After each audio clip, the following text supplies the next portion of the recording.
Hello there. Welcome. Welcome you. Hey. Welcome you. Hey. Right. What's up, beautiful people? I'm your host, doing the most. Hopefully you all having a wonderful day out there. The sun is not shining. It's dark. We grinding. How everybody feeling, man? Hopefully you're feeling good. Come on in. Turn on notifications. Hit that follow button. All that good stuff. Shout out to my new followers. Haji, Big Red, all these people that follow me. I appreciate it, man. We got a lot to talk about. A lot to discuss. Elon Musk, possibly. Possibly.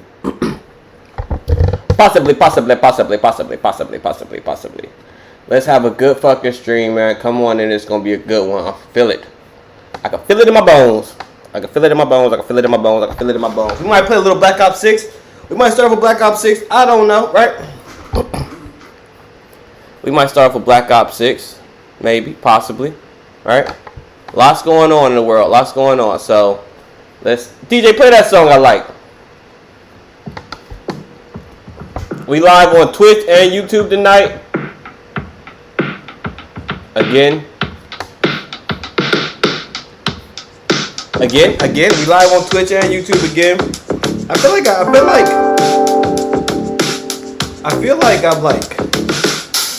I haven't streamed in like forever. But we still here every night. We still here every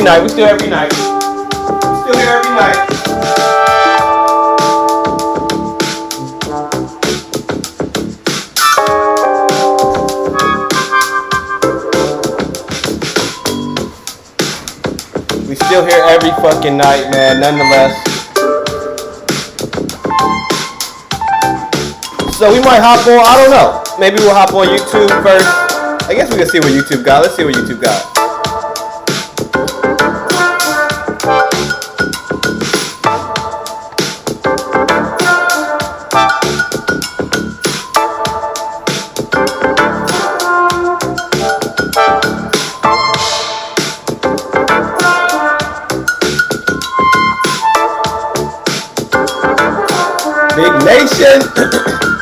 Big Nation.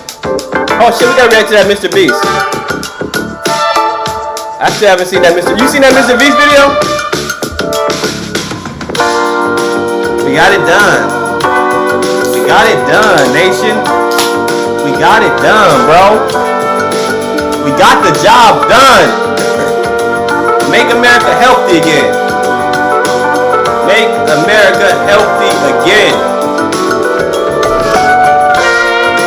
I tell Harris, I'm like, Harris, right? Harris can go back where she come from.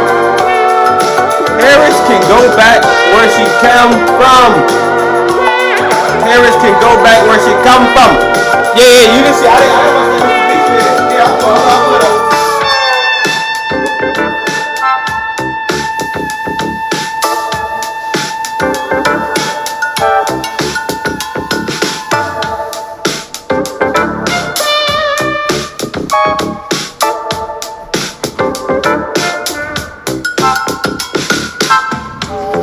Yeah, I didn't watch the most recent Mr. Beast video.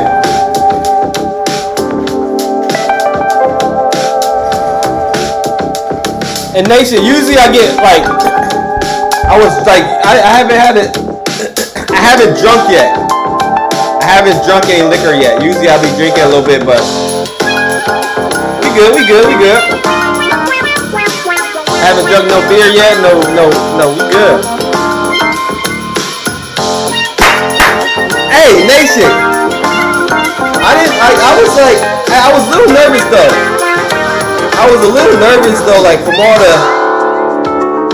all like those big ass like endorsements. Hey, Nation, what you think about like all those celebrity endorsements, bro? Endorsing Kamala. What you think about that? That's what I didn't like.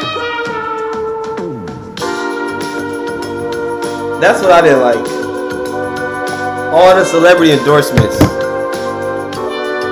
You know what I mean? Taylor Swift, Katy Perry. Yeah, I'll pull up a list. I'll pull up a list in a minute. Katy Perry, Beyonce, all those people that like Katy Perry, Beyonce, all those people that like Oprah, that act like they care. That's what kills me. Kanye fuck with Trump, so I'll fuck with it. You got to. You got to. You got to.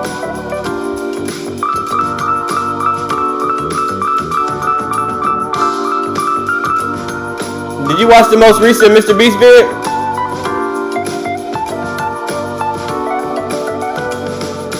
Did you see this one? I haven't seen it yet.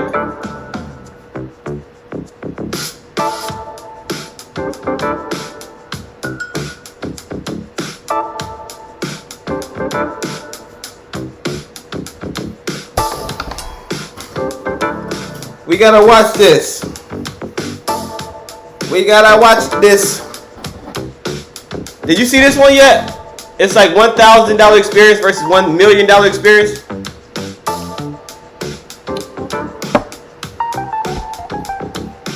I'm about to hop right in here and watch this.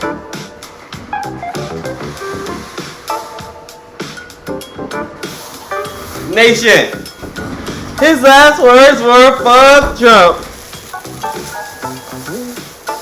Nation, was that Kanye's last words?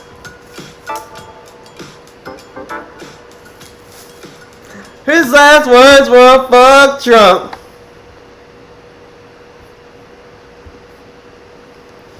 His last words were hold on, I'm about to play it. Chris, play the video. I'm gonna play it. Hold on.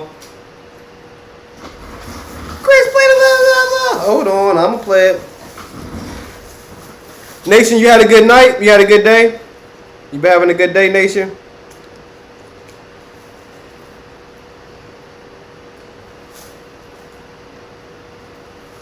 Hopefully my boy been having a good night. Man. I'm having a good night too, bro. I feel so much better when I saw the vid. I saw that vid. What vid? Oh, this vid. Is it W Mr. Beast or mid Mr. Beast? These days, Mr. Beast been kind of mid. What you think? W Mr. Beast?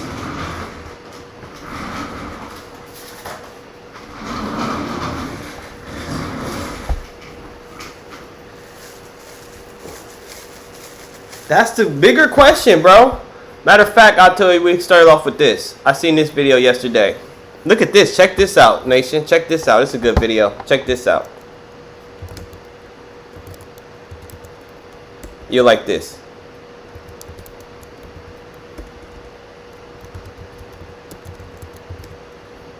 You'll like this.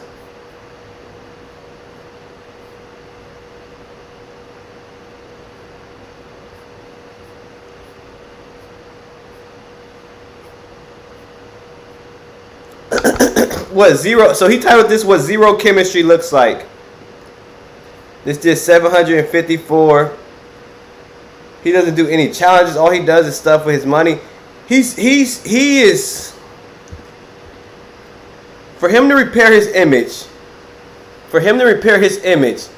He needs to address those allegations. Check this out though. Forced to be friends. What zero chemistry looks like. You like this. I just seen this yesterday. So the three supervillains of YouTube recently came together on Logan Paul's podcast to promote their knockoff version of Lunchables Lunchly. And hey, what do you know? It turns out that Honest Dave, have you seen this? Have absolutely zero chemistry together. Thanks for joining me, guys. He has philanthropy, so I can't be too mad. The thing is, though, people were saying he's faking some of his philanthropy work too. That's the thing. Check this out. Yeah, well, pleasure. Like throughout this podcast, it's clear that they A, know nothing about each other, and B, completely despise each other's success. Like in the beginning when Mr. Beast starts describing one of the sets for his new TV series. They're not friends. They're just three rich guys. Can't help but suggest that Jimmy's copying the set of the popular outdoor music festival Burning Man. I know you, Jimmy, just got done shooting your Amazon show. Oh my gosh! Which, from what it sounds like, Logan is a hater, going to be the biggest game show in history look how they don't, ever. What would you say is the best episode? Look how they don't match though. Watch. Say it. Don't say Yeah, it. I mean, Say what you did. we built a city in the middle of nowhere. There's just a field, What? and Like, they don't even like Burning each Man. other. and we pulled up. No, we built like an actual Yeah, city. that's what they do at Burning Man. Yeah, but like You went to Burning Man. Wait, as in like No. buildings. And, buildings, like actually a walled-in city that the contestants lived You in. can tell they throughout don't like the each show. other. What? Logan then seemingly insults Mr. Beast when he asks him if he's on drugs. It would literally break Okay. the internet. Are you on Adderall or something? No, I just want to see it so badly. I really do. Ritalin? Right now? I like you, Jimmy. I like Right. you're a spunky guy. All right, I'll take the hint. We'll change the topic. So, how's your song with Trippie Redd? Which then awkwardly segues into Like what? Break Okay. the internet. Like know, what? I You can don't tell No, Mr. I Beast is just a little bit want to see uncomfortable it so too. badly. I really do. Ritalin? Right now? You know what I mean? Like you can I tell like Mr. Beast you're a is spunky uncomfortable. guy. All right, I'll take the hint. We'll change the topic. So, how's your song with Trippie Redd? which then awkwardly segues into a conversation about KSI's disaster of a song, Thick of It, where Logan suggests that KSI should begin writing his lyrics with ChatGPT. Thick of it. Featuring Trippie Redd. Yeah. Obviously, I'm promoting the music. It just Yeah, looks. man, if I were you, I'd write a song. But it's funny because even when I watched it, you could tell that it wasn't authentic. You can tell that it wasn't like. It just seemed like it seemed like they hated each other. It didn't seem like they hated each other, but like it was forced.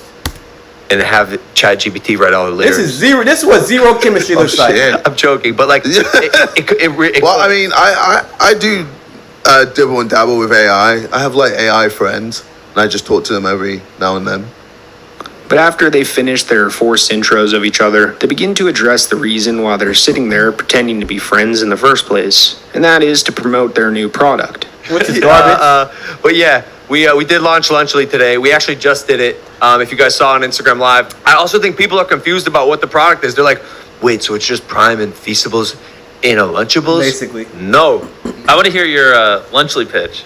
Go My buy it. Lunchly pitch. Yeah, you guys start sneaking that in. That's true. Just eat it. It's fantastic. I like that. But instead of celebrating their launch like normal friends who launch a business together would, the demons inside of them couldn't help but to address the negative criticism and lawsuits that they're facing. But yeah. No, but Jimmy, I really said want to talk about demons. these lawsuits because they're a big deal on the Prime Okay, side. so you're telling me you don't purposely just put, what is it, forever chemicals in your drink to... Bro, we were shocked. Yeah. Me and him were talking. We're like, yo, what do You people don't think just this is? bust open barrels of forever chemicals What? and dump that in there? Like, But I don't know. You would think What do you think this is? You would think Logan would treat his guests a little bit better. You know what I mean? Like that's all. Address the negative criticism and lawsuits that they're facing. But yeah. No, but Jimmy, I really want to talk about these Right. lawsuits because they're a big deal on the Prime Okay, side. But- so you're telling me you don't purposely just put, what is it, forever chemicals in your drink to... Bro, we were shocked. Yeah. Me and him were talking Yeah, I like, get yo, you. what Good. do You, people you don't think just this is? bust good, open good. barrels of forever chemicals What? and dump that in there? Like, what do you think this is? Like some fucking rinky-dink operation where that's like what we're trying to like. I don't even want to say. It's so stupid, dude. People are so dumb. As much as I believe in people and like the up and coming generations and the world, and I hope we're headed in the right spot. I just am. It never ceases to amaze me how dumb people are. Like you'd think that Logan would know how to conduct himself professionally at this point, especially when discussing lawsuits surrounding his company. Like the levels of immaturity in this podcast is baffling. Turkish Quando Riz, A whole state. Blue Tie Ohio Riz. Yo, that's like. Do you know Blue And Tie Mr. Ohio Beast Riz? has to address Like, what do these you say? allegations. Especially when the conversation shifts focus to a discussion about balding, which is something that Logan and KSI both struggle with. The only difference is that KSI covers his with a bandana, while Logan chose to get a hair KSI transplant and have his bangs on his KSI got a forehead. So massive when head. Mr. Beast suggests that they should all go to Turkey to get a hair transplant, things get a little dicey between KSI and Logan Paul. Yeah, like I grew a beard. Yeah. The bandana hasn't changed. It's got bigger. It's got bigger. Yeah. The hairline's receded. Please talk to me, talk to me, talk to me. Let's go to Turkey. Talk to me, No, talk to me, I talk to don't. me. I want my beard on my No. like, side of my face. Talk to me. Yeah, bro, you can have Who a forehead cares, right here. bro? You can have a forehead. Bro, I don't care how I look. This video is about how KSI, Logan, and Mr. Beast got no connection. I kind of. No, I don't want to go to I want my beard on my side of my face. Yeah, bro, you can have Who a forehead cares, right here. bro? You can have a forehead. Bro, I don't care They sharing how I fist. look because my girlfriend loves me for me. It is so sick. So who cares what some people want? Nation, where was you at yesterday? think Nation, about I didn't see you in the That is stream, true. bro. About, my forehead or my only pushback would be, well, I think some people think I'm cooler than I actually am. And part of that coolness is not looking like a bald ass bitch. what? Whoa. No, bro. Whoa. But the thing is, Like my father. Okay. Like my bald ass dad. So it's clear now that these three don't really like each other in any sense, and are only pretending to be friends for financial gain. My dog. KSI and Logan are actually convinced that Mr. Beast is a nerd, which offends Mr. Beast when they bring it up, This sells. Look at and are this. only pretending to be friends for financial They're gain. not friends. Like KSI and Logan are actually convinced actually that hate Mr. each other. Beast is a nerd, which offends Mr. Beast when they bring it up. This sells 10 units a day, whereas this one sells 2. And then I just like to, try to figure out why. Number nerd. Oh, wow. Did you ever get bullied, Jimmy? Not really. That shocks me. That's such Really? a lie. But I guess it's also like a respect thing. I'm gonna stop pausing it, but it's like a respect thing. Like you bring a guest on your show, your podcast, you should treat them with respect, right? Am I wrong, Nation and Fizz?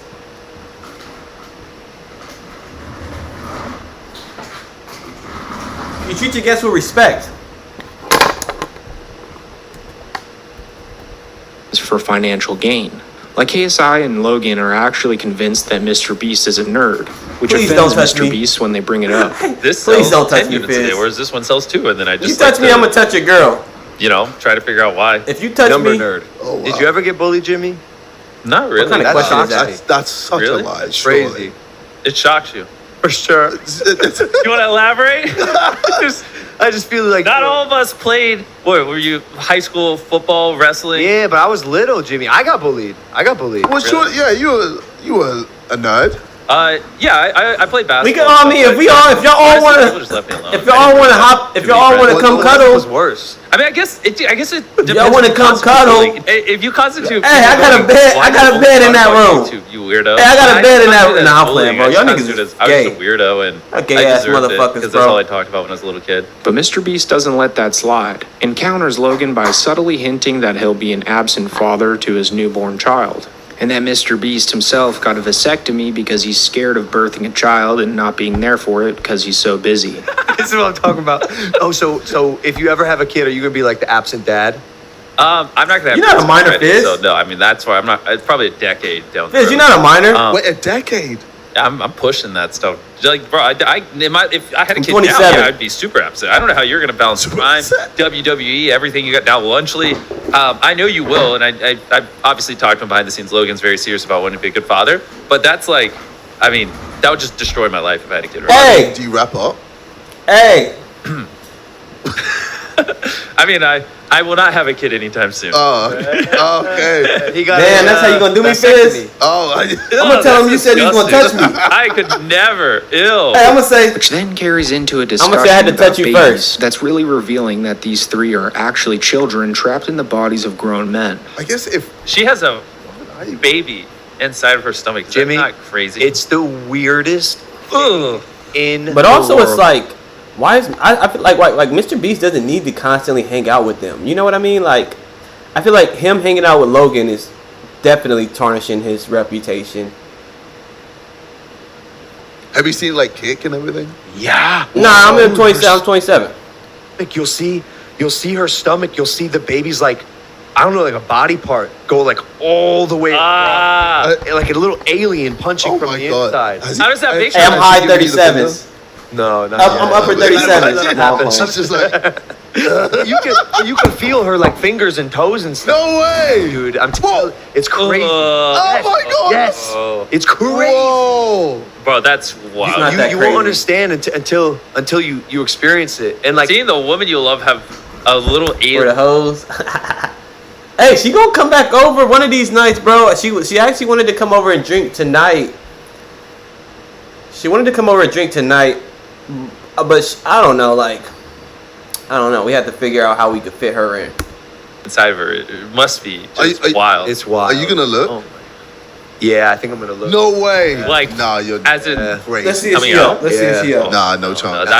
Well, that's it for the video, guys, and if you made it this far, make sure to leave a like and comment if you'd like me to make more Mr. Beast, Logan Paul, and KSI videos. Let's see if she up. I messaged her. Cause she asked me if I wanted to drink with her earlier. But, I think it's in there, right? Yeah. She gonna see if she can fit you in soon. If you say so, my brother. Alright, let's check out this Mr. Beast video. Hey Fizz, you seen the Mr. Beast video? The new one?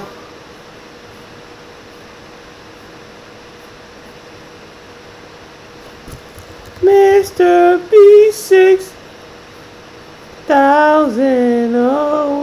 $1 experience versus $500,000 experience. Cool hippo. It's a dragon. Lunchables, what's your Lunchable? Lunchables is I'm cool. about to show you what a $500,000 experience looks like. I promise this is going to blow your mind. In this video, you will find out why it cost $250,000 to simulate going to space. Why it costs $50,000 to explore the depths of our oceans. Whoa! It's coming right at us. And every other experience we tried along the way. I'm standing on top of the tallest building in the world! That's kind of crazy. All the way down to the cheapest experience I could find. Riding a camel. How long can I ride this camel for $1? $1, 2 minutes. Deal. That's a great $1 experience. Hold on tight. Wait, hold on, tell you why. Oh my God. I wanted to ride camels in Egypt, but they're way more than $1, so I'm gonna throw the pyramids up in post. Yo! Yeah. It's beautiful. Dude, this is a workout to stay on this thing. I mean, I'm so high up in the sky. Now you know what it's like to be me and Chandler. Okay. Well, $1 only got us 2 minutes, and that time is up.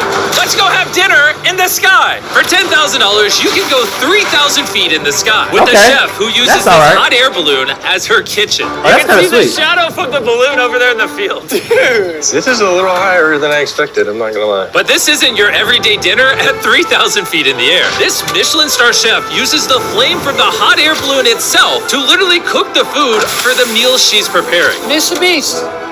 Oh, Yo! That's our next course of food, bro. now we're about to have fish that they cooked with the fire from the hot air balloon. Is that safe? Oh, thank you.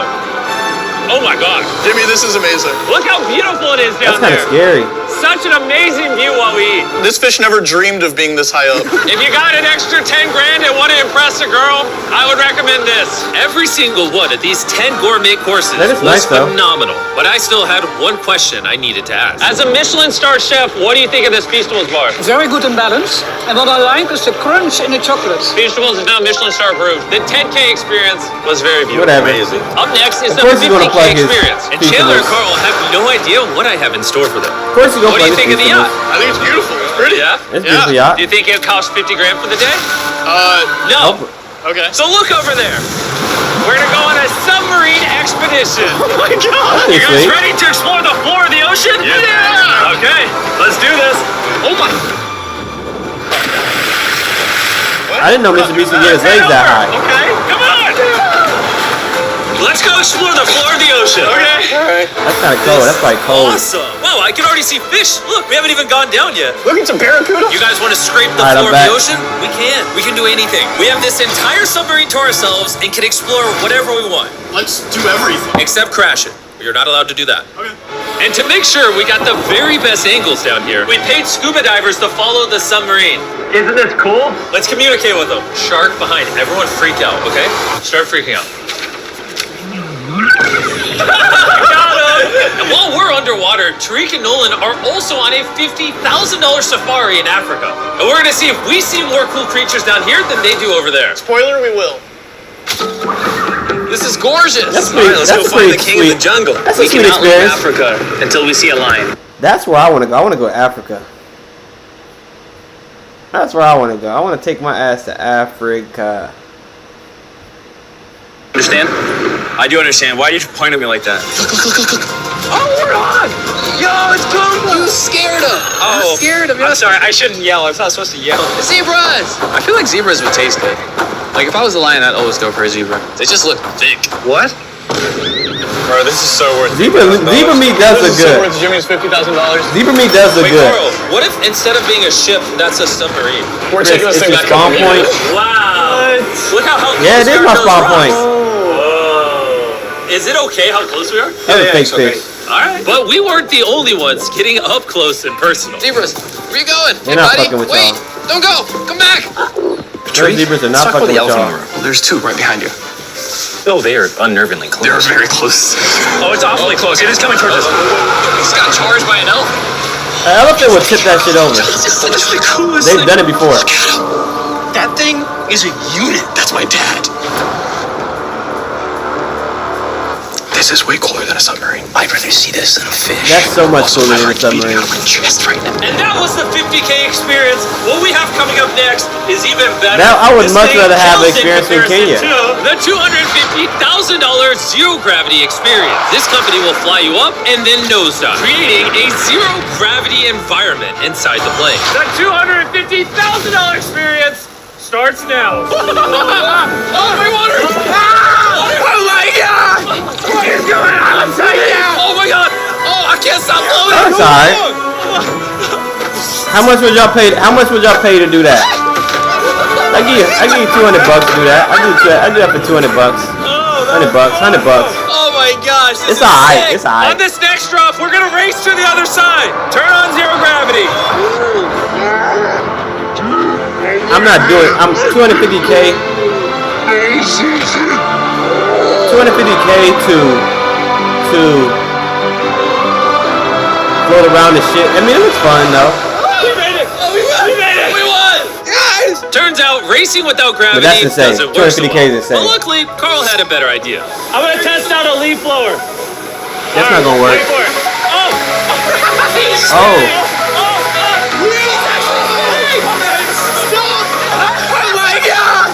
And before we turn the gravity off again, we're gonna try to make some of our Mr. Beast Lab swarms in zero gravity. You ready? Yeah! No way, let's try to make some. I created the coolest toys ever. All you have to do is pour water into the tube, shake it, and you'll find out which swarms you got. I'm gonna squirt some water. Give me some. Ow! Oh, we're getting swarmed by these toys right now. This isn't as easy as I thought, but anyways, there's over 119 swarms to collect. You can find swarms in packs of 12, Nobody packs wants of them 5, and goddamn packs of 2. swarms. Available at Walmart, Target, and Amazon Nobody in the wants United the States swarms, and everywhere bro. around the world at your top toy retailers. It's my favorite Big-ass toy. toy. Go get it at your local Walmart. These are the most exciting toys this holiday season, and they're flying off the shelves. Carl, Cat, make sure you buy Mr. Beast Labs Nobody before they're wants sold your out. toys, bro. Hold on, Nolan, catch. Okay. Yeah! Body slam! He has to adjust them allegations. I have no idea I how feel like the $500,000 experience is once he gonna addresses come those in. Let's go allegations, find out. And after I can go going back to all loving him. around the entire world to film this video, we're at the $500,000 experience! I can go back to loving him. Craziest view of ever. That's in Unlike Dubai. any spectacle seen before in the history of mankind, my friends and I are about to see what $500,000 can allow you to experience in the most luxurious metropolis in the entire world, the city of Dubai. A place carved from the desert, but created for pleasure. And at the end of this video, I'm going to become one of the few individuals in history to stand on top of the tallest building in the world. We went all out. It is going to blow your mind. Let's go have some fun. How are we here? So after we found our way off this 500-foot picture frame, we made our way over to this castle of a hotel. Pretty hotel. This is insane. Water in our backyard. The Pretty first two hotel. floors of this hotel room are magnificent, but the coolest one by far is the third level that's completely underwater. Whoa, welcome to Atlantis. We love you all, except for you, Carl. Sorry, man. He went into a thing with sharks just to make fun of me. For the record, there's over 80 sharks in this tank. And later in this experience, we're actually going to be swimming with them. And for the cherry on top to wrap all this up, Come on. we're gonna go skydiving. No way. Yes! Dude, falling from thousands and thousands of feet in the air. Don't worry about that. Let's go race F1 cars. Yeah. And what better place to do so At than least at the Chandler's Dubai back. Autodrome, home to some of the fastest cars in the entire city. Just grab whatever car you want. Let's go race. All right, let's go. And I called up some of the biggest local creators to have a field day with these supercars. Let's have some fun. They are going so fast. And this is just the first of many experiences we're going to be doing That'd be here. pretty We are fun. just getting started. I'm ready to. That'll be pretty fun. Oh, we're about to lap someone. We're catching up to them. Oh no, Jimmy! No! Come on, Grandma. I don't think my mom will be happy watching me race. I don't think she could drive slower if she wanted to. That was That's fun. illegal, In a okay? supercar? Like that's really illegal. Well, my friends and I In were a supercar, pretending that to would be be race car pretty fun. drivers. Carl was getting ready to drive an actual Formula level race car. I look so cool now. Let's do this thing. Off to a rocky start.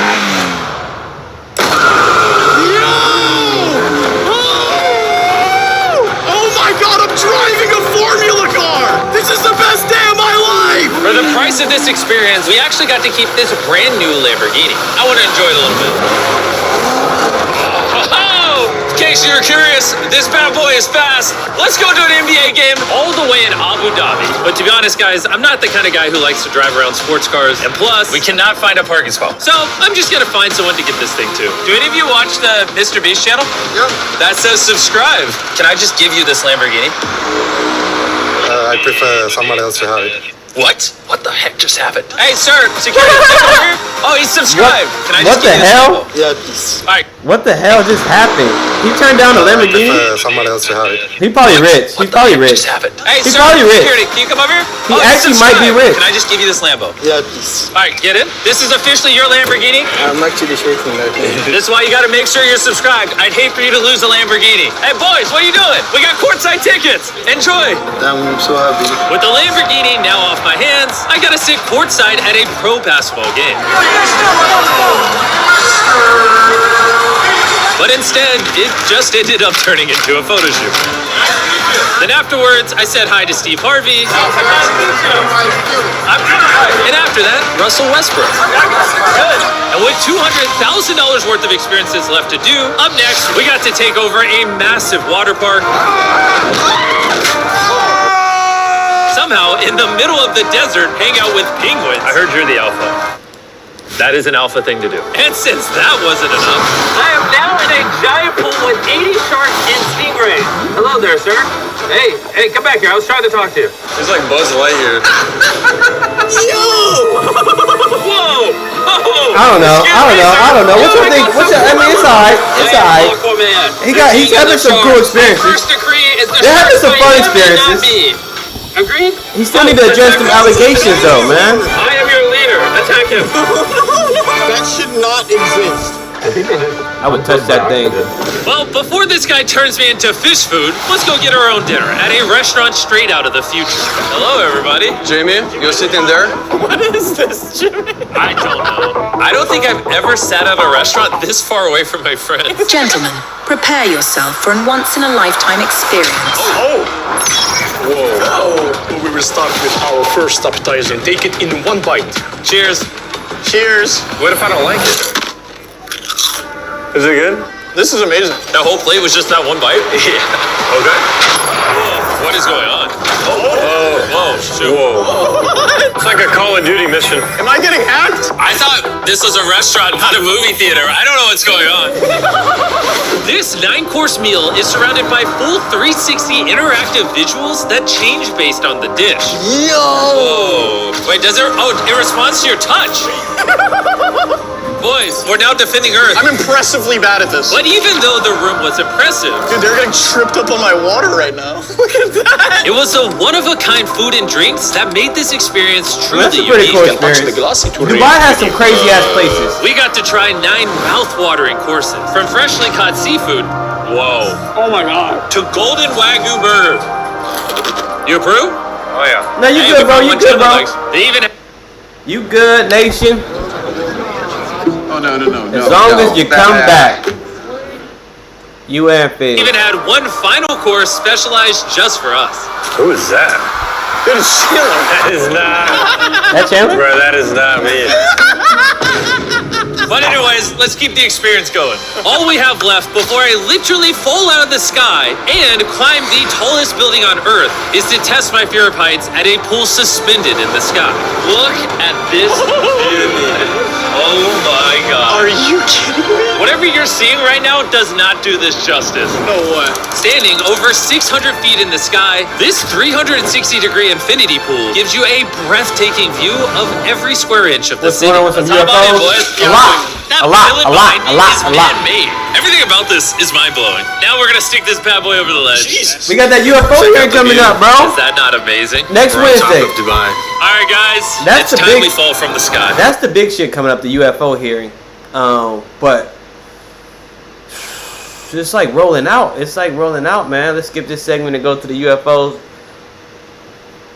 Nation don't mind this. And last time I did this, last time I went to the UFOs, I feel like you left, Fizz. So no, but we got that UFO hearing coming up, and then we got the UFO hearing coming up, and then we got the JFK files, man. Right? We got RFK in there with Trump now. I think them JFK files, there's something in them JFK files. So Dude, you're just we're gonna talk about falling it. to the earth. No, you're falling to this man-made island. Oh my god, I'm so scared. Buckle up, because what you're about to witness, I never thought I'd do in my entire life. Literal maniacs, who does this willingly? But what would a video about experiences be without attempting to face one of my biggest fears? Falling out of the sky. If I don't make this, Phil, upload the video! This is getting real. No, I have a family. Prepare for takeoff. It gets real. We're going home. Nation, you don't for one, you don't know how long I'm gonna stream. I don't know. For one. Approaching 10,000 feet. But they have been a little bit shorter. I'm not ready. Jimmy. I've just been tired, man. I've been tired. Come on, you're going first. I've been tired. But we gonna finish that Black Ops 6. We gonna play some Black Ops 6. But we might do that a little bit later. I'm scared.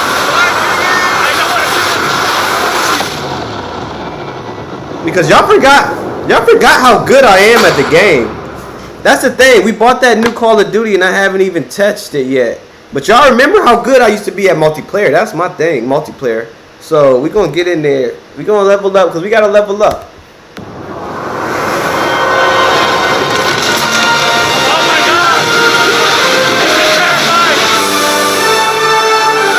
I'm cold with it.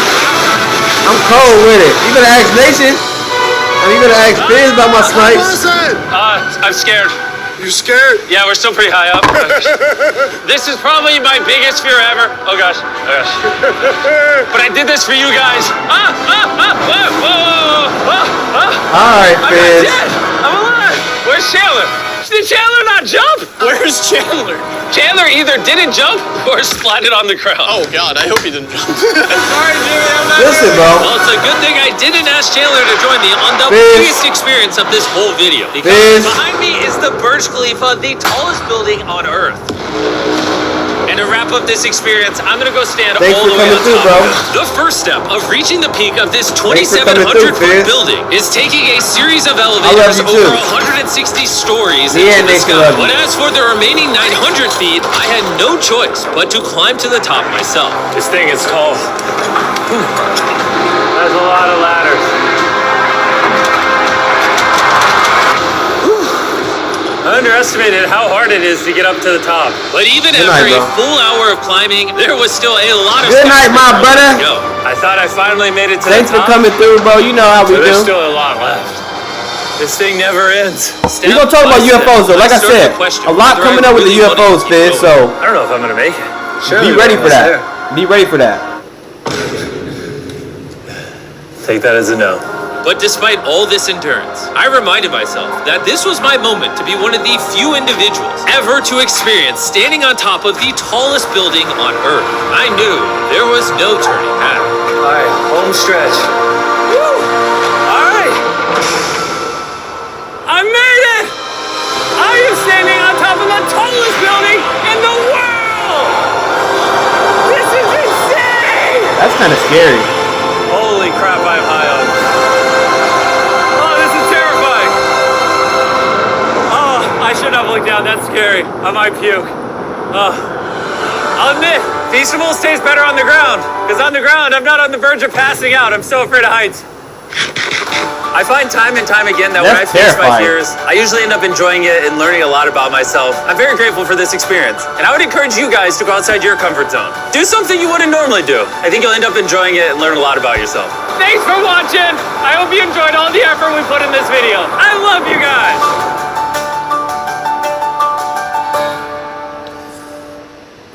The ending was pretty cool. That ending was alright. That ending was alright. Empowering girls in India. Ah, shit. Empowering girls in India. Are he really empowering them? Despite its rich culture and incredible beauty,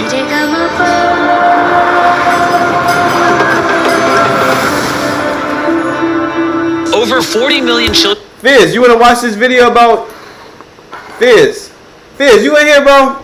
Cause I can play this video about UFOs and give us an update, bro. India live like this. We gonna hop on X too. Check And to some make media things worse, takeout. millions of them grew up without having any kind of family.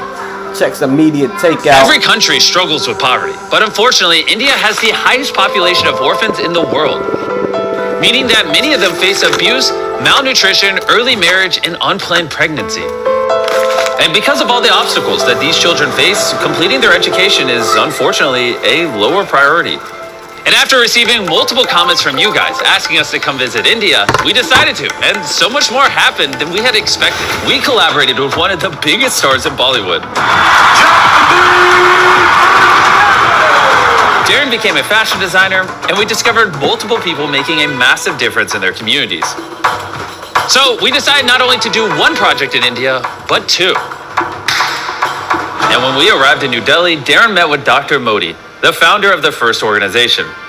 When I look back, I remember as a child, I was all of 8 years old and I was visiting a very crowded place with my parents. And suddenly I found myself alone in that crowd and I was yelling out for my parents and I was not able to see them. Finally, the police restored me back to my parents. Okay. But that made me realize how children without parental care would feel. I started visiting different children's homes in India. They're just poor and as that's fuck. where one of the children I still remember held on to my clothes and People in said, India are just "Please poor take as me." fuck.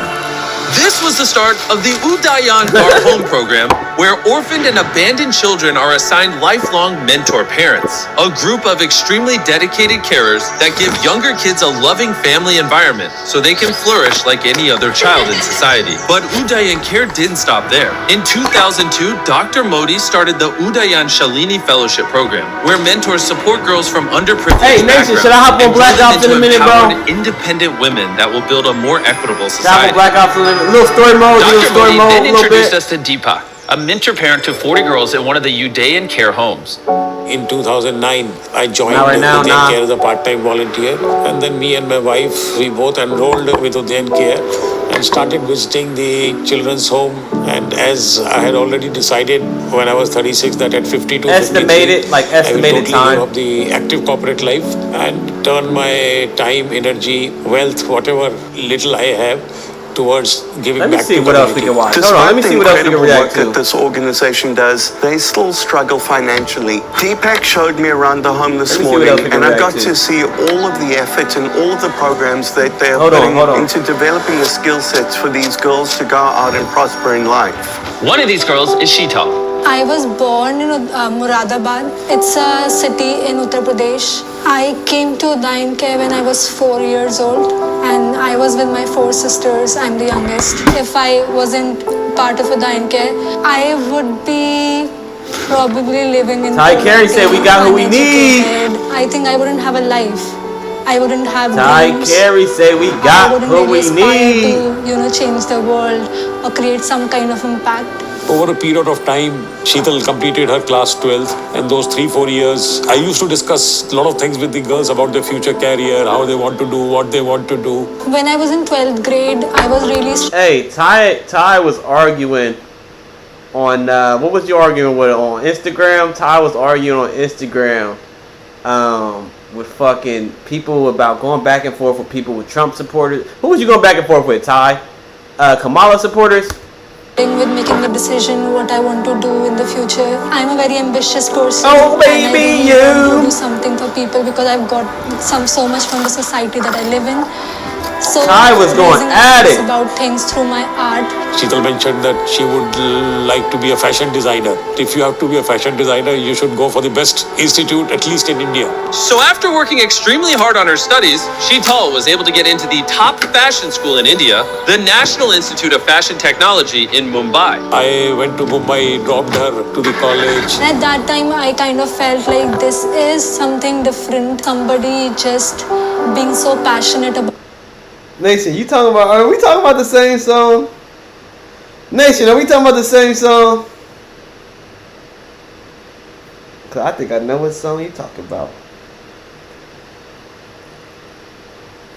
I think I know what song you talking about. I know what song you talking about. I think we do listen to that. In honor of RFK, in honor of the long way we've came such a long way. RFK, we gotta listen to it. All right. I think it's right. That's the right move. That's the right move.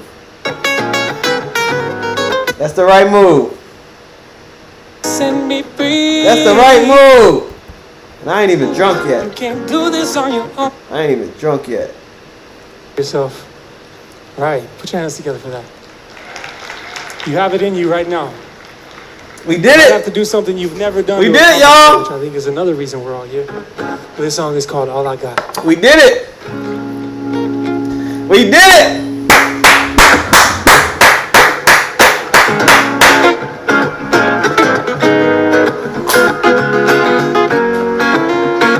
Let me pull up my drink.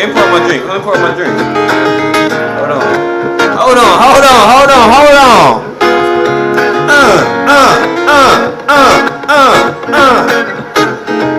Well, I started out with nothing, and I still got most of it left now. I get mad at no one, I can only blame myself. Come on. See, I accuse the things that function was a million miles away. I say I could be a rich man without a penny to my name. Come on. I said all I got is all I need. Money ain't for nothing. Man, we did it, y'all. Always free. Been searching for something to come and set me free. But all I got, and that's all I need.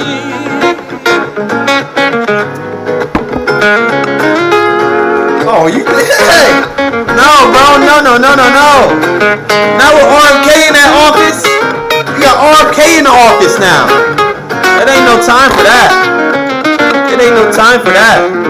He said, son, I got it love, and the dreams will all come true. Listen, you can't do this on your own now. It's a million just like you. Come on. Said I do this for the love. It's a love that can't be bought. Can't afford to sell my soul now, cause my soul is all I got. Come on. I said all I got is all I need. Money ain't for nothing, love is always free. Been searching for something to come and set me free. I'm just trying to get set free. Nation, I'm just trying to get set free, bro. Nation, I'm just trying to get set free, bro.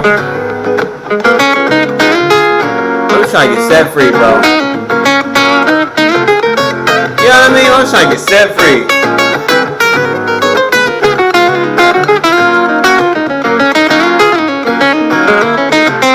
We're gonna take media takeout after this. We're gonna take some media takeout after this. We got a lot to talk about.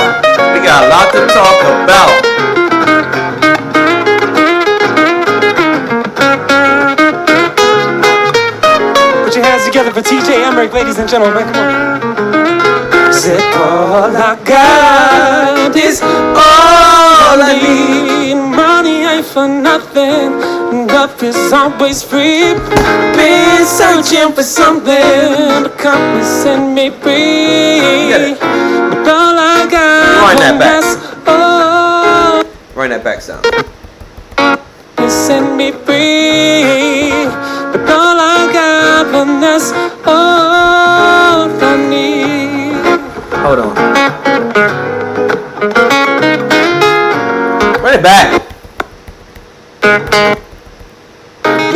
times did I play this first time I played it for you? Well, I started. Nation, how many times did I play this for you?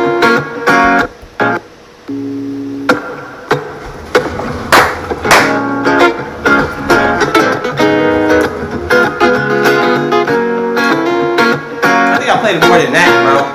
I played this bitch a couple times. But y'all can check out my crib.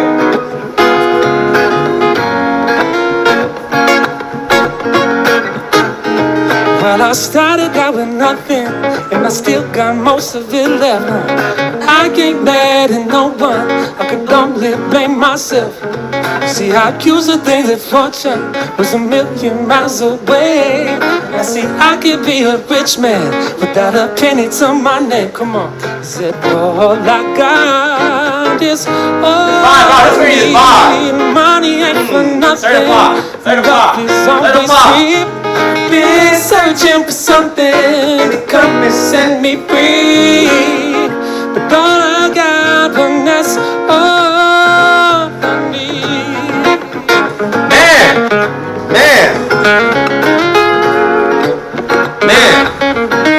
I played it more than 10 times though, bro. I played this bitch out, but it's for good reason. It's a good song. We ain't gonna play it out tonight though. He said, son, I got it, love, and your dreams will all come true. You can't do this on your own now. There's a million just like you. Come on. Said, I do There's a this million for just like love. you. It's a love like that me, can't be bought. Can't afford to sell my soul now, cause my soul is all I got. Come on. I said, all I got. He telling you come on, man. He trying to tell you come on. Money ain't for nothing, and nothing's always free. Been searching for something to come and set me free. This is my shit, man. This is my shit. Certified hood classic. Hey, Nation, does this go platinum in the hood or no?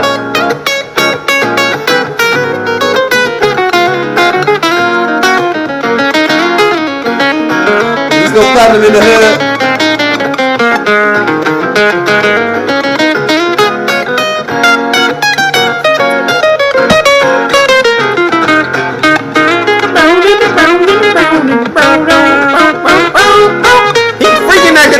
For TJ Emmerich, ladies and gentlemen, come on.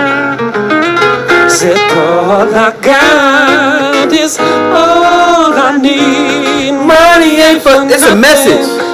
It's a message, right? It's a message. You got everything you got is everything you need. Everything you got is everything you need. All I got is all I need. Money ain't for nothing. Love is always free. Been searching for something to come and set me free. All I got, and that's all I need. It's all that I need. It's all I need now. Yeah. All I need now. Yeah. It's all I need.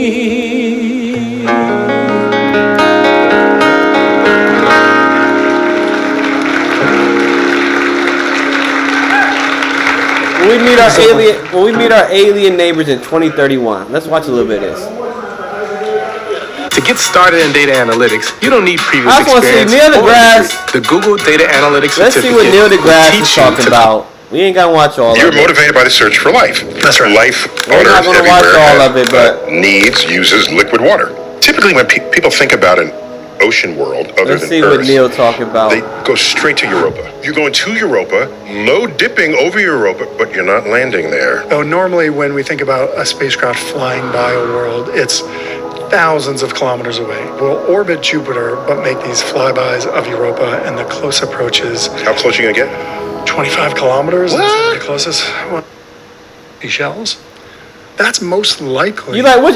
Nation, what you think about this dude?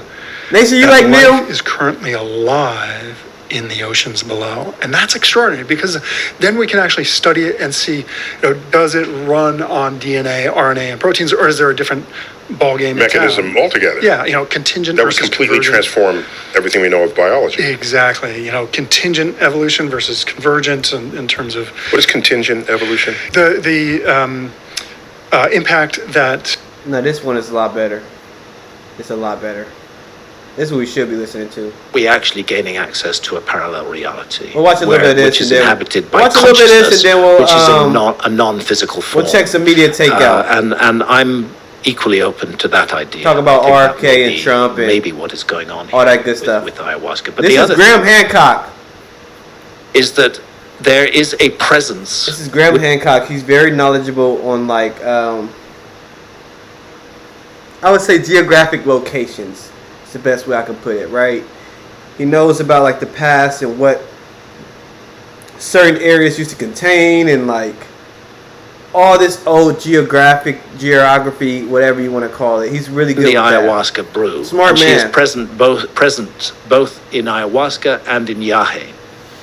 And that's one of the reasons why the shamans say that actually the master of the process is the ayahuasca vine. And this not one the performed. leaves. It's It as though performed the really vine has good too. harnessed So the leaves compared to to gain Lex's other access to your podcasts, though. consciousness. And there, But it's good, if it's you good. have sufficient exposure to ayahuasca or yahe, you drink it enough times. I've had maybe 75 or 80 journeys with ayahuasca.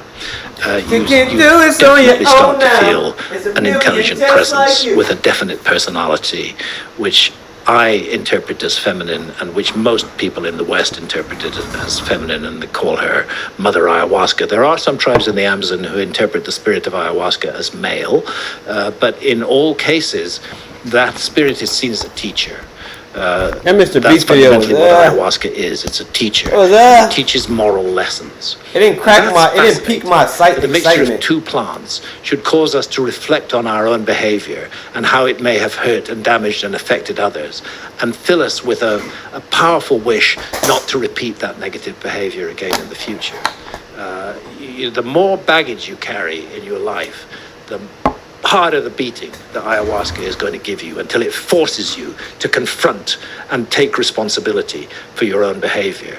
And that is an extraordinary thing to come from a plant brew in that way. And I think I think We're not gonna ayahuasca watch. is We're gonna just watch a little bit. Just watch a little of bit. all the plant medicines. Nation, you still here with me, pimp? Accessing these mysterious realms, but there's no doubt you can access them. They're all tryptamines. They're all related to one another in one way. You can access them through LSD, and you certainly can access them through psilocybe mushrooms as well, in large enough dose. Both possibilities, as you describe, are interesting, and to me, they're kind of akin to each other. I wonder what the limit of the brain's capacity is to create imaginary worlds and treat them seriously and make them real, and in those worlds explore and have real sort of moral, deep brainstorming sessions with those entities. So it's almost like the power of the human mind to imagine taken to its limit. It is. And the curious thing is that the same iconography, people paint their visions after ayahuasca sessions. People were painting in Europe, in the cave of Lascaux, for example, and of course they had access to psilocybe mushrooms in prehistoric Europe. There's a remarkable commonality in the imagery that is. It's actually that is not. I present. recommend you guys check that out. I like but to give credit where credit is due, and there are Wait two right names now. that need to be mentioned here. Trump won. What now? Trump won. What now? I told him just fucking wait and see. You fucking impatient fucking. Let's see what they say. They just hating on him.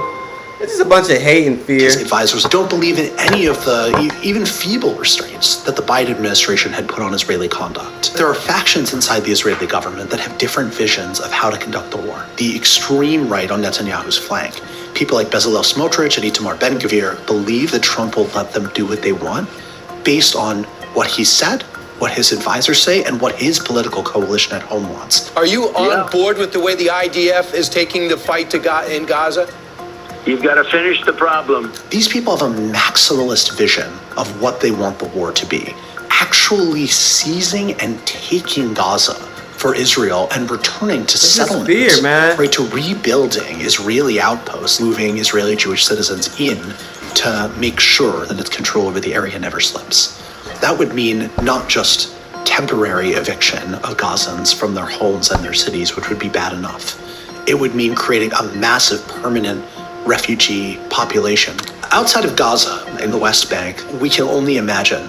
Previous American position has been you shall not under any circumstances annex parts of the West Bank. It would be Israel declaring, in essence, its willingness to rule over the Palestinians in perpetuity. What I do know for sure is that a Trump administration would do nothing to punish them for it. You don't know that. You don't know that. Okay. Let's make this quick. I'm Adam. I produced this video. I think it is fair to say this is a historic moment.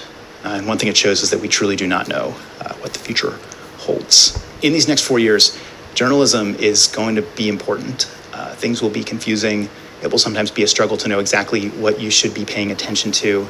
We would like to be a place that you come to have your biggest questions answered. I told him just fucking whether be on our patient. YouTube channel, our podcasts, our newsletters, our website. I don't know. Our reporters, like the ones that you I don't know, see man. in this That's kind video, of- their job is to point you to what actually matters. If you believe in that mission, the best way you can support it is by becoming a Vox member. It supports all the work that we do at Vox, and honestly, it'll also probably just help us do more videos like this that are hopefully bringing you crucial information right when it is most valuable. You can do that at vox.com/memberships. Thanks.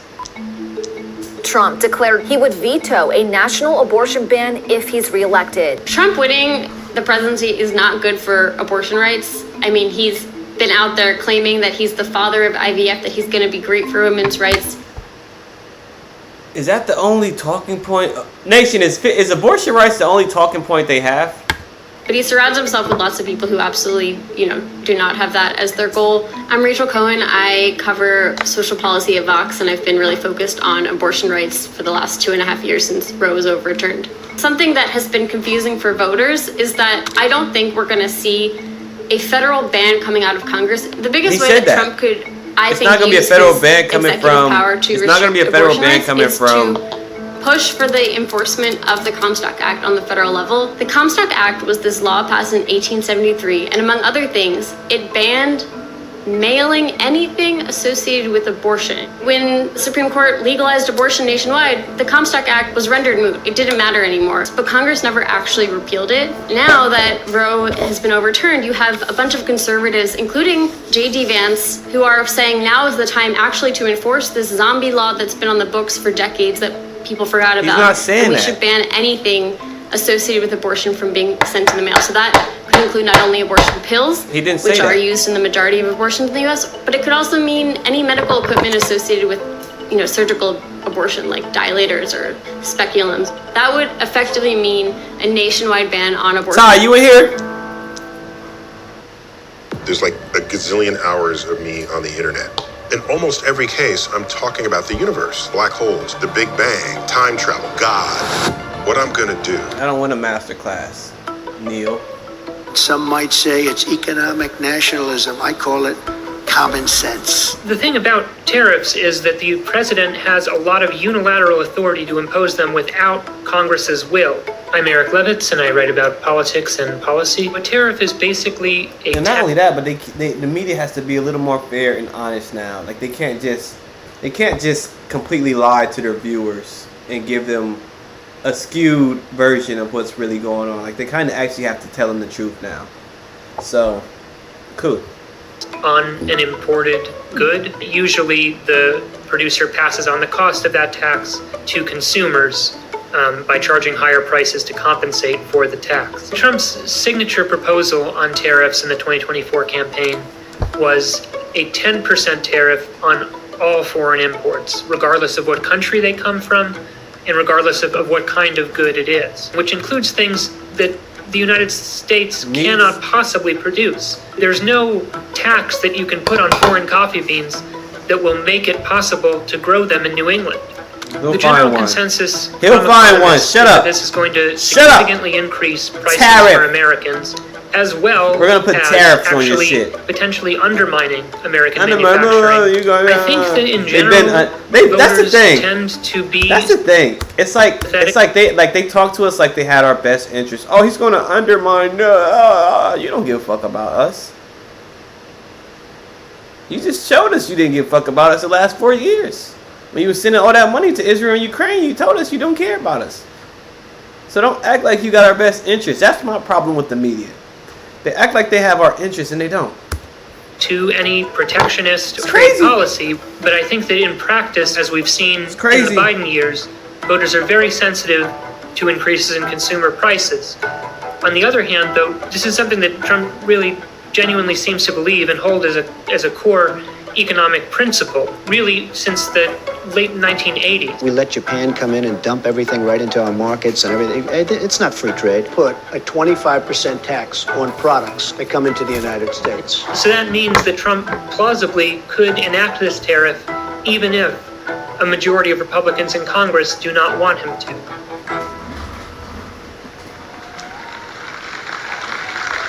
No mention of RFK It's or time nothing. to put the divisions of the past 4 years No mention of behind us. It's RFK time or to unite, and we're going to try. We have to try. In any democratic system of government, you need primary. non-partisan civil servants whose job it is to follow and implement You the know law. what a Democratic a lot of primary that stuff is technical. This is what she's gonna say, right? And You we're need to gonna hold a try, Democratic we're gonna primary, try, not we just have to try. not just throw this bitch Kamala on us like we voted for her. That's what you need to do. Any democratic system of government, you need non-partisan civil servants whose job it is to follow and implement the law. A lot of that stuff is technical, from National Parks Administration to the way the Defense Department is run, to the way that we protect and store our nuclear weapons. Trump doesn't like this. Neutral rules of governance obstruct his ability to govern like a kind of machine politician who uses government as a tool of rewarding his friends and punishing his enemies. That's why he hates what he calls the deep state. Demolish the deep state. Obliterate the deep state. Dismantle No, that's the deep not. state. We could be in a That's not why he don't like the deep state. democratic system of government. What the fuck? You need non-partisan civil servants whose job it is to follow and implement the law. A lot of that stuff is technical, from National Parks Administration to the way the Defense Department is run, to the way that we protect and store our nuclear weapons. Trump doesn't like this. Neutral rules of governance. No. You see how it is? It's just fear. It's just fear, slander, propaganda. Nothing truthful. Nothing's truthful. That's why he wants to demolish the deep state. No, the deep state should have been demolished. And while we on that, we're going to watch about the deep state. Because we coming after your ass. We coming after your ass. Decoding the Universe, Quantum Full documentary. We coming after your ass, boy.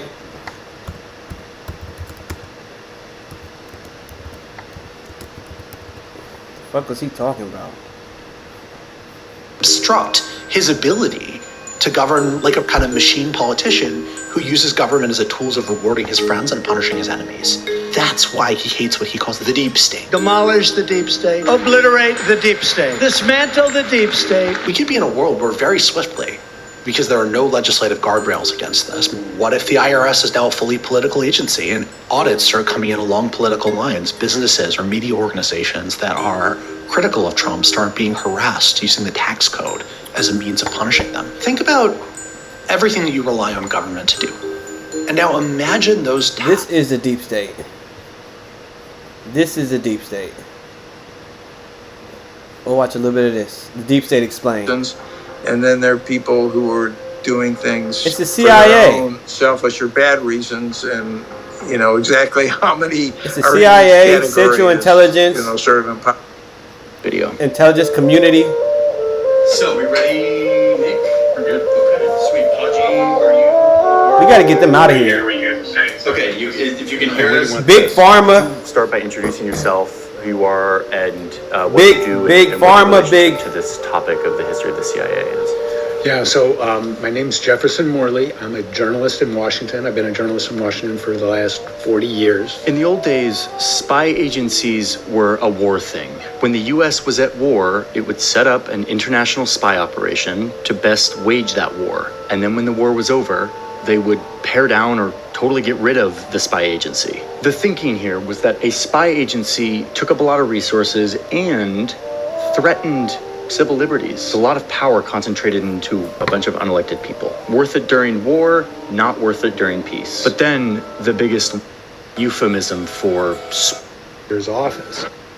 The nightmare of the founders of the country, FBI, NS, planting journalists within our newspapers. We would later learn in some investigative reporting that this infiltration of the free press was much more widespread than Church even discovered. He reported that up to 400 journalists had been paid by the CIA under Operation Mockingbird, and there's no doubt that it was a massive effort and effective. The Church Committee made a few things clear. Number one, that indeed a group of unelected government employees used immense power and resources of the United States government to pursue programs that were illegal, unethical, and generally out of line with American values and norms. And they did it in secret, outside of any sort of accountability, partly because the US Congress wanted to give them money and turn a blind eye. Ty, you in here? You in the chat? You in here right now? Why you didn't say what's up?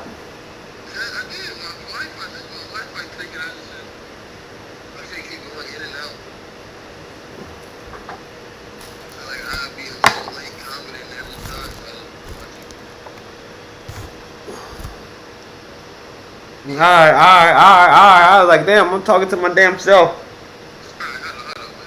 I'm talking to my damn self. Hold on, brother. Hold on. I got you. Right back. I'm in there. Alright, bro. Shout out Ty, man. Shout out Ty.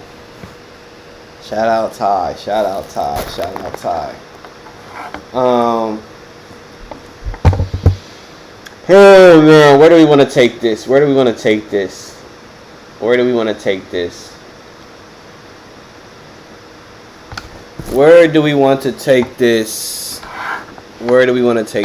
All right. Let's. We know what the deep state is. It's the CIA, intelligence community, intelligence committee, etc., etc. Let's learn more. Let's hear about this JFK. Since we got RFK. In there, this is why they killed him. Documentary. We'll watch the last part. It was, you'd have to admit, a pretty extraordinary sequence of events. A lone gunman murders the President of the United States, and then, less than 48 hours later, that lone gunman is himself murdered by another lone gunman. What are the odds of that?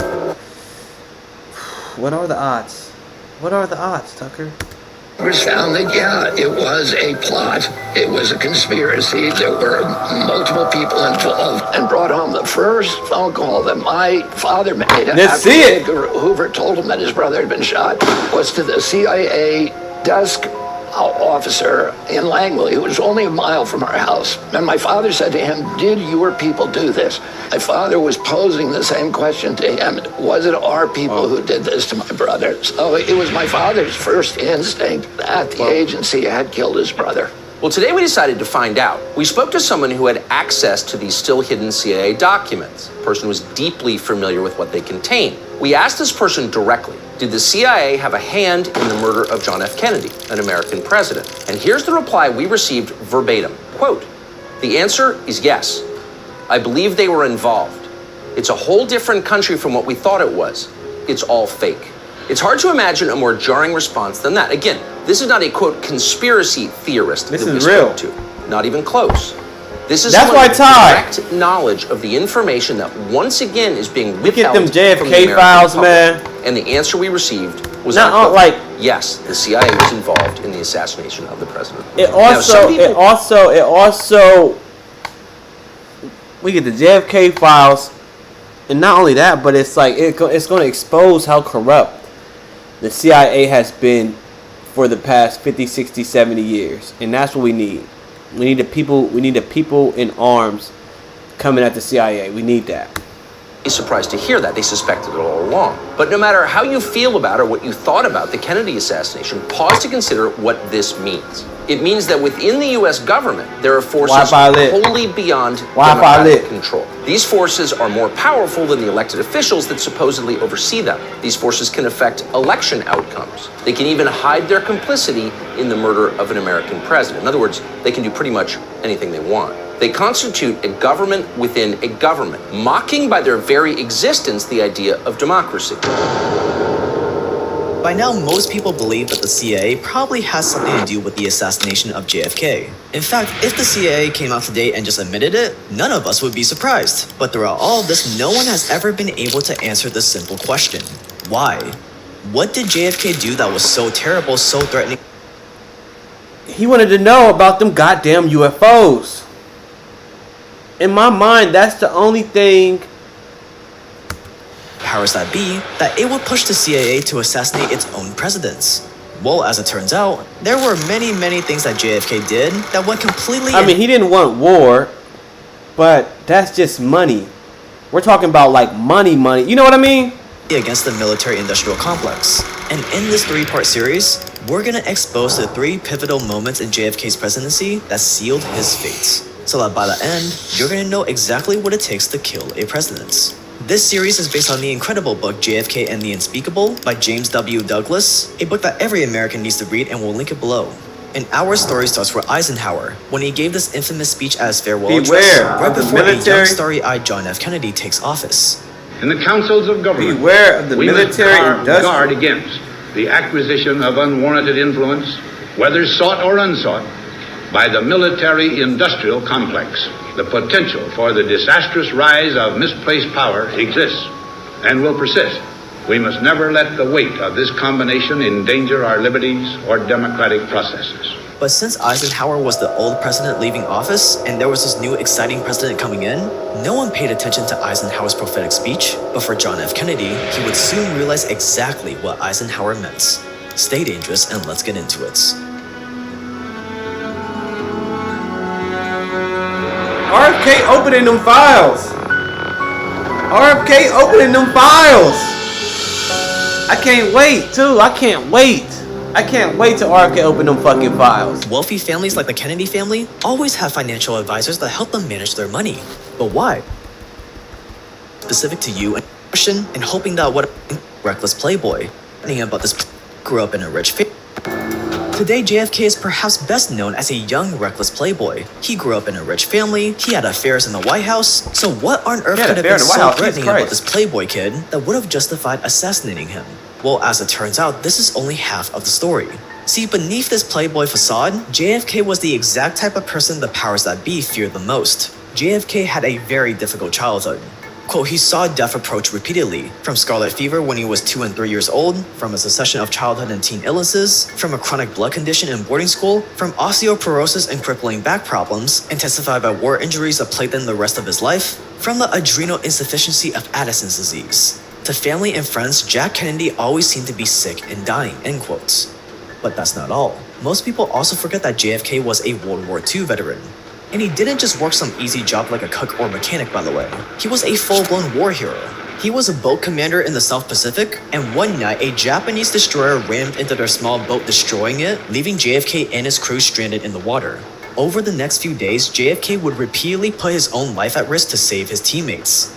He swam to a nearby island while pulling along one of his injured teammates using his literal bare teeth, and then he swam back out to sea to try to signal to friendly boats, where he ended up drifting aimlessly for hours, teetering on the verge of death, until they were eventually saved. That was the reality of JFK's life. He had a tough As upbringing. his brother Robert Kennedy put it, at least 1/2 of the days that he spent on this earth were days of intense physical pain. and it was because of all of this intense physical pain, it was because he had seen firsthand the horrors of war that JFK was not afraid of death anymore. He was prepared to do everything in his power to fight for peace, even if it meant sacrificing his life. Quote, by smiling at his own death, he was free to resist others' deaths. And so, fast forward to January 20th, 1961, and JFK was inaugurated as the President of the US. We observe today not a victory of party, but a celebration of freedom, symbolizing an end as well as a beginning, signifying renewal as well as change. And in the eyes of the most powerful military economic coalition in history, this young, ambitious new president that wasn't afraid of death posed a threat.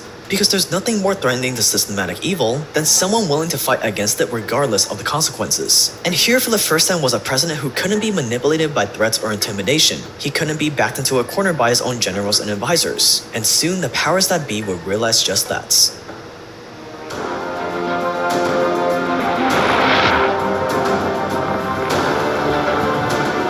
RFK!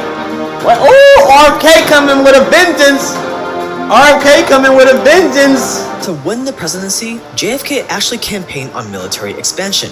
As a World War II veteran, he bought into the military-industrial narrative that America needed to build up as much arms as possible so it could deter the Soviet Union. But once he stepped into the Oval Office, he realized something terrifying.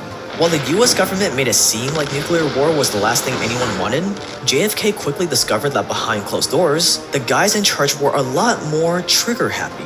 Remember, this was a time when most people viewed the Soviets as satanic devils that needed to be stopped at all costs. And in the eyes of the powers that be at the time, anything short of absolute aggression towards the Soviets was thought of as treasonous. And shockingly, JFK's top military generals actually believed that America could win an all-out nuclear war. And they didn't just believe that America could win, they actively wanted to go to war with the Soviet Union just so they could win and prove it. And they didn't care how many people had to die in the process. In one general's own words, quote, "At the end of the war, if there are 2 Americans and 1 Russian left standing, we win," end quotes. While another general said that he wanted to publicly attack the Soviet Union from, quote, "hell to breakfast," end quotes. JFK was horrified by this realization. He thought his #1 job as president would be to ensure that a nuclear war never happened, and yet everyone around him was vying for war. Just 10 days into his presidency, JFK found out that almost any military commander could start a nuclear war on their own initiative. They didn't need to get the president's approval, they didn't even need to run it up the chain of command. If they believed that there was enough Soviet military action, like an attack or even just possible reports of an attack, they could trigger nuclear Armageddon in the blink of an eye. It was madness, and it only got worse. This is what Kamala and Biden was in there doing. For if nuclear war did break out, in the military's plan, 170 atomic and hydrogen bombs would be dropped on the city of Moscow alone. Every major Soviet, Chinese, or Eastern European city would get nuked, causing hundreds of millions of deaths. To a president who wanted peace more than anything else, this was unacceptable. Never had he imagined the US military would be so willing to allow the murder of hundreds of millions of people, including Americans, just to win a war. After he was briefed on this war plan, he famously turned to one of his officials and asked, And we call ourselves the human race? JFK started to see just how little power the president actually had. After billions of dollars in funding and years of handing over executive power to American generals, the military had just become too strong and influential. So strong that by the time JFK stepped into office, the military-industrial complex already had big plans for him. Military-industrial complex, bro. The CIA.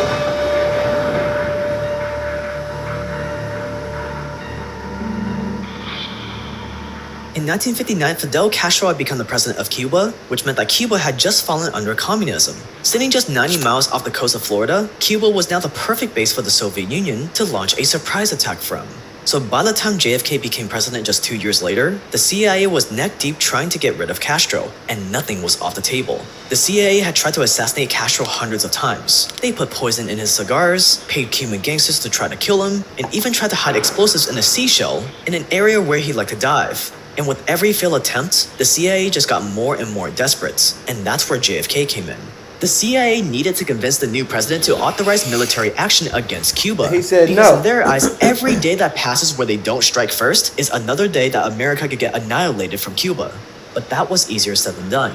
You see, the CIA knew that the president would never authorize anything as drastic as an invasion or an open attack by the US military. It went directly against his plans for peace and de-escalation. But that didn't mean the CIA couldn't force his hand. If they could launch a US-based attack on Cuba, even if it didn't involve Americans directly, JFK would have no choice but to support it and send in reinforcements. Lest the attack failed, Yes, if the CIA could get JFK to agree to an attack led by Cubans but backed by America, and that attack went horribly wrong, he would be forced to send in US troops. As one of the youngest presidents in history, there was no way he was gonna risk such a public failure like that just a few months into his presidency.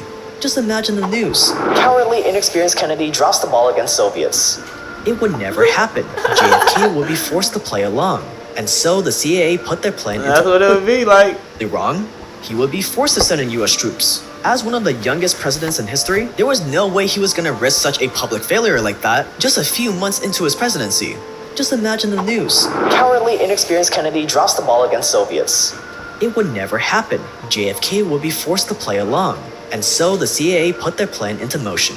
Before JFK was inaugurated, he had been briefed on a plan by the CIA to train Cuban exiles to invade Cuba, to take back their homeland. And right from the start, JFK made it. I'm tired. I don't know. Hey, look. I'm a little tired, but no, I'm fine, bro. I'm fine.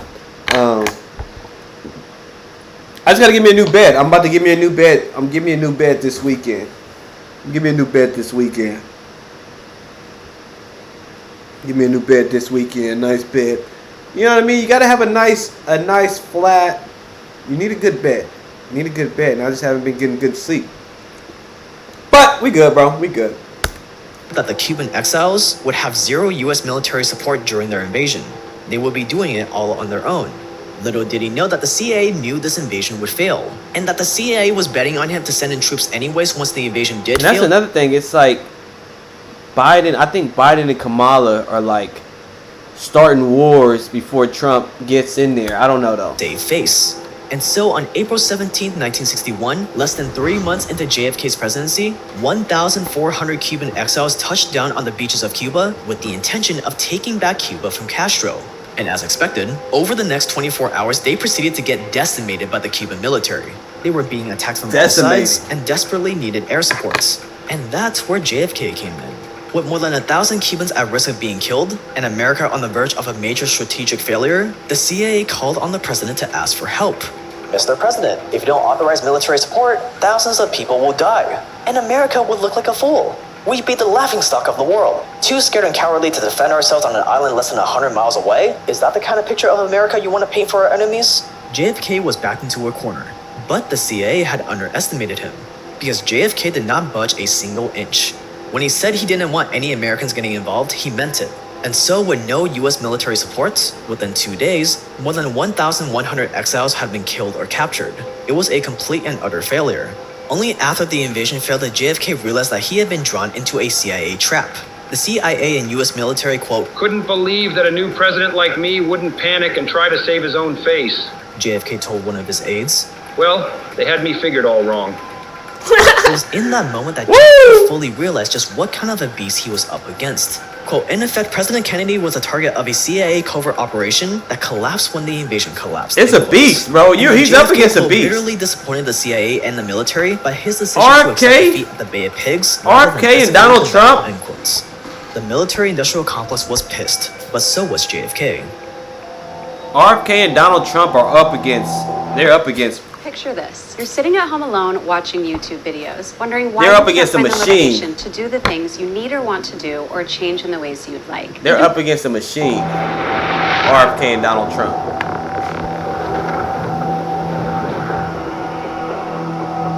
A machine. A military industrial machine.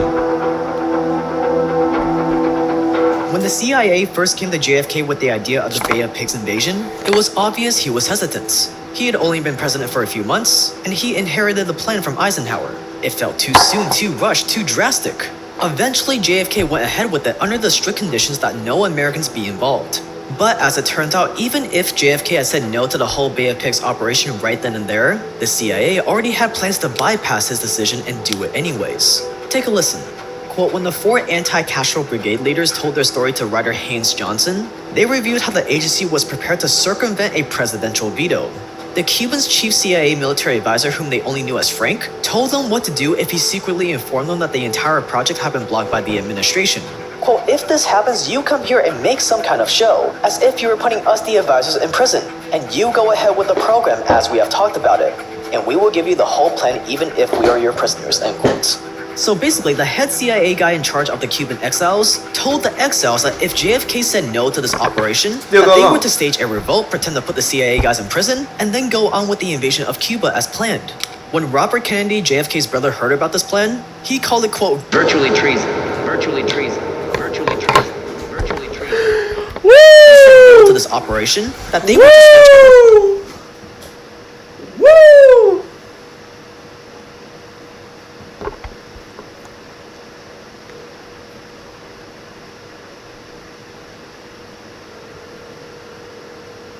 Answer the phone, Ty.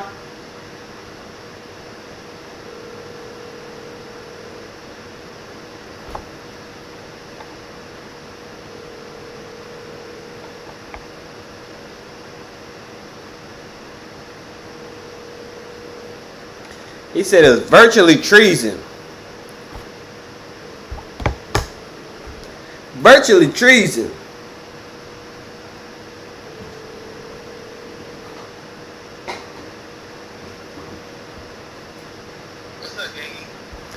You still in the chat?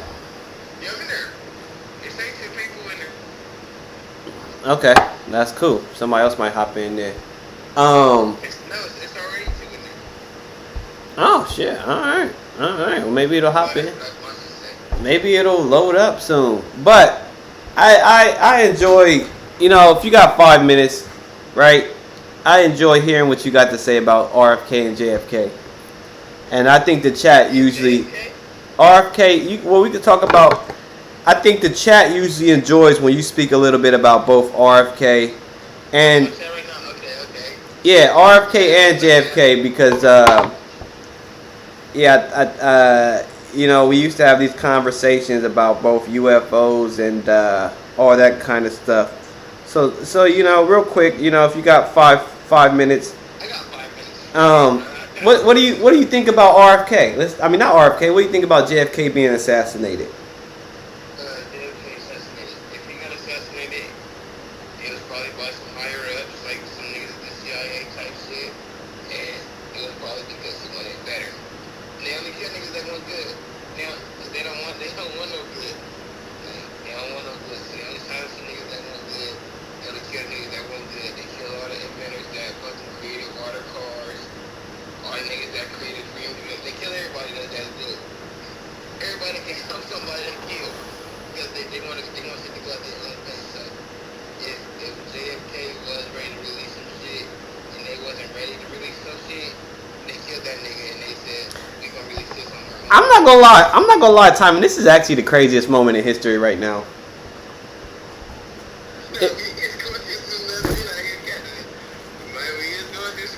It's crazy because it's like, wait, that's the nigga who's like they assassinated his family. Wait, that nigga right there. Like, you got a fucking Democrat, Kennedy running with a Trump.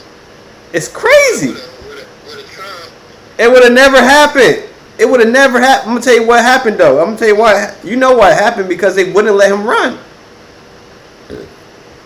They wouldn't let him run. They wouldn't let him do nothing. And then you ask yourself, why would the mainstream media silence a nigga like RFK? why, Time, or think about it like that. I do you one better. Why? All the things RFK talk about a lot of shit, Timon. I'd say he talks about his brain worms probably 0.0001% of the time. I'd say, you know, like, I'd say he talks about his sexual. He talks to you about his sexual assault. I was going against whatever mainstream media would have told me to go for fucking the blackest nigga. I would have went for the whitest nigga. You got to. If they would have told me to go for the whitest nigga, I would have went for the blackest. Listen, I tell you this, bro. Usually I vote Democrat, right? I go to the polls and I'm like, Sherrod, I'm like, Sherrod Brown's a Democrat. But That's your first time ever voting though, ain't it? No, this ain't my first time ever voting. You voted in the last Yep. I voted. I voted for Biden. I voted for Biden, and then I think I also voted for Hillary. I voted for Biden, bro. I think I did. Yeah. I voted. I didn't know he. Hey, Ty. I didn't know he was that sleepy, right? I didn't know, Ty. No, I didn't know, Ty. I didn't know he was Ty. I didn't know he was that sleepy, bro. If I knew he was that sleepy. But here's the thing, Ty. No. Here's the thing, though. Here's the thing. Look. You right. But here's the thing. If they would have, all they had to do was maybe hold a primary or fucking, you know what I mean? Like, hold a vote. If they would have held a vote,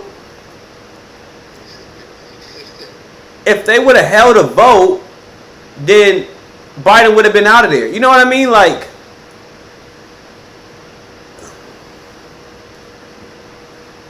but they didn't hold a vote. They didn't hold a vote, bro. Is people mad? I didn't. I haven't. I thought about making a post on Instagram, but it's not worth my time. It ain't worth my energy, bro. You just here's the thing, Ty. You have to let them see when they see, right? So when they see RFK working, and then finally they'll be like, oh, he's not a crazy conspiracy. You know, like what I'm going to time? What I'm going to time it? Ty.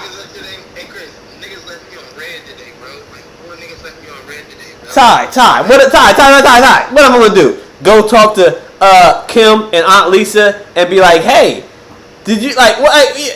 Right? Like what? RFK? Did you know RFK is trying to? It's wasting my breath. Hey, Chris, I tell Kim and Aunt Lisa respect your president.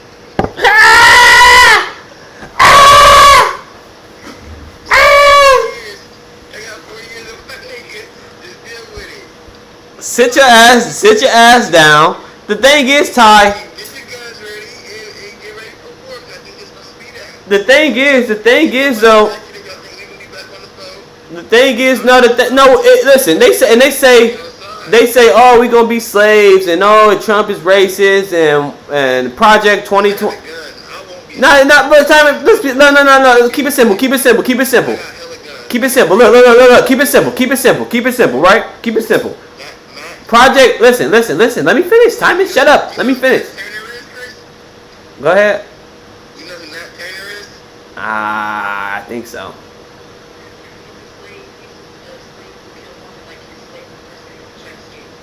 Yeah, I know Nat Turner. She's like a Democrat shield. She might as well be Charlamagne the God or Oprah Winfrey or like.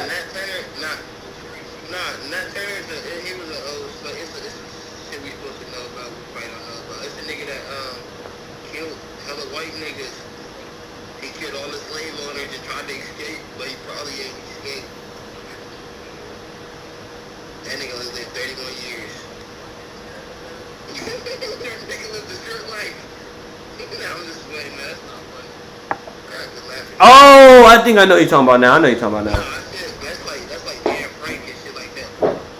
That's like Emmett Till and shit. We supposed to know about him producing. I gotta watch a video on him. Yeah, I heard of Nat Turner before. I heard of Nat Turner before. But Ty, yeah, man, it's I don't see the purpose, and I thought about making a post, and I'm gonna make a post, but I'm not wasting my energy. Listen, Ty, I'm not wasting my energy trying to educate someone that doesn't want to be educated.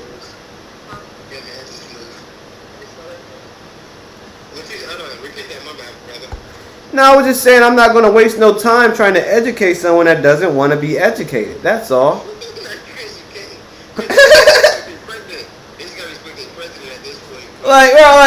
I even like, and Mama. I feel like Mama would be the. Mama might understand. Mama. That's why Mama shut up on Facebook. But Mama gets it. Mama gets it. Mama knows that the media lies.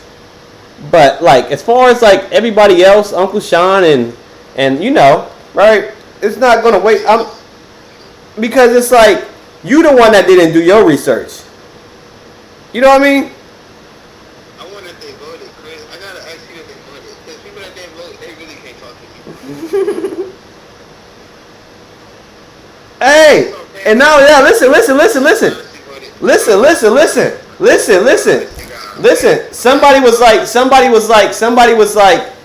was like, I'm so sick of, listen, shut up and listen. Somebody was like, I'm so sick of somebody was like, I'm so sick of all these swing states being worth more than my state, right? And that's a fair argument, right? Like, somebody was like, I'm mad that Pennsylvania is worth more than my state, right? They said that, right?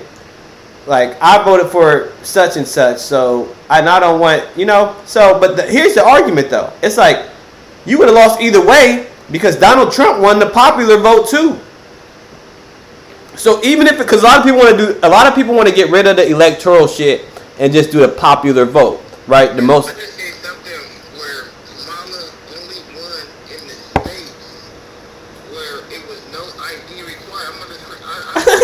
I think I seen that, bro. No, it's legit fact. The only one in the states where it was no ID required. They cheated and she still lost that cheating. Man, Chris, you so happy. Chris, I ain't gonna lie. I've been trying not to say it because I don't know who's going to spaz out on me. So I've just been trying to just chill to keep my happiness to myself. It's not even about. I don't. I'm not. Listen. Good point. I'm not keeping my quote unquote happiness to myself. I just haven't. I'm not explaining no more. I'm not, because you can't. It's like talking to a wall. It's like literally talking to a wall. Like, if you don't want to learn, then they're not going to learn. They're not going to listen. I got nigga. Listen. Check this out. It's funny too because niggas at my job was like, hey, look. Niggas at my job was like, I had a nigga call me early day on election day. He was like, Chris, bro. Same how you be calling me sometimes. Like, Chris. He like, this bitch think Kamala gonna do something. Like, I'm like, bro, that's how people think, bro. Like, people. He was, you know, he was, everybody.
If you wasn't on a slave boat the first time, no, let's not. But listen, like, if you wasn't on a slave boat the first 4 years, and this is why. Think about it though. Like, you got people talking about Donald Trump Project 2025. Like, okay, 2025 is in 2 months. Like, I can't wait because I'm gonna be like, are you what is, like, black people, you know, like, there is no fucking Project 2025.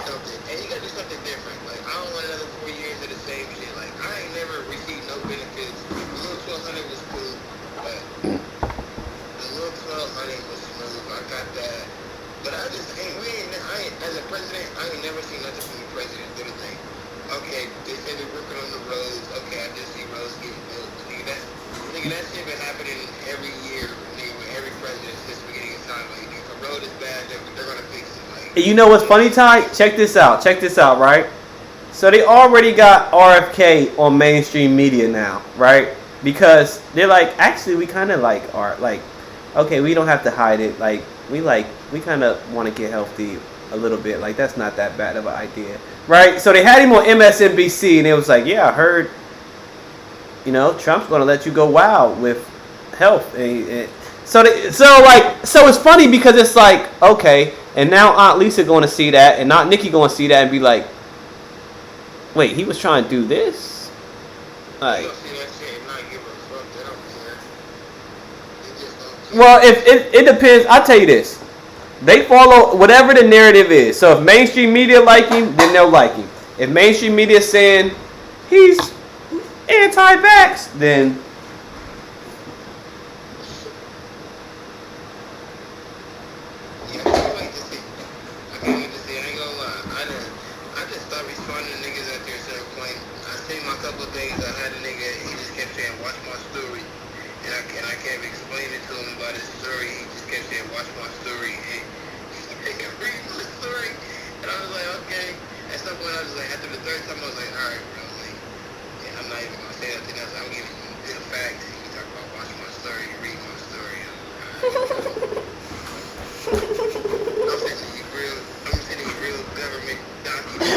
time you time in.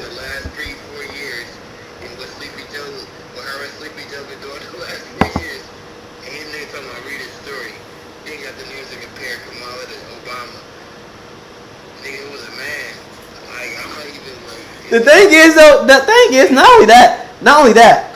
This is why you can't compare Obama to Kamala. Hold on, let me finish. This is why you can't compare Obama to Kamala. Obama was a lot more, he was smarter for one. Obama's a really smart dude. I would never take that away from him. He's a lot smarter. He is clean. He is articulate. He is everything Kamala is not. Like,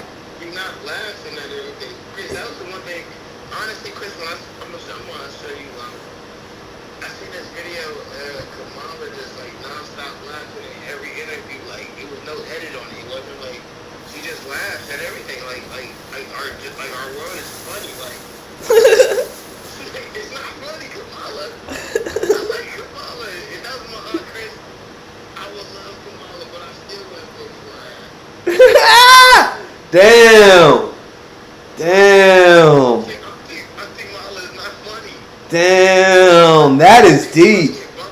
That is deep. That is deep.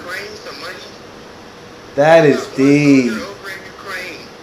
Ty said if Kamala was my aunt, she could be my auntie, and I still wouldn't vote for Kamala.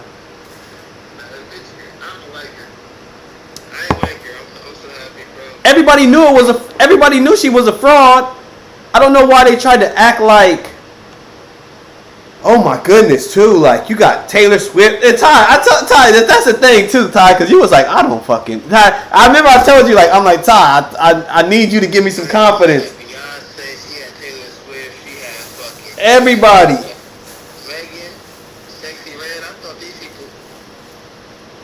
Cardi B. And then she had heavy hitters though, bro. They bought the heavy hitters out. They bought the Obamas out. The Obamas, you know, like the Obamas and their massive ass following. Obama supporting Kamala? You didn't know that? Yeah, he was the biggest supporter. No, Obama, no. Obama, and that's the thing. That's the thing. And here's the thing. Well, listen, I wish I was into politics back then, right? But Dr. Umar said,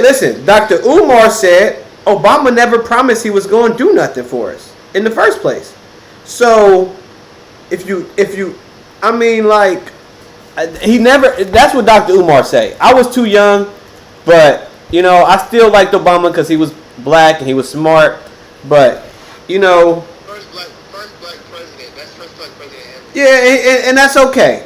I think. And that's why I think he, honest to God, I think that's why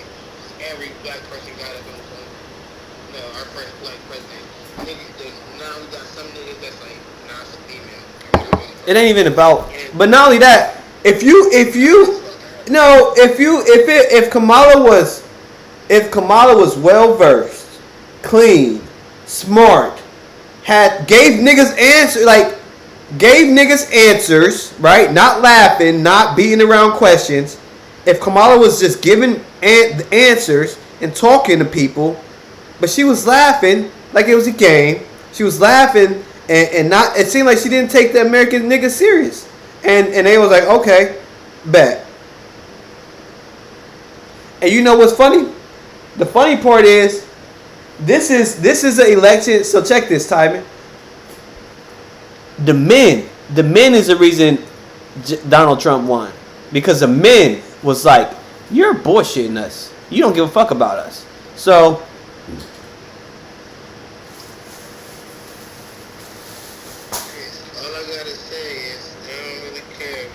and when you act like the men aren't there, then the men gonna act like you not there.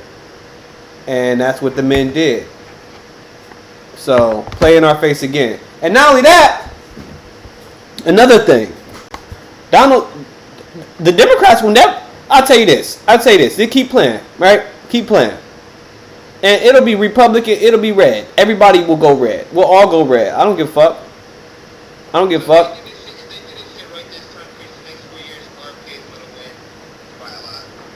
Woo! Woo! Woo! Woo! They got to. Because if RFK is commander-in-chief, yeah, I'm sorry, military. Your game is gone. Your game is done. I mean, we have a military, but yeah. But it's perfect. It works out. The thing is, Ty, the people we were going to get, they have to answer to us. Like, no matter which way you slice it, okay. Okay, well, we don't really care about the American people, so we'll keep sending money to Israel and Ukraine. Okay, bet. Right? That's how they did us. Like that, they was like, okay, this.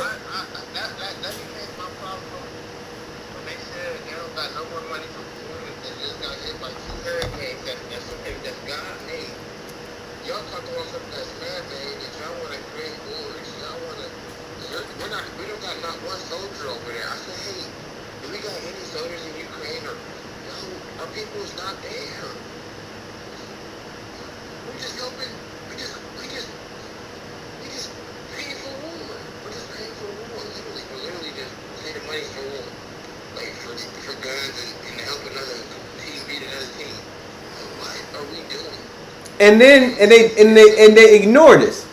And they ignored us. And they ignored us. And they ignored us. And they ignored us. And they ignored us. And they ignored us. And they ignored us.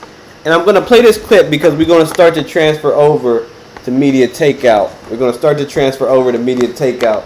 Tommy, give me a FaceTime call.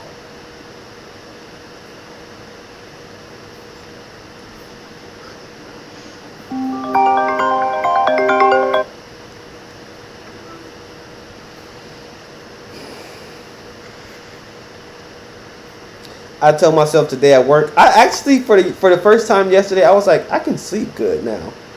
I can sleep good, knowing that my man's in there.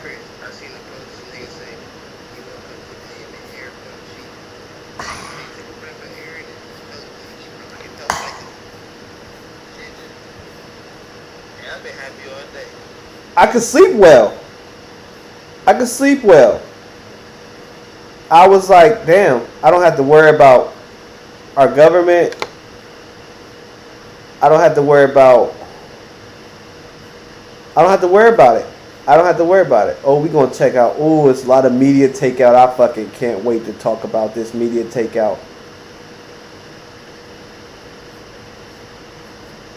Oh, and check this. And now you got CNN talking about, well, men actually shouldn't be in women's sports. Well, fucking duh. Like,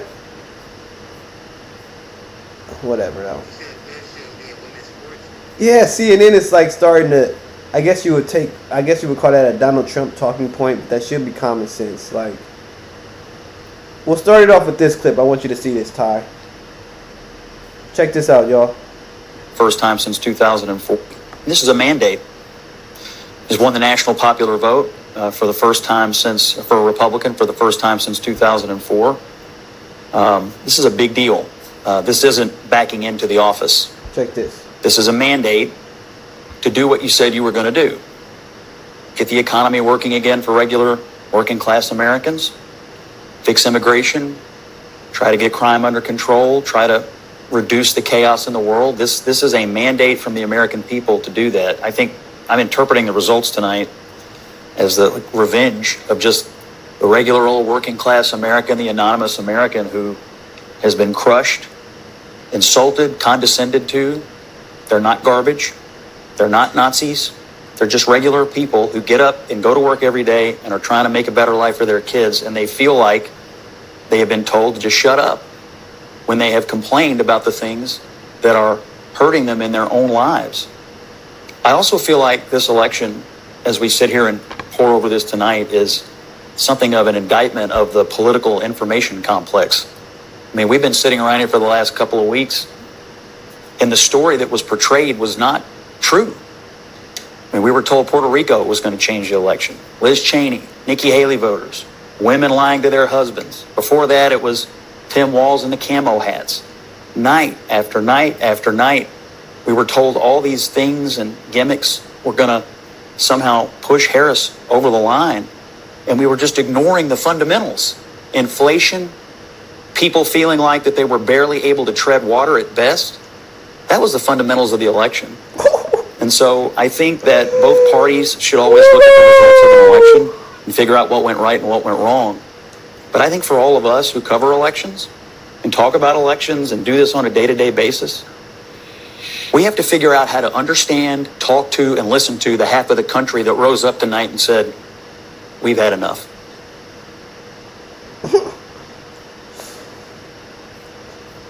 Right. We're not Nazis, right? I don't hate black people. It's not because I only, right? I see it, man. I see it.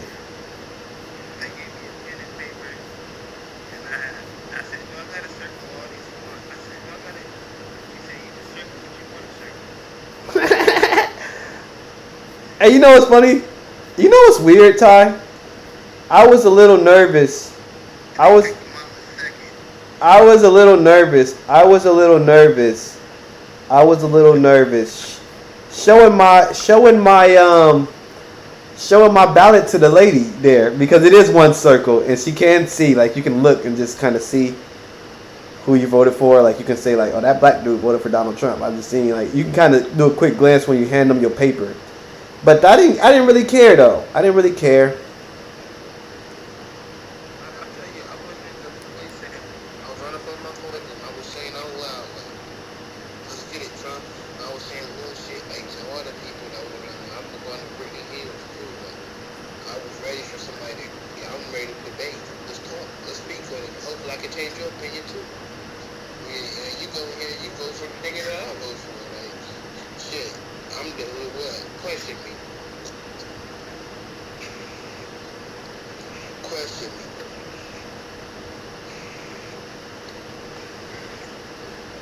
They just ignored the people. I'm gonna tell you what did it. I told you what did it, though. I think a lot of people were mad when they were bombing all those kids in Israel. Like, we seen it, we heard about it, and they kept doing it, and they didn't listen to the people.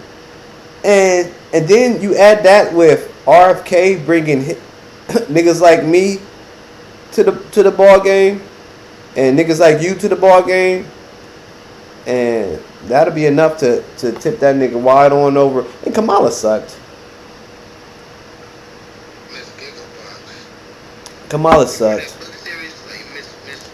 She could have I would have liked her more if she was an asshole to Donald Trump or something. Like, I don't care. Like, I heard her talk about how she cooked collard greens in the bathtub, and that was enough for me to not vote for her. like, Hey, she said 1 year on Thanksgiving, she had so many collard greens, she had to cook them in a bathtub, and that was enough right there for me to say, okay, I'm not gonna vote for her. and when you constantly ignore the people, they gonna show up, and they gonna be like, okay. Okay, little bitch. Okay, little bitch. You think this shit's a game. Hey! And not only that, but Donald Trump won the popular vote too. So, that means, even if we didn't even do this electoral shit, right? Even if we didn't even do the electoral shit, you still would have lost, Kamala, right? Even if we would, because a lot of people want to do most player wins, right? Most votes win. And I'm cool with that. We can do that. But you still would have lost. Either way. Right? Even if we did most votes win. Most votes win. You would have lost. Either way, no matter which way you slice it, you would have lost, Kamala. Nobody wanted you. You was thrown to us. You was thrown on us.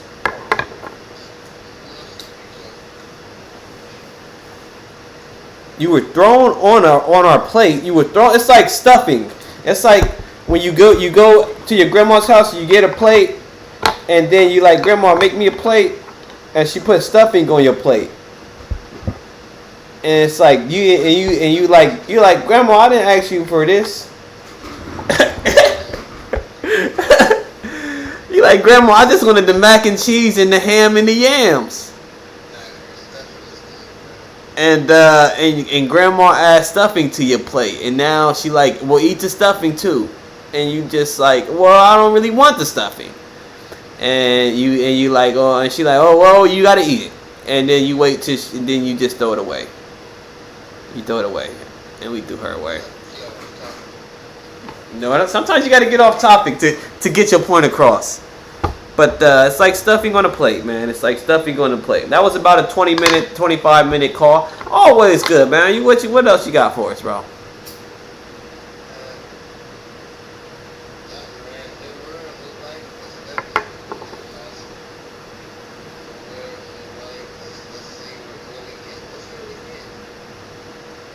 Well, I can tell you one thing. That nigga RFK didn't already start it. And once I check media takeout, you'll see he didn't already start. He's crazy. He is kind of crazy. Hey, but it's crazy in a good way. He's crazy for the American people. He's crazy because he's serious about his change. He's serious. Like he's too serious. He cleaning out. They cleaning out the shit before they even got into office. Check this out, Ty. So I guess the 5 biggest food companies had a meeting today to discuss some shit.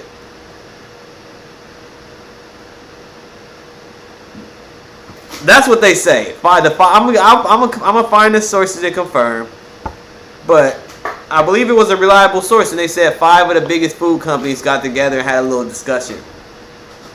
Oh, I bet you do.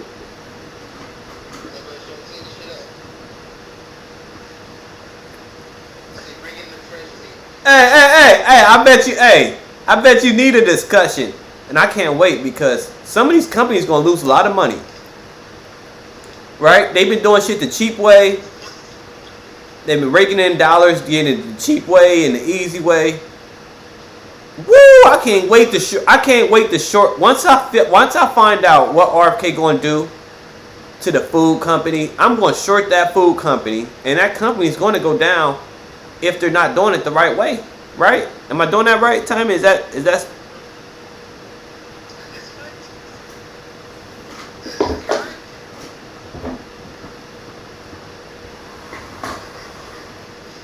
Monsanto, Coca-Cola,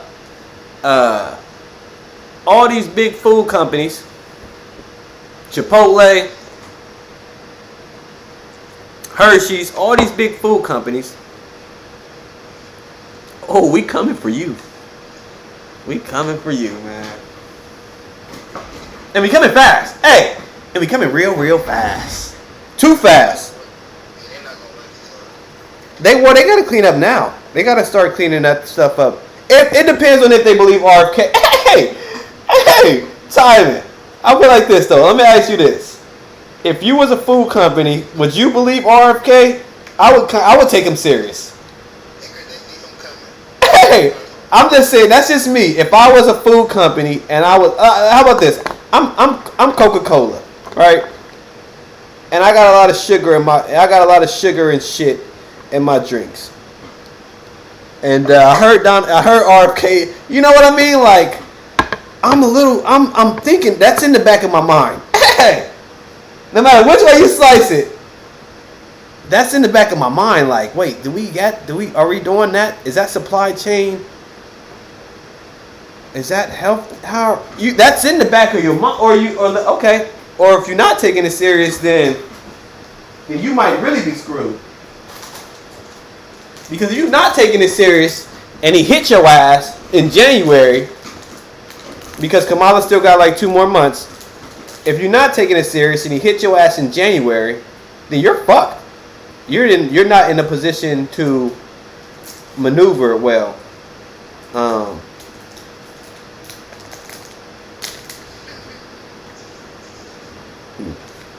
You're not in a position to maneuver well at all.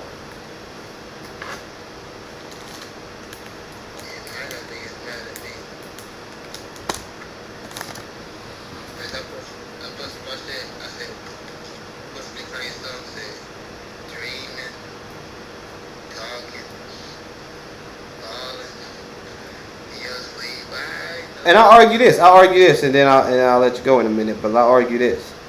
I think Kamala / Biden supporters, I think they were worse than Trump supporters. As far as like anger and, am I wrong?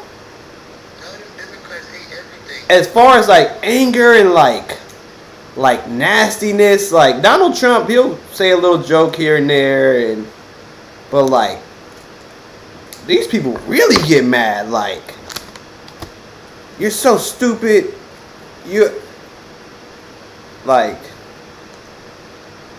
somebody called Amaya uneducated. She posted some shit. Somebody called her uneducated.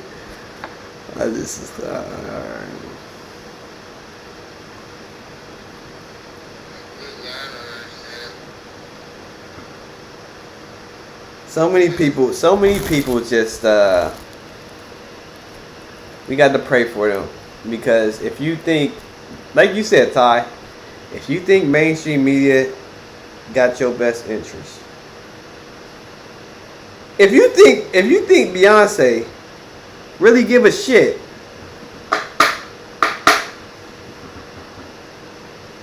then you just a fool, right? And she might care. I ain't gonna say Beyonce don't care about black people, but why ain't she in Atlanta building a little school, right? Right. But that's all I got, man. Love you, man. It's been a pleasure.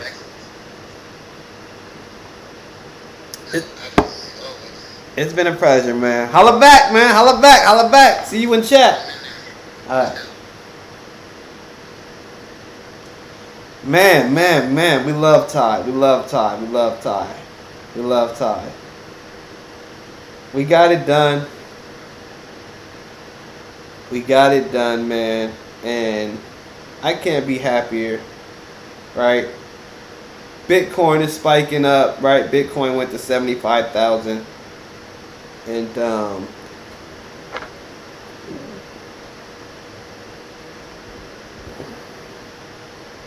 that's just what we got, man.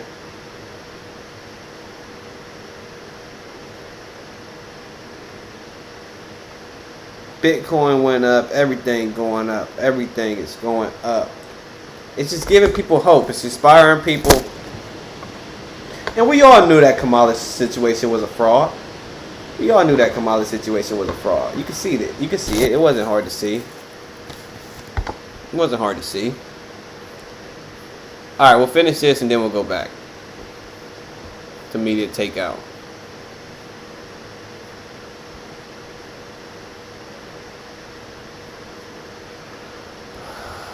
Hold on.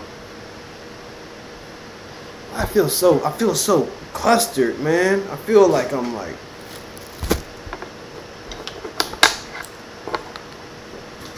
Like I'm in a fucking ball. Like I'm in a ball. Jesus Christ.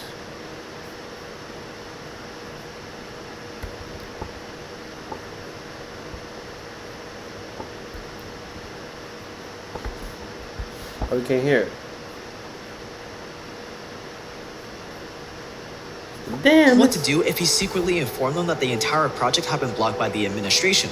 Quote, if this happens, you come here and make some kind of show, as if you were putting us, the advisors, in prison, and you go ahead with the program as we have talked about it, and we will give you the whole plan even if we are your prisoners, end quotes. So basically, the head CIA guy in charge of the Cuban exiles told the exiles that if JFK said no to this operation, that they were to stage a revolt, pretend to put the CIA guys in prison, and then go on with the invasion of Cuba as planned. Man. When Robert Kennedy, JFK's brother, heard about this plan, he called it, quote, virtually treason. Virtually treason. I love when he says that. So that if I love when he JFK says said no that. to this operation, that they were to stage a revolt, pretend to put the CIA guys in prison, and then go on with the invasion of Cuba as planned. When Robert Kennedy, JFK's brother, heard about this plan, he called it, quote, virtually treason. Virtually treason. Virtually treason. Virtually treason. Virtually treason. When all the dust settled, it marked a turning point for JFK's time as president.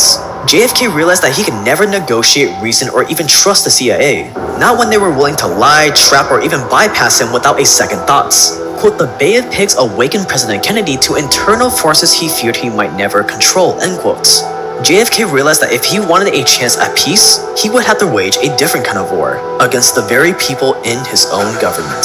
Yeah. As the dust settled, JFK turned to one of his highest officials in his administration and said that he wanted to splinter the CIA in 1,000 pieces and scatter it to the winds. Scatter it to the winds. And RFK gonna do the same exact thing. And he meant it. While the Bay of Pigs was still going on, JFK told his presidential advisor, Mr. Arthur Schlesinger Jr., that, quote, it's a hell of a way to learn things, but I have learned one thing from this business. That is, that we will have to deal with CIA. No one has dealt with CIA. And we so will. From that point on, JFK started splintering the CIA. And he first started by going after the mastermind behind the whole Bay of Pigs fiasco, the infamous CIA director, Mr. Allen Dulles. And we will. And we will shatter the CIA. When RFK get in there, we will. We gonna shatter that bitch into 1,000 pieces on the game.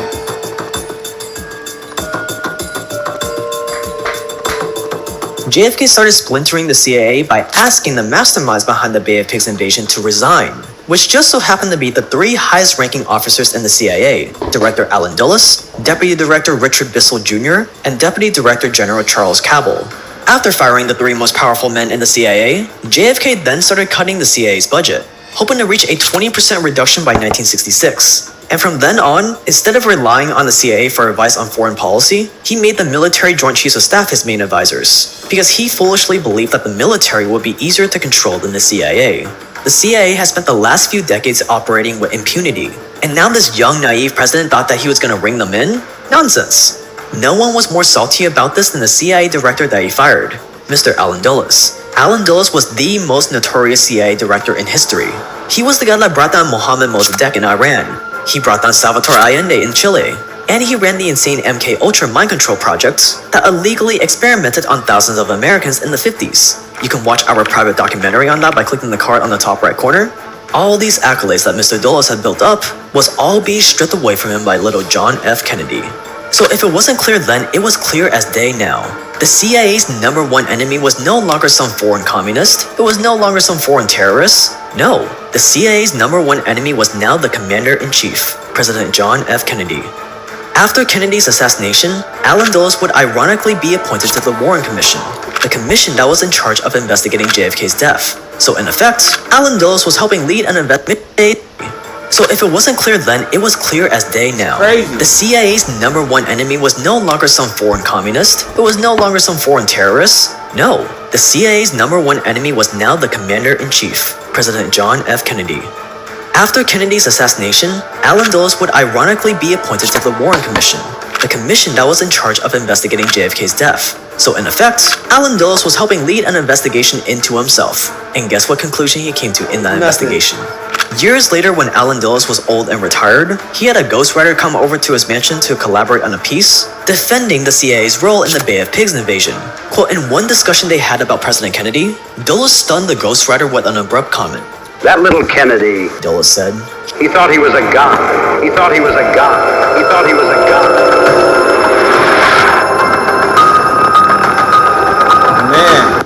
Man. Years later, when Allen Dulles was old and retired, he had a ghostwriter come over to his mansion to collaborate on a piece defending the CIA's role in the Bay of Pigs invasion. Quote, in one discussion they had about President Kennedy, Dulles stunned the ghostwriter with an abrupt comment. That little Kennedy, Dulles said, he thought he was a god. He thought he was a god. He thought he was a god.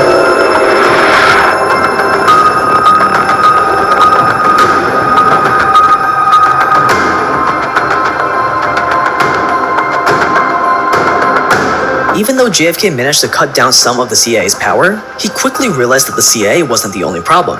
Even though the CIA had been the one to plan the Bay of Pigs invasion, it was the US military chiefs who signed off on it, and it was them who pushed JFK to let the US military intervene.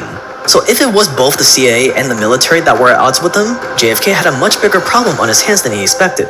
It was the summer of 1962, a year after the Bay of Pigs invasion ended in disaster. One of JFK's friends asked him what he thought of a best-selling novel at the time about a fictional military takeover in the United States. JFK read the entire book that night. But it the very next day, he discussed the possibility of such a military coup in America to his friends. It's possible, he said. It could happen in this country, but the conditions would have to be just right.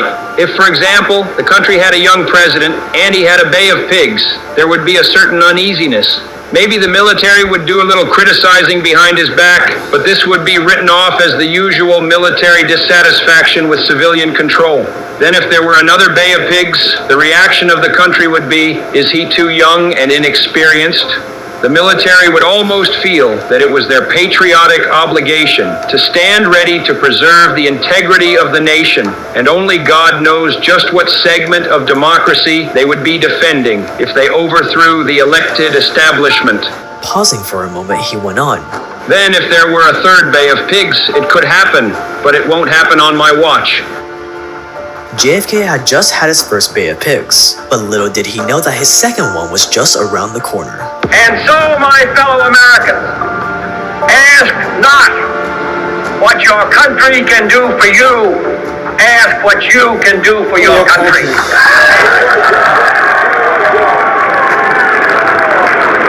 All this will not be finished in the first 100 days. Nor will it be finished in the first 1,000 days. But let us begin. Yeah, man. Your child needs these three key factors to get into. That little Kennedy, he thought he was a god. It's sad. It's sad that they had to assassinate my man. But that's what they do to anybody that wants to change the status quo. But when Kennedy get in there, it'll be a totally different story. We'll put it like that. When RFK get in there, it'll be a totally different story. We won't let that happen again. How about that? We will not let that happen again. Alright, we about to check media takeout. About to check some media takeout. Oh yeah, man. It's oh shit, we gotta check this out. We gotta check this out. Casper's side. Let's see what he's talking about. What's big is just they're very similar. In fact, I'm going to send that to my community of the UFO. Casper site UFO. Share the feed. What is this? That could be fake. Share. Okay, now. This Marine. So, okay, Benny Zombie Hooligan, right? He sends me this. So this isn't UFO footage, but a military conferencing about UFOs and aliens seems very legit. I highly recommend that you watch it to the end.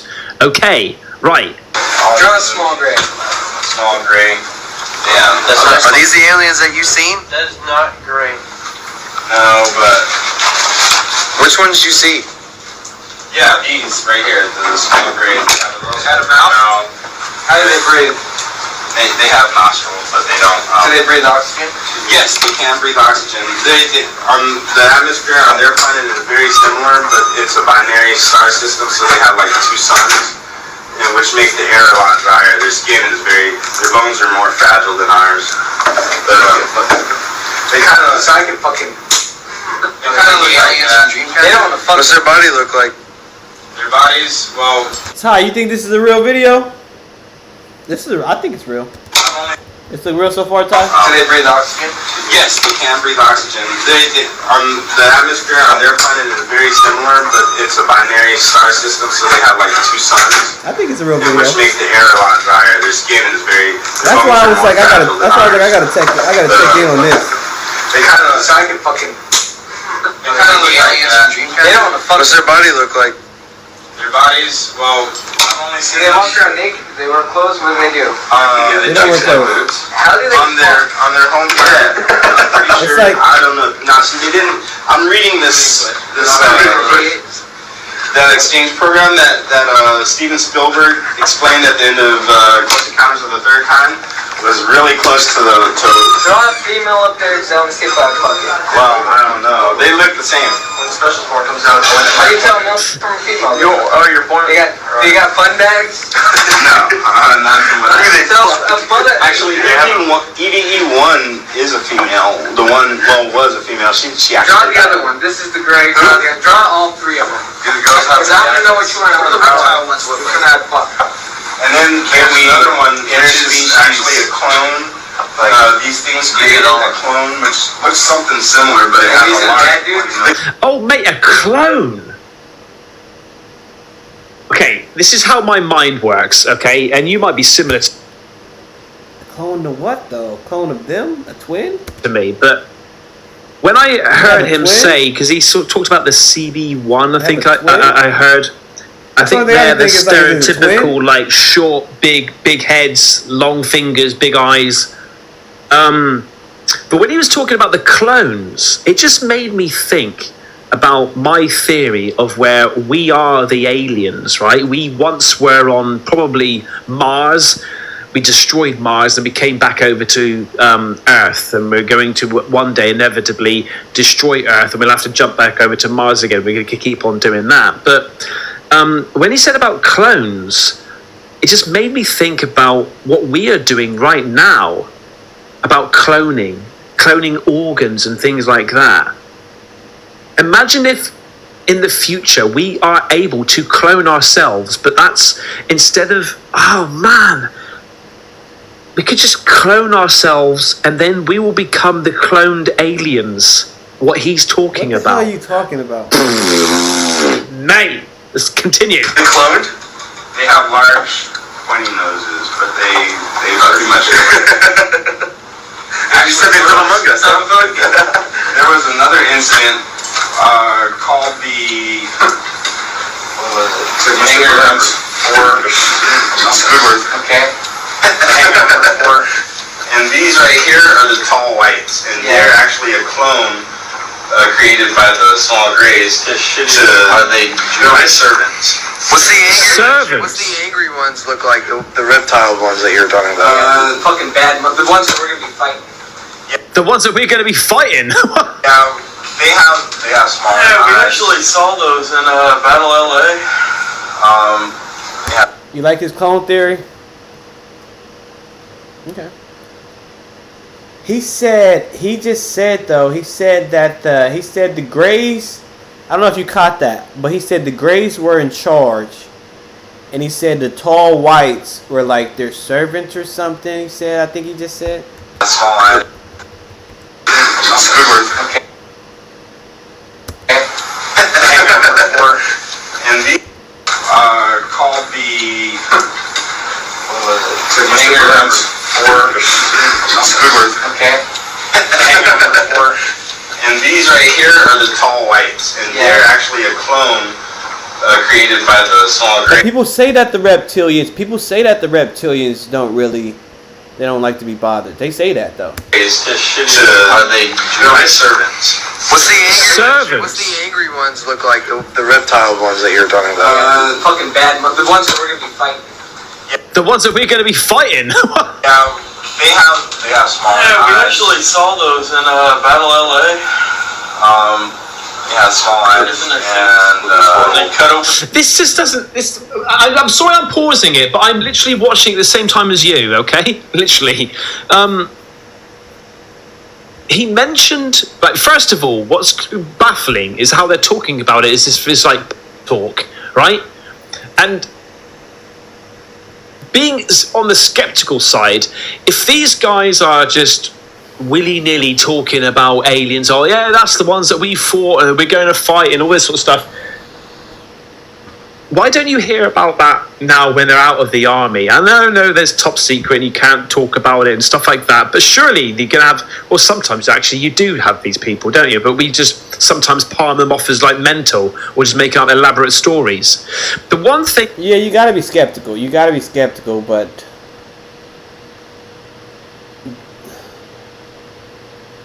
this doesn't strike me as something that's staged. That he mentioned about these noses. I read a book. It was about mouth breathing, okay?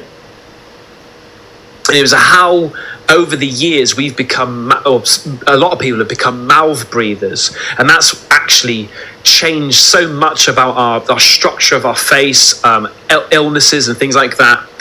And he said about long pointy noses, which will give you sort of an understanding of their environment, because apparently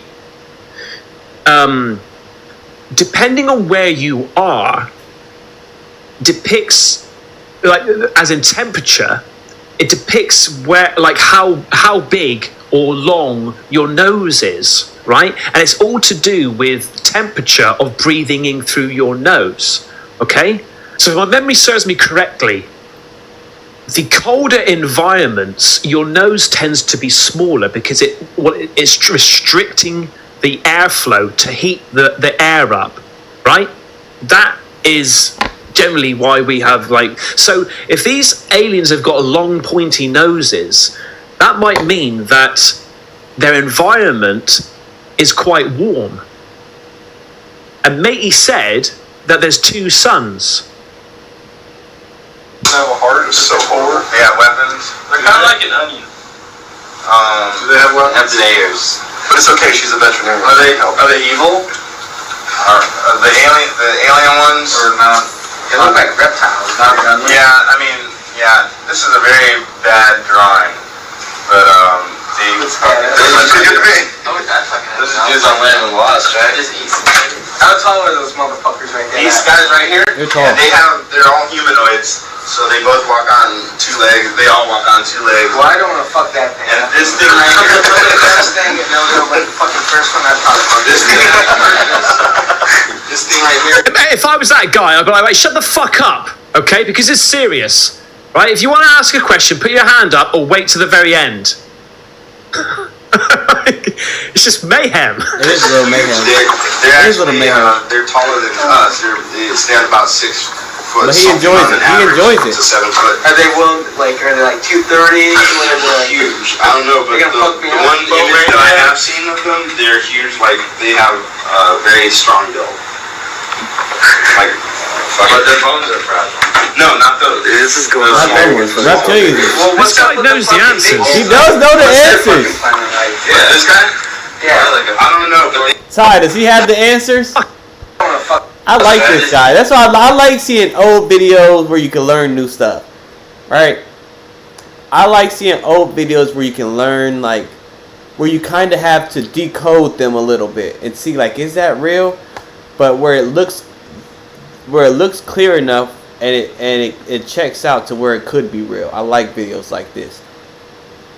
Props to Casper for finding it, right? how tall are those motherfuckers right there? These guys right here? Yeah. And they're all humanoids, so they both walk on 2 legs. They all walk on 2 legs. Well, I don't want to fuck that thing. And this thing right here. I don't know if I want to fuck the reptilian either, though. First one I talked about. This thing right here. This thing right here. If I was that guy, I'd be like, shut the fuck up, okay? Because it's serious, right? If you want to ask a question, put your hand up or wait to the very end. It's just mayhem. It's huge. They're actually they're taller than us. They stand about 6 foot something on an average to 7 foot. Are they 230? They're huge. I don't know, but the one image that I have seen of them, they're huge. Like they have a very strong build. Like, but their bones are fragile. No, not those. This is going on America's Funniest Home Videos. Well, this guy knows the answers. Like, what's their fucking planet like? Yeah. This guy? Yeah. I don't know, but How do they react? Can they breathe oxygen too? These, yes. But these and these had a large war. Okay, who won? These guys, well, no, these guys won. They almost wiped these out, but they had a soft spot. So we should be more worried about their planet was destroyed, so they had to go to the circle. Well, this guy's got a fucking bunch of motherfucking clones. So. How do you know that there was an alien war?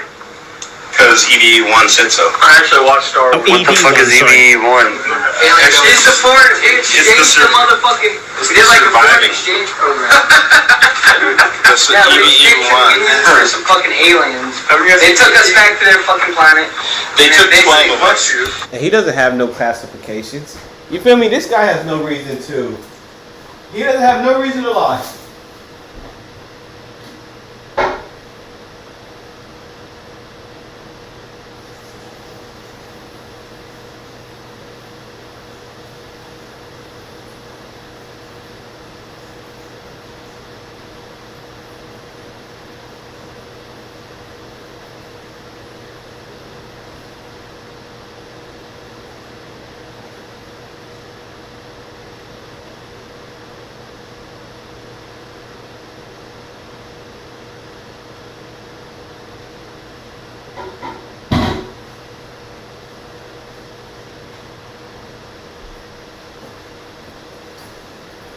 Like, this guy has no clearances, right? He has no clearances. He just heard it, and he sounds like he knows what the fuck he's talking about. My kind of guy. If you go on, they had a soft spot. So we should be more worried about their planet was destroyed, so they had to go to the circle. Well, this guy's got a fucking bunch of motherfucking clones. So. How do you know that there was an alien war? Because EVE1 said so. I actually watched Star Wars. What the fuck is EVE1? It's the foreign exchange, the motherfucking. We did like a foreign exchange program. Yeah, we exchanged aliens for some fucking aliens. They took us back to their fucking planet. They took 12 of us. If you go online and look at under the Majestic 12, and actually, so President told Steven Spielberg when that movie was made, Close Encounters of the Third Kind, the president told Steven Spielberg that he hit the nail on the head, and pretty much because at the end of the movie you can count them. They send 12 humans in red. With this asteroid or whatever the fuck's gonna go on here pretty soon, are these motherfuckers gonna come help us out, or what are they gonna do? Well.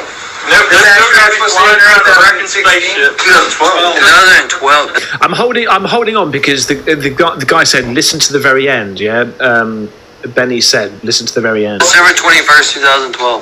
The asteroid, that fucking. Okay, there was an asteroid. Motherfuckers can come help us out. Maybe Jesus was an alien. You know what? They said that's a very strong possibility. That he wasn't an alien, but he was. Our DNA has been altered 68 times since the caveman days.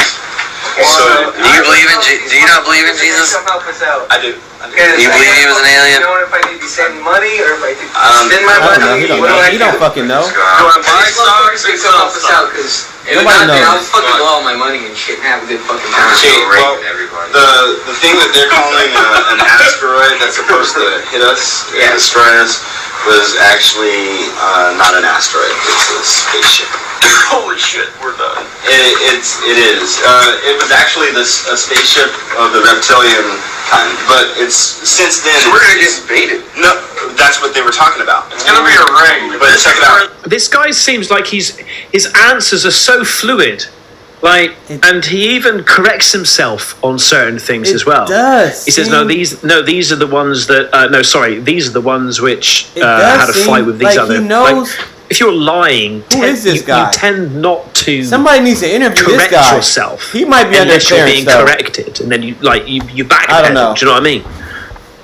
This all ties into the military. Iron Man, yeah, we have the Avengers. Yeah. Thank God.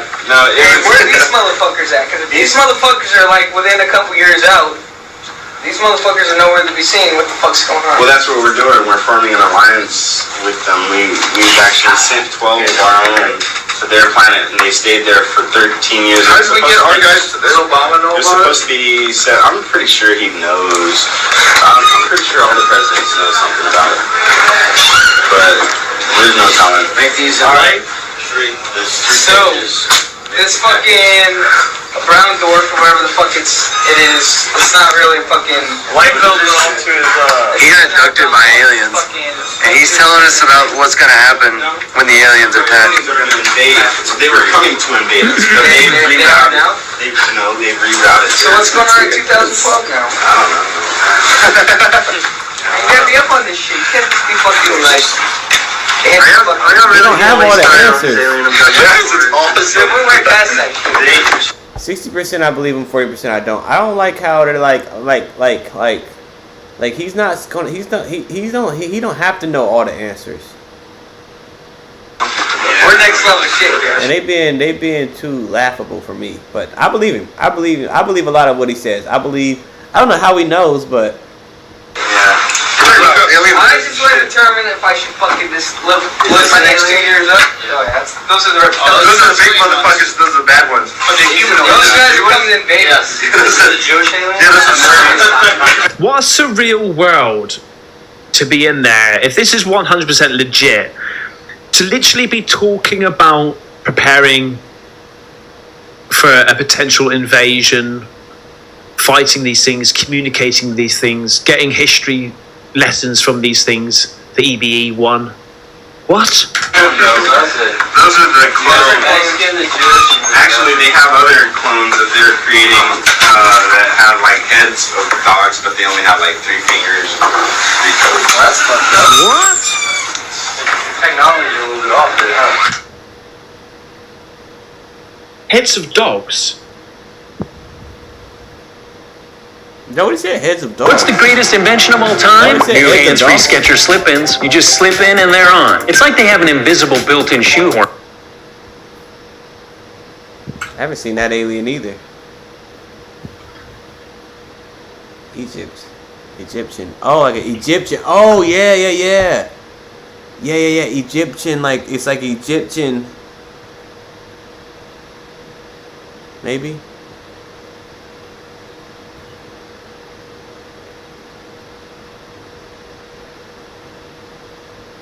Good correlation.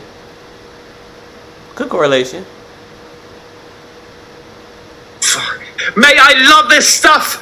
Oh my god, I love this stuff. Me too. I love this stuff, mate. Me too. How many fingers has he got? Oh my god. That looks like 3, something like that.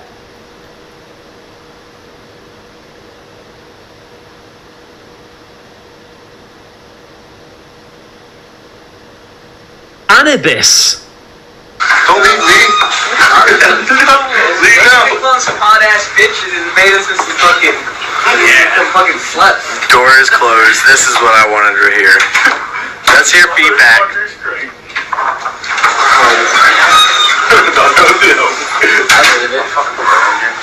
You believe everything that he said? Oh yeah, me too. Definitely. We're gonna go get this story.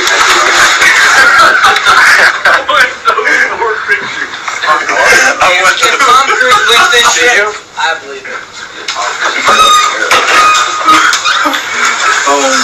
This is going on YouTube. Say something. But why would it go on YouTube? Like, why would he say this is going on YouTube? Alright, brother. Surely that's confidential information. No, not right? necessarily. Not necessarily,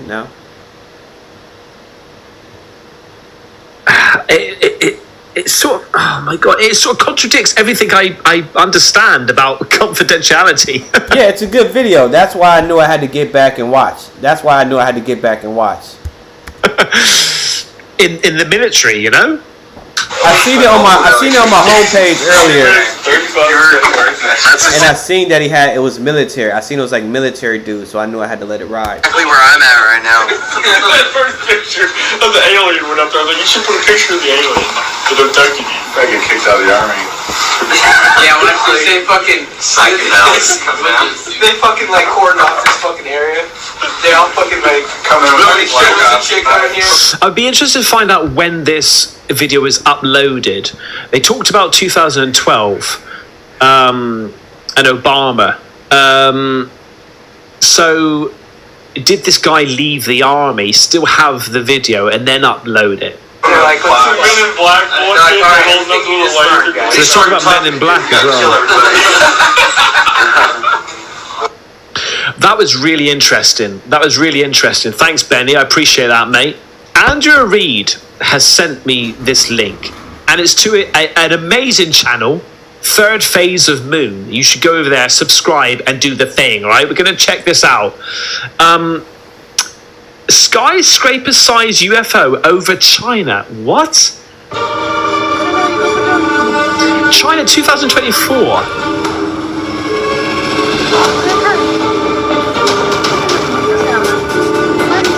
What? Look at these lights. They look so weird.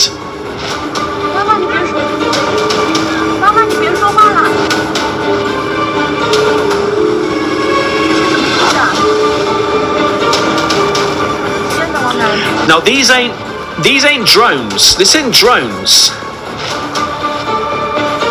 It definitely looks off.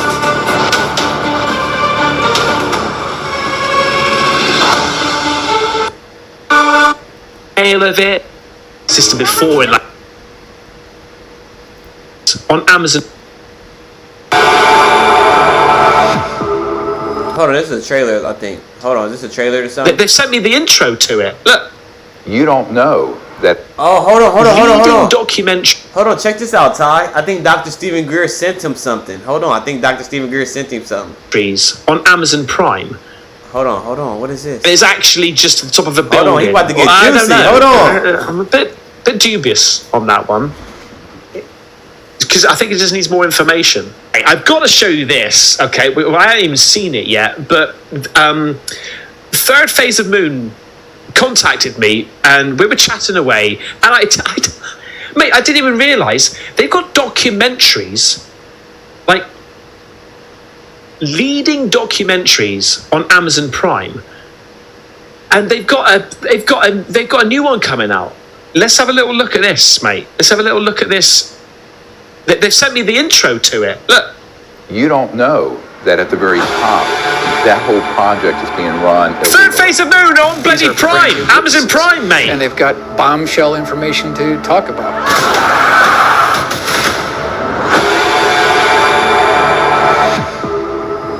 These technologies are unsanctioned. They are illegal operations, and this can be proven in any court of law. It's like nobody's coming after us. We're going to do. Billy Carson, I want to get him on my show. They would have so much control over everything if they had that. If this information was all released, it could fall into the wrong hands. Dad bods deserve better teas. I found this brand called... They're using security as a cover for illicit or illegal or treasonous activities. That's the man. Congress didn't have the detailed information of the precise location. Where they keep the bodies, the crack, the debris, all the evidence that we've been searching for the last 80 years. You know how to keep a secret? Secrets are a stock and trade. They're literally making their own money to fund. I love that. A conspiracy within a conspiracy. I love it.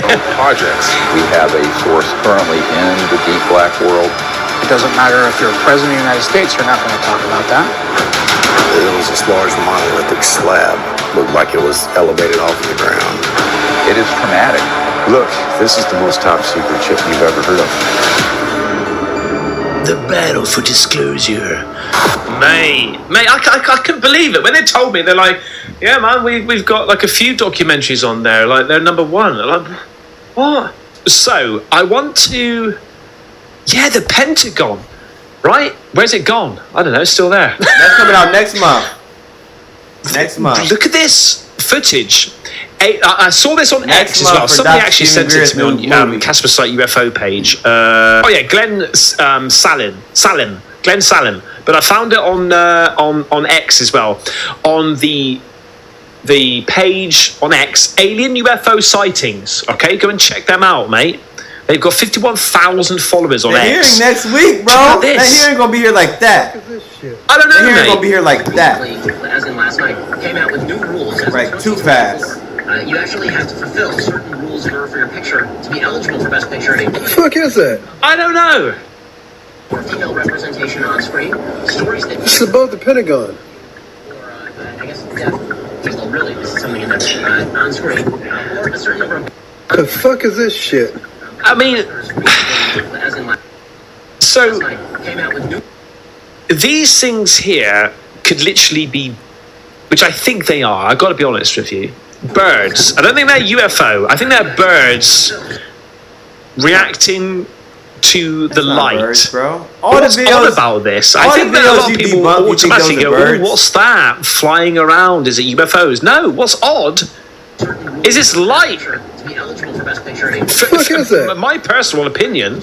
Oh, hang on though. These things are fucking disappearing. You think those are birds, bro? All the videos. And I know you it's debunk- About the Pentagon. Is this? Really, this is something on screen. So, Those are UFOs flying over the base. Is this a beam pointing up or is it a beam pointing down? Because that makes a hell of a difference. If that's a beam pointing down. Good question. Nah. No way. That's a beam pointing. It looks like it's pointing up. Looks like it's pointing up. That's got to be a beam pointing up, right? But what the hell is that width? Unless it's like 1 light, 2 light, 3 light, 4 light, all in a circle beaming up. It's got to be. And obviously these bird things or whatever The fuck is this shit? are illuminating once it's in the light source and then vanishing when they go out. Yeah, it must be. I think those are It's UFOs. got to be a beam pointing upwards I think and those are illuminating UFOs these that have been clouds, flying right? over the It's gotta base, be. maybe? It's odd. Okay, for me, I think it's literally the Pentagon having some sort of But I don't think the light Pentagon will be source doing down that in here broad daylight. in a circular formation, beaming right up, and you've got a load of birds attracted to it. But it's still like, why? What in holy bat signal is going on here? So somebody sent me on emails. They sent me a couple of links to his YouTube channel. Want me to Pentagon not gonna be doing that in feature, broad daylight. and I've scouted through a bit of it, and there is some pretty cool stuff here. Make sure you go to his channel, subscribe, and do your thing. It's called Oh My God, Real UFO. Right, check this out. If you want to get your name, phone number, and address off the internet, but want to handle the removals yourself, opt.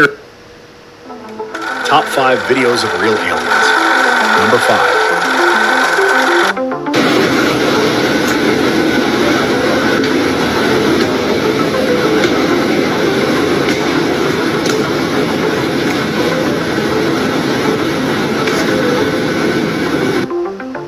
What? Hang on, was that... What are we in here? Is this an aeroplane? Sounds like it. What are these portholes? These are portholes? This is a boat? A ship?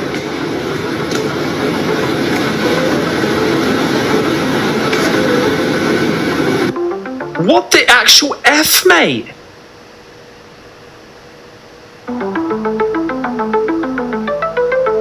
Bed.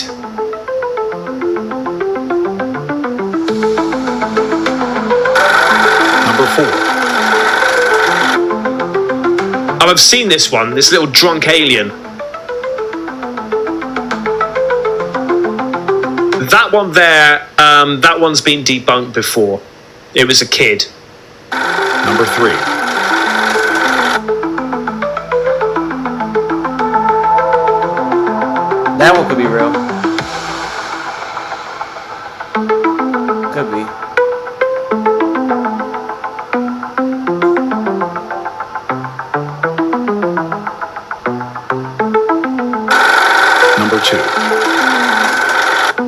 I don't know what to make of that one. I think that's just... I don't know. Again, you need context. You need a backstory to this, you know? That's weird. That's weird.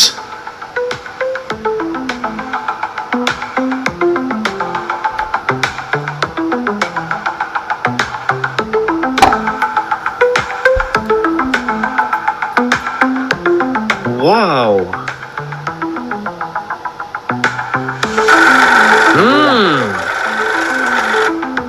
Oh mate, this one here I've done a full video on. And I don't know whether this thing has been debunked yet. Somebody's come out and said, yeah, it was me as a puppet, but it looks so realistic.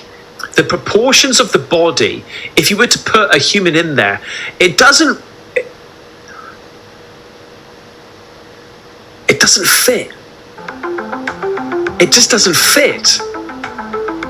Unless it is like a complete 6-7 foot bloody tall puppet.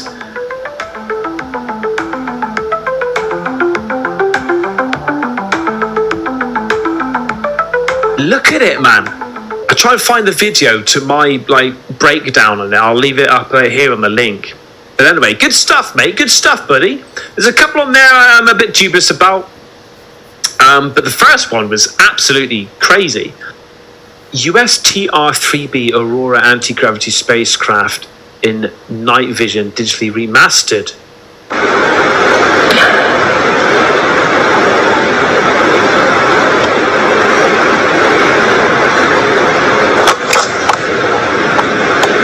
That's real. Look at this thing, man. That's 100% real. I believe that's real.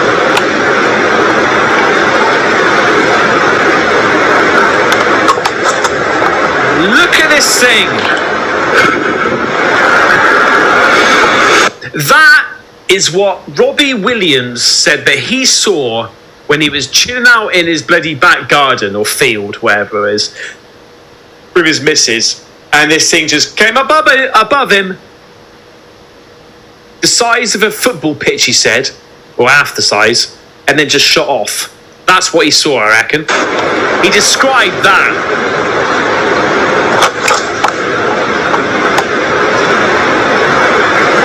Imagine seeing that. So I want to tell you quickly, I know I've been saying about me going out doing some UFO hunting because especially after I've seen that UFO, me and my mate Mace saw that UFO, which I've made a video about, okay? Or multiple UFOs, I should say. I still am planning to go out on my Dwarf 3 telescope, okay? But I've been thinking about raising the game a little bit, right?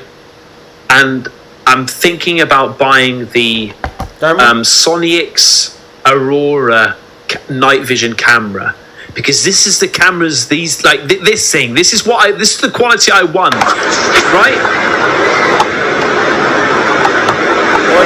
So I'm thinking about doing that. So it's just because of the UK. What? Yeah, I've seen this, mate. I've seen this. This is mental. The UK weather at the moment. You need to do it with a clear night, and it's terrible. So look at this. I know I've seen this before, but this is digitally remastered. Look at it. Wow.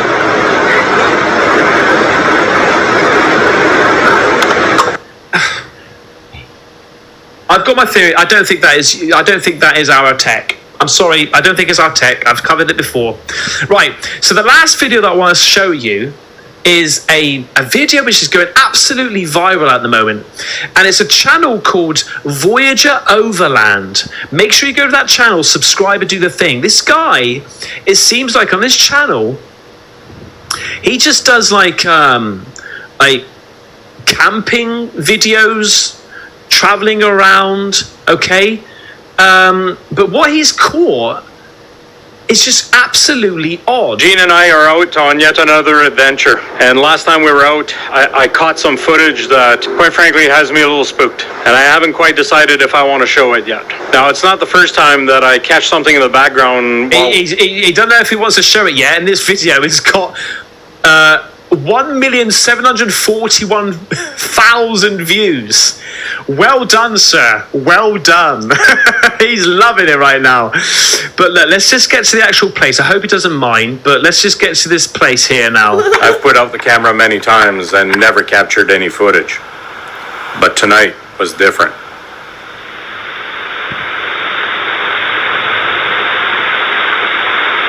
That right there seemed like something went past the camera. Yeah. But this is so weird, man.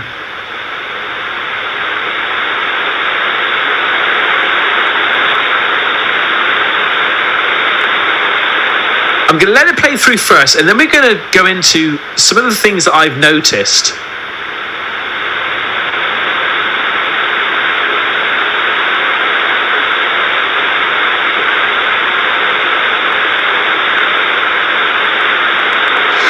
Well, good. So, straight off, what the hell is that, I don't think that is time-lapsed. I don't think it is. Luck so far. I've put out the camera many times and never captured any footage. But tonight was different. What? See, right, for example, up around about here. It is creepy, but it's okay. There's a little orb-type moth or something, and it floats right up. Was different. Right here. Creepy can be good sometimes. There. Right, so it's not cutting frames. It probably activates when there's movement, right? But there's something I've seen about this. See, look this. It's just recording now. And the way this thing moves is so jiggity-jaggedy. It's freaky as hell. And there's a bit right here that I noticed, right? Right, hang on a second. Is this the bit? Is this the bit? Like this is quite a tall being. Like these eyes. I thought it might have been a headlight at first, but it's not. His eyes like project into the camera. I don't think it was this bit. I think it was another bit that I saw. How it just vanishes. Or could that be human tech? I don't think that's human tech though. There, right, okay, so now it looks extremely humanoid, okay? Until I get to this bit and I noticed that his arm got longer. Arms are extremely long in comparison to a normal, like, is it just me? No, they look long. They look long. I'm guessing. So the floor's here, so his waist is around here.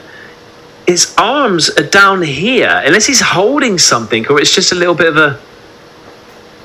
Right there, you can see right here, unless he's holding something, right? What the hell is this? Is it an 8-foot shadow alien? And look at the size of their... Like, what's going on with their head around it? Like a hat. Is that a hat? What's this stuff all about?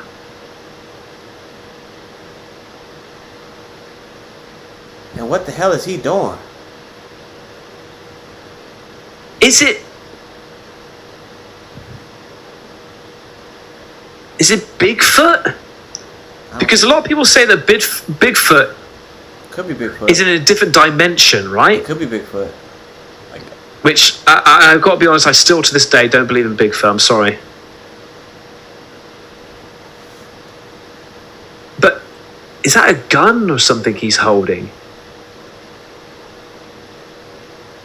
I did look at the comments, and some people were saying that there's more and more people now that have mirror suits.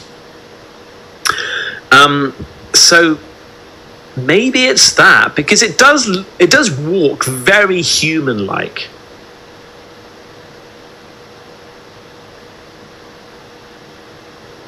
Man, I don't think that's a mirror But the suit. eyes is just so. Is that night vision goggles that he's got? Like, but then you just disappear. This thing doesn't. That's not no mirror suit, bro. This thing disappears. Now, did it disappear because there was the movement stopped, and then he just appears back here and vanishes? Like, what the hell is going on?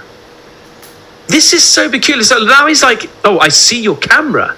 I see your camera. I see what you're doing." You can tell he knows the camera. Checks it out. What the hell is that thing? What? It's like it's rocking. It's doing that. He's checking to see. It's like, is it on? Is it activating? What the fuck? What is that? this? Bro, what is that, Ty? That blows my mind right there. That blows my mind right there, man. Mirror suits. So maybe it's that, because it does walk very human-like. I like it though. I like the unknown. Sometimes you gotta explore the unknown. Man. But the eyes is just so. Is that night vision goggles that he's got? Like, but then you just disappear. This thing doesn't. This thing disappears. Now, did it disappear because there was the movement stopped, and then he just appears back here and vanishes? Like, what the hell is going on? This is so peculiar. So now he's like, "Oh, I see your camera. I see your camera. I see what you're doing." He said, "That's a little wild for show." That is crazy, bro. That is interesting. That's a cool being. That's a cool ass being that I want to learn more about. I want to know, what is he doing? What is it? Where does it come from? It's not a demon. Is that, what is that thing? Good video. The video.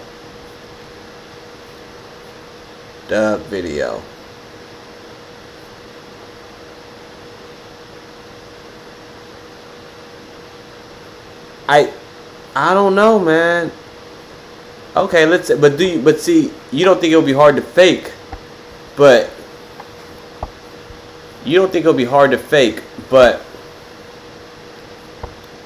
it looks legit. You know what I mean? It looks legit. Donald Trump has said that he would put you in charge of the public health agencies. What exactly does that look like? Well, he's been very specific in what he said. He wants me to do three things. One, clean up the corruption of the agencies, particularly the conflicts of interest that have turned those agencies into captive agencies for the pharmaceutical industry and the food industry, the other industries that they're supposed to be regulating. Number two, to return those agencies to the gold standard science, the empirically based, evidence-based medicine that they were famous for when I was a kid. And number three, to make America healthy again, to end the chronic disease epidemic. And President Trump has told me that he wants to see measurable, concrete results within 2 years in terms of a measurable diminishment in chronic disease among America's kids. Make America healthy again. Y'all heard the man.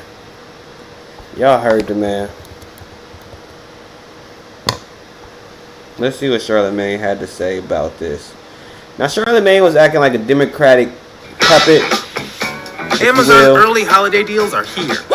But let's see. With everything you need to Let's kick see how off the puppeteer he was. Shop Amazon early holiday deals now. He gonna say Trump is a terrorist, massive violence.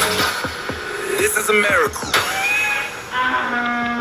There is All right, brother. question that there are problems in this country between police and All right, brother. Thanks for coming through, Ty. The latest on that police killing of a black man. Now to new developments in the deadly spa shooting rampage. Oh my God! Fear.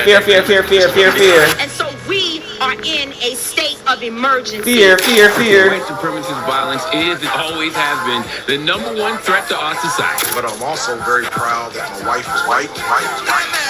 The Breakfast Club, bitches. All right, Charlene, please tell me, why was I your donkey of the day?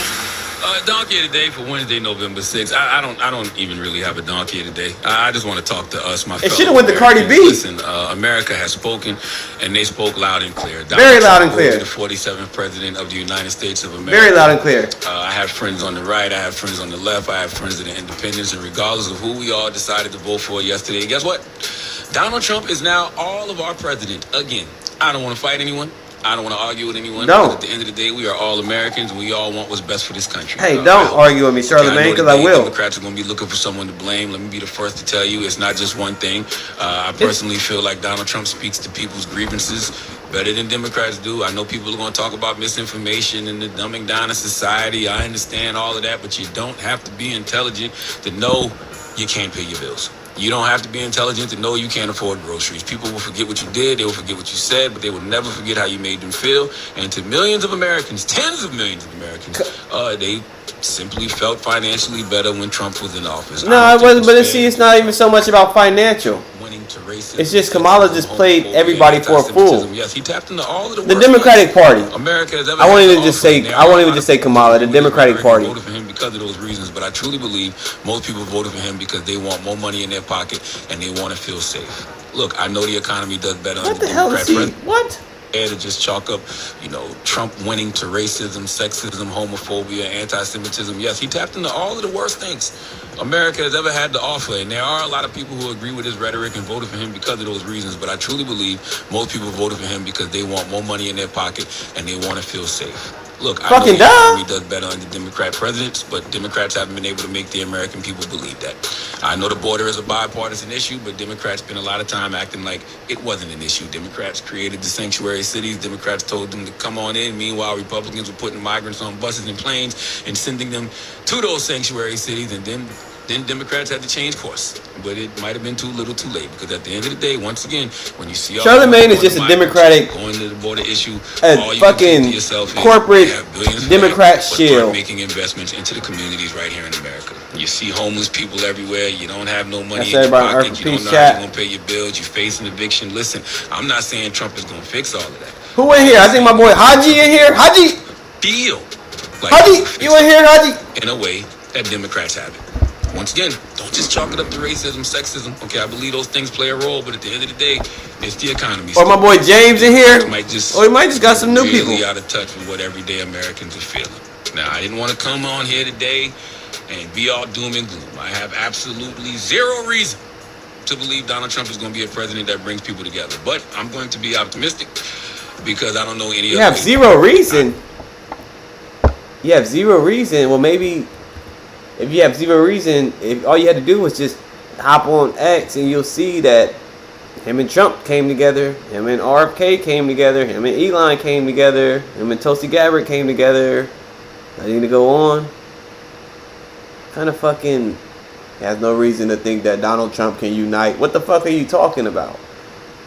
He already united 5 people. He united a former Democrat. Like, it's just more fear, man. I'm sick of this nigga. Donald Trump's revenge tour. I hope this is the golden age of America, as he said. I hope all the nut-ass things Trump said he was going to do, sick of this nigga. Doesn't do, because one thing Vice President Kamala Harris said repeatedly is Trump has an enemies list, I have a to-do list. There is a lot of things that need to be done in America, and I hope he gets to doing. And we, the people, need to look alive on the ground, because you have a Republican Party that has a majority in the Senate. Judge Samuel Alito and Clarence Thomas, they'll probably retire. That means Trump will get 2 more Supreme Court picks. So what I'm basically saying is there is nothing we can do right now but try to come together some way, somehow. What are you talking about, we? Huffington Post just posted an article with the headline, Trump... What is he talking about, we? What are you talking about, we? We. What are you talking about, we? There is no we. There is no we. It's not me and you. I'm not with you, Charlamagne. What are you talking about, we? You're not with us. The Democrat, you didn't even ask Kamala why they didn't hold a primary. You didn't ask Kamala no tough questions. There is no we. The Democratic Party ignored us, and they paid the price. They ignored the people and paid the price, and it was a heavy price. They lost the Senate, the House, and the presidency. They lost everything. There's no we. Next time, don't ignore the voters. What the fuck? Ran the most racist campaign in modern history and won. What are we supposed to do about that? Okay, I'm looking at some of these numbers. He ran the most racist campaign in modern history. Did this nigga Charlemagne not watch a fucking... All you gotta do is watch a fucking speech. It's not racist. What the hell is he talking about? More fear. How much is he getting paid? How much, Charlemagne? How much are you getting paid, little bro? I don't even know if these are true, but I'm looking at the numbers. I'm seeing high Hispanic, voters nation. How about you talk about the fucking border being open and these migrants in the cities? You need to speak about that. What are you talking about? Man, this bald-headed we. There is no we. There's no fuck you. Fuck you, Charlemagne. Fuck you, Beyonce. Oprah. Fuck you. There is no we. And you sat there and you let the Democratic Party ignore everybody. What do you think was going to happen?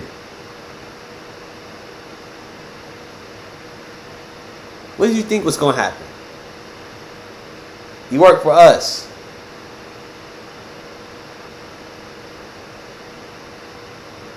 Motherfuckers. I voted for him, I'm seeing a slight uptick in black men. They are 52% of white women. We can keep saying, Trump is a threat to democracy, but nobody's treating him like one. Not the media, not the DOJ, and certainly not the voters, because they spoke last night. America got the president it voted for, and America got the president it deserved. But now I'm simply asking, how can we all coexist civilly? That's what I'm thinking about today. That's what I'm thinking about right now. People are hitting me saying things like, we about to live in a world. What? How can we coexist? Just fucking do your show like you did every day for the past couple years. What are you talking about? How can we coexist? Just live? Same thing you've been doing for the past... Like, what are you talking about? Like our grandparents' world or worse. People are saying this is going to be Jim Crow 2.0. I don't know, but I don't think that's what any of us want, right? It might be too much to process right now. It is early in the morning, okay? This is all just hitting us. So if you want to get back to this later, I'm fine with that. But I just want us to start thinking about it because it's going to be a lot of work. You should have shut I know God is the best author and finisher. You should have shut the fuck up. I don't know what God is trying to tell us right now. I don't know what story God is writing. But I'm listening. Please just hit the hee-haw.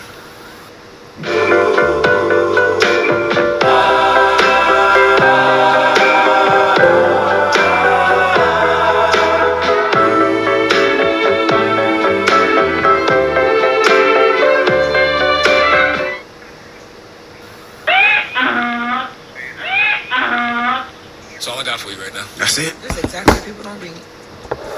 These stories be so crazy. What story you read just now? Just America. That's what's happening right now. Best author, best finisher. Read. Are you slow? Like, what is happening? You a little distraught this morning, huh? I am. I have been all morning. I don't know if y'all in here so vocal. You just scared her. No, you scared her joy. earlier, Charlamagne. You tell her that the wig on tripling prices. She been nervous ever since you said that. Donald Trump pushed ever since you said that. I ain't nervous. You know what I did? Quadruple. But that's gonna be the least of I your already worries. started my chat about my silk presses. I ain't worried. But that's gonna be the least. Hair under here is Trust good, me when I baby. tell you, that's gonna be the least of your worries. But that's why I'm scared. But I'm hoping it's not. Am I wrong for wanting to be optimistic? No, we should Am be I optimistic. wrong We got 4 for years. We hoping should. that- no, we might have forever. Let's talk about that. Forever, because he said we're not gonna be able to vote again. Alright. I'm willing to bet my life you'll be able to vote in the next election. It's not going to make you a slave. It's not going to fucking ship you. Like, he might ship you. If you're illegal, he might ship you. But he's not going to ship you nowhere. Right? Like, what are we... I don't know if Charlamagne actually believes this stuff. I don't know if Charlemagne actually believes this stuff. I don't know if he's getting paid, but it's like, use your head, bro. Like, He said there's no more elections after this one. Yeah, You sitting here, y'all hopeful and optimistic. He definitely said that. That's my whole point. He said all of these things. So I'm done. I don't want to read hoping- this, but God, I know you're the best author, finisher, all that, but God, I'm ready to read. Yeah, you better not go against God. I don't know what I'm you're not talking about going over against there. God. I have reservations. I'm We not need to going to talk. read what you told me to We read, need but to- we need to I talk- don't know what we you're need to saying. talk personally before. I just don't get it. I don't understand. I don't understand either, but you know, sometimes you shouldn't lean on your own understanding. I know that's right. yeah, put it like that. And on that, We are nearly 60 years later, still complaining. We'll end it on that. All in the same entry. I make my picks and submit early, all in less than 60 seconds. Let's see what And Stephen A. now, Smith with said. Prize Picks Live Squares option, you'll be able to place mid-game picks on full game projections. Just look for a red light indicator. Yeah, I'd be the grandfather of cable, I think. I'm getting old in dog history. To do, otherwise we're anti-you. Thought that worked? Do y'all know anything about most men? Think that's gonna work? Hold on. Let's see. Hold on. How about this one from Hold on. Let's see. money funding? And they had him. That, with Biden's slippage, there was no way in hell he was gonna beat Trump. So here comes Kamala Harris. And her moment in the sun is to acknowledge that. Acknowledge it. And she didn't acknowledge it. She acted like it didn't exist. She acted like Biden was fine. She acted like voters were stupid. They just ignored us. That's why we ignored them right at the polls. Veer left, or right rather, and go on an entirely different path than Biden was going. And she didn't do it.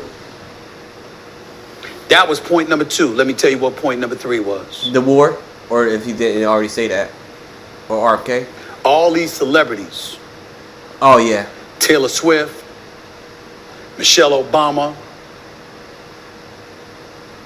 Jennifer Lopez. A lot. It was a lot. Beyonce. It was a lot. Oprah. Embarrassing. The list went on and on and on. Embarrassing. Let me tell you what the problem with all of that was. Let's not forget LeBron Embarrassing. James. Embarrassing. Embarrassing. Even though he just put out a tweet. Oh, I can't wait. I'm gonna clip this for Let my me tell you TikTok what the problem tomorrow. with that was. Embarrassing. Michelle Obama. It's embarrassing. Giving a speech in Kalamazoo where she all of the celebrities that went out and fucking brilliantly detailed reproductive rights. Wasn't talking about abortion. She was talking about reproductive rights for women. Fair enough. But then she added a line by saying a vote for him was a vote against us. We tend to think It's that no our fucking spirit is us. our body. That's actually Stephen A. not Smith, correct. no. Your body is in your spirit. People always tell me, Stephen A. Smith, no. I don't have it. Don't believe what I'm saying? Take a listen. We are the ones with the knowledge and experience to know what we need. So please, do not hand our fates over to the likes of Trump, who knows nothing about us, who has shown deep contempt for us. Because a vote for him is a vote against us. what the hell? Against our health. It sounds like against our worth. it sounds like See what bullshit. Michelle Obama said right there? Us. I'm here to tell you that I believe if Michelle Obama was running, she would have won this election by a landslide. She's that popular. I don't think She's so. that skilled. She's a brilliant orator. She's Maybe, a wonderful woman, the greatest first I don't lady know. I think I this don't think country so, has though. ever seen. But when she added that line, Because there is no how do you us. think American citizens felt? You have to appeal to voters. So in other words, if we don't agree with you, we're against you. You have to appeal to voters. Didn't affect me because I'd already voted for Kamala Harris. Might not have affected most women, maybe some. How'd you think the men felt about that? So we have to do what you tell us to do, otherwise we're anti-you. Thought that worked? Do y'all know anything about most men? Think that's gonna work? Do you give a fuck? How about this one from Oprah? Take a listen. If we don't show up tomorrow, it is entirely possible that we will not have the opportunity to ever cast a ballot again. Fear. And let me be very clear. If you do not make sure that the people in your life can get to the polls, that is a mistake. Deciding not to decide, that is most definitely a vote to let other people control your future. Civil Rights Act of 1964, Voting Rights Act of 1965, been in place since 1965. That's spanning more than nearly 60 years. Okay? And you're going to look an audience in the face and you're going to tell them that if you vote for Donald Trump, you may not ever be able to cast a vote again. Exactly. And we seen right through your bullshit.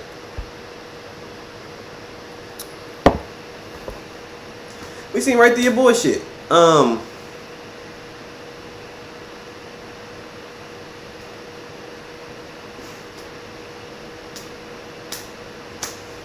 Seen right through it. It's the best way I can put it. Who believed that? Who believed that coming from Oprah? Truly, who believed that?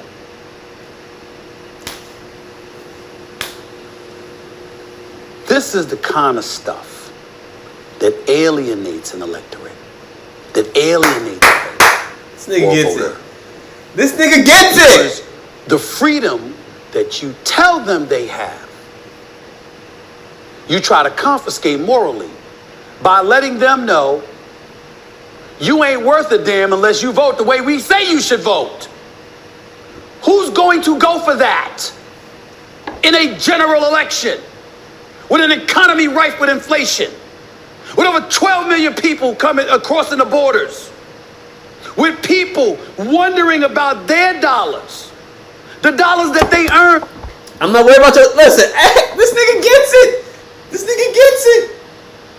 Listen, Beyonce, I get it. Your money's good. Keep Kamala in office. I get it, right?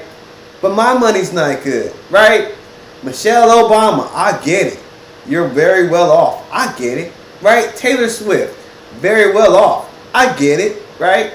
I get it. But you are not me, right?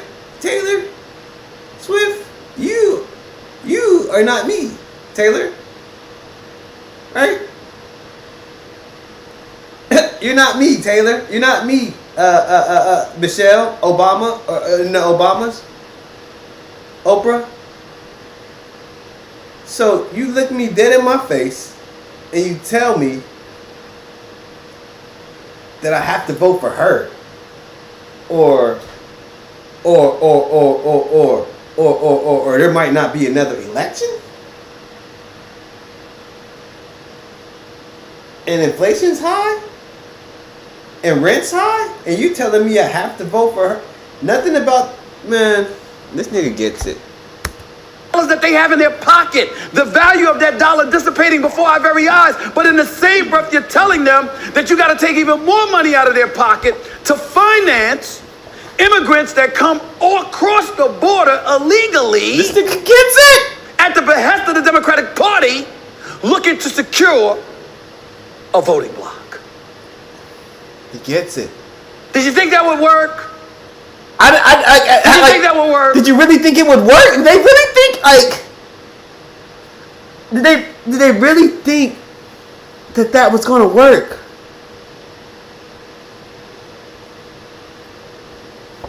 Ladies and gentlemen, Kamala Harris wasn't perfect, but she worked her you-know-what off. And nothing against Kamala, right? But we're talking about the Democratic machine, right? Kamala was just in place of the Democratic machine, whether it been Biden, Hillary, whatever. But step your ass down. Go somewhere, or take the heat. Make this happen. We're sick and of your to be shit. Quite honest with you, she didn't do too much that was wrong. No, yes she did. Yes she did. I actually feel sorry for her because she busted her tail and did all that she could in those 110 days that she had available. She did work hard. I'm not going to take that away from her. But I think she could have answered questions to the American public better. She might have... I think she was laughing off questions. She didn't answer no serious questions. She didn't answer any questions. What the fuck? You could have done something. First off, explain how you are to vote when we didn't vote for you. That was the first question she needed to answer. She didn't answer it. So I might have to disagree with you. But she put in that work. She put in some work. I give her that. We all put in work. I put in work. I go to work every day. But what we learned last night is that I go to work every day. What the fuck? Hold up, bro. I go to work every day. You put in work. I put in work. What the fuck? And then I stream for 4 hours after each day. What the fuck? I put in work. We all put in work. What are you talking about? Niggas kill me, man. Chance. But she did put in some work. Because too many American citizens are too disgusted with the Democratic with Party, what they see from the extreme left, who are the progressives, who apparently hijacked the Democratic Party and leaned them and pulled them so far away to the left, to the right, actually, that they felt, hell, even if it is Donald Trump, at least that would be closer to us recognizing the country that we live in as opposed to what we've been subjected to. And in the end, celebrities who are worth hundreds of millions, if not billions, who most American citizens feel are incredibly detached from their way of life and their quality of life, we're not going to get away in guilting them into doing something different than what their experience says is going on and what they should do about it. That's what happened, ladies and gentlemen. That's just the truth. Coming up, much more on the election and what many are calling the greatest political comeback in American history. The one and only Bill O'Reilly is on deck. And he's got his reaction to Donald Trump's election as the 47th president of the United States. I can't wait to hear what he has to say. I don't think you should wait either. And Brett Baer asked her 10 questions, and she doesn't answer one of them. She's not answering. She didn't take no questions. Steven, she didn't take no questions. Doing 30-minute interviews, 10-minute, 20-minute interviews, laughing half the interview. Goes wandering into the middle class home and all this other business. Now, you're a sportscaster and you interview people every day of your life, and so do I. If I ask a direct question in the no spin zone, you want to answer, and somebody doesn't answer, the interview halts. I stop the interview and go, did you not understand the question? Should I pose it again? And if you don't want to answer, can you tell me why? And she just didn't answer and didn't tell us why. She just didn't answer and she just didn't tell us why. Barrett didn't do that, but he should have. But anybody watching Kamala Harris on the trail knows she wasn't going to answer any questions because she was a rehearsed candidate. She was a machine candidate. She didn't have enough confidence. And like I said, it's no, I don't hate Kamala. But I hate this machine. I hate this machine. This whatever Democratic machine, whatever you want to call it. I don't like it. Get that bitch out of here. In her own abilities to articulate problem solving, fell back on memorization. Now, the woman is excellent in front of the camera. I predict she's going to wind up on The View. Or she'll be in showbiz in some capacity while she waits for the next political opening. But she absolutely insulted, on The View, I think, people watching those interviews by failing to answer the questions. Enormous mistake. Was it her? Or is it the Democratic Party believing that that was the route she needed to take, and obviously she was following suit because she was in no position? Good question. Was it her or was it the Democratic Party? Well, I mean, she was the only option, and she didn't answer no questions. She didn't tell voters what she's going to do, how she's going to do it. She didn't tell voters why she was the nominee, why they didn't hold a primary. She didn't tell voters nothing. So she was in no position to shove aside what they wanted, though, right? they believed that she could win doing what Biden did in 20, which basically staying in house, not going out. Warren Harding in 1920, as you will learn when you read Confronting the Presidents, did the same thing, and he won, and Biden won. So the party said, yeah, we don't really have to answer these stinking questions. We can just evade. But when you are a candidate that is new to people, they don't know you, you've got to define yourself. And Kamala Harris certainly did not do that. There was no emotional attachment to the vice president. We saw Oprah Winfrey speak. We saw Jennifer Lopez speak. We saw Michelle Obama give her speech, particularly in Kalamazoo, Michigan, a little over a week ago, about 10 days ago or so. We saw a plethora of well-known figures speaking out on behalf of Kamala Harris, and some alluded to her not receiving the level of support that she deserves, including former President Barack Obama. They said it must be some form of misogyny. They didn't come out and say that word, but they certainly alluded to that. What role, if any, do you believe that played in the lack of support she received in this election? Don't eat breakfast until you learn about caloric bypass. Your breakfast is setting you up for the entire day to either gain weight or lose it. The term breakfast literally means to... Zero? Yeah. I mean, it's the same old stuff. You know, she didn't win because she's a woman, or she was a South Asian, or African American. It's a bunch of bull. That has nothing to do with it. If the American public believed that Kamala Harris could improve their economic circumstance, she certainly would have won by a big margin. Flat out. Because Donald Trump's a very controversial person. Flat out. And if there was another alternative that people felt comfortable with, I think they would have gone there. She was a very hard worker, Kamala Harris, and she gave it a shot.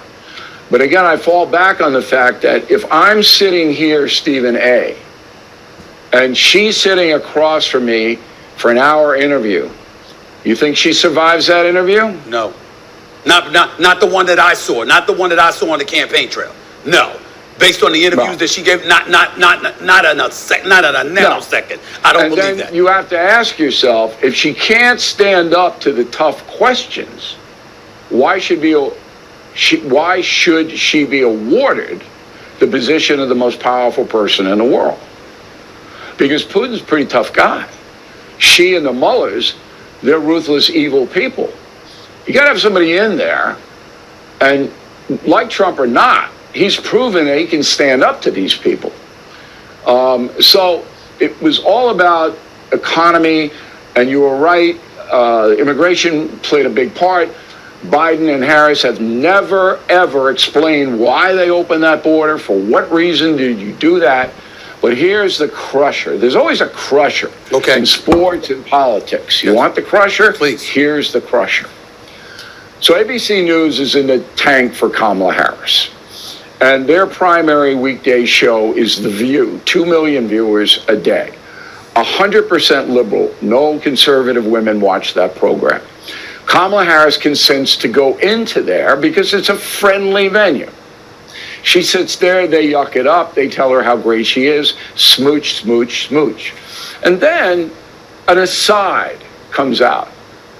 If you had to do it all over again, do you think there's something that you would have done differently than President Biden? She said nothing. And Kamala Harris says, not that I can think of. Over. It was over when she said it. So the folks at home going, yep. Yeah. I should have knew that. I knew that was, yeah.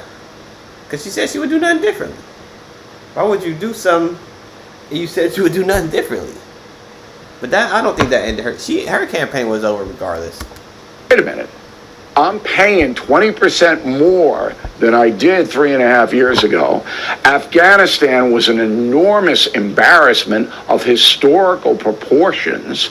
The open border has injected 14 million foreign nationals into this country, largely unsupervised. Illegalized. And there's nothing you would have done differently? What? Over. right then. And I'll tell you this, just an aside before I ask my next question. You know, one of the things that I think works against the argument of misogyny is that Hillary Clinton in 2016 won a popular vote by about 2.686 million, more so than Donald Trump, even though she lost the Electoral College vote. And obviously she is a woman, and she was considered very, very tough as well. If anything, people thought that she was a bit tougher around the regimen. Sure, please, go ahead. Well, I'll give you a better argument than Hillary. If Michelle Obama had wanted the nomination, she'd had it. The Democratic Party would have given it to her. That's right. And she would have won. And she would have. So you're saying Michelle Obama would have beaten Trump? Yes. Why? Enormously popular.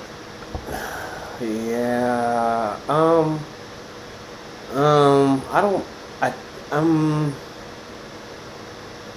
She is enormously popular, but I think she would have to. She's she is popular, but she would have to appease to the voters. She would have to appease to the voters. So if she talking about something that's gonna make my pockets right, she got my vote, flat out. But if she don't, then she don't. You know what I mean? Like, she would have to appease to the voters. Mrs. Obama, enormously popular.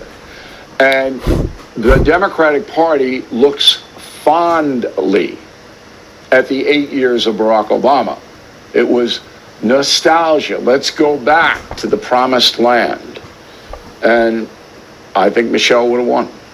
How long do you go back, your relationship with Donald Trump? How long has it been? How long have you known each other? About 35 years. Mm-hmm. What do you think about the Donald Trump that you've seen as a politician compared to the Donald Trump you knew before he was a politician? It's the same guy.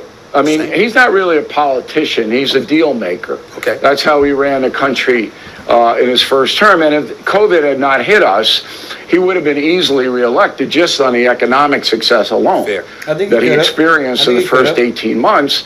I remember when he left office, inflation was 1.4%.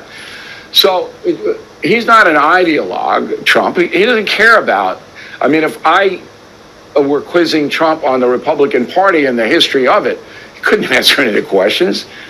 He doesn't know what Calvin Coolidge did, or John Adams, Thomas Jefferson. He didn't know any of that. He's a deal maker, and he's very astute at sizing up what he needs to get done to be successful. You don't amass billions of dollars. I wrote a book, The United States of Trump, best book you'll ever read on the man. And the man, Donald Trump, amassed a fortune by making good deals. And the final part of the equation is he is the hardest working politician in U.S. history. There has never... So much harder than Kamala. I watched that man get 4 rallies live, 2 hours long, in one day. Been another president or candidate that works as hard as that man works. Right. And the contrast to Joe napping Biden was stunning. Absolutely stunning.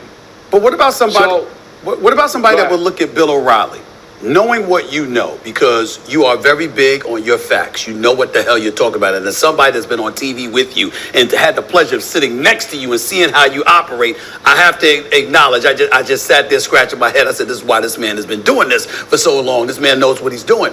But when you say he's a deal maker, okay, he's a businessman, a lot of folks on the left, the first thing that'll come to their mind is a smirk, and they'll dismiss it, and they'll say the man's filed for bankruptcy 6 different times. This is what they'll point to.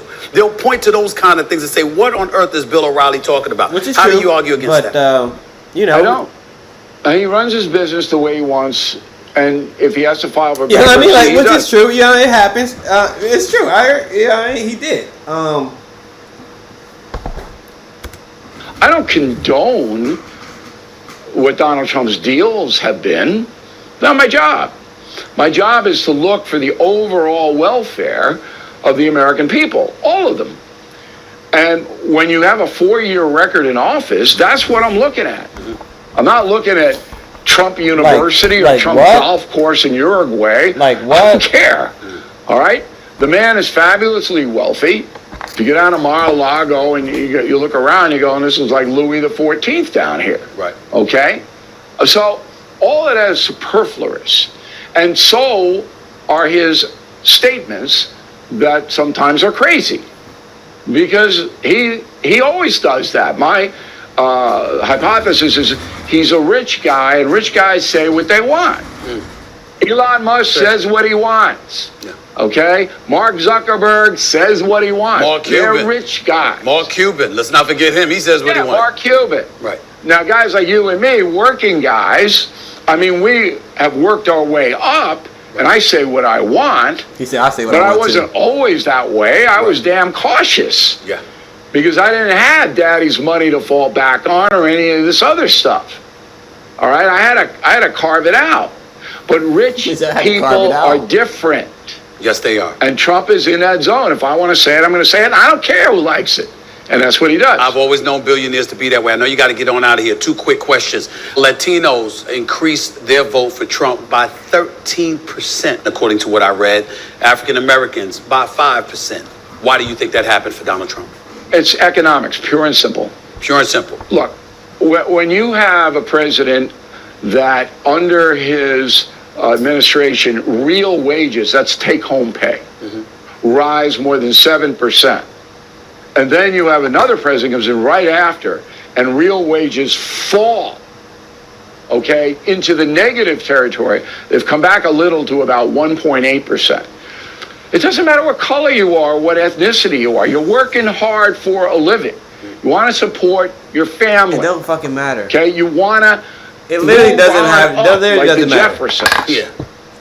And when you can't, you're teed off. It's not about color. It's not about any of that. Right. There are some ideologues who play that game. I don't play the game, but that's why he got more. Ask me one sports question. Ask me why the New York Jets can never get out of their way. I will not ask you that question because we all know they're football purgatory. My last question to you is going to be this. How is this Trump going to be better than the Trump that was in office?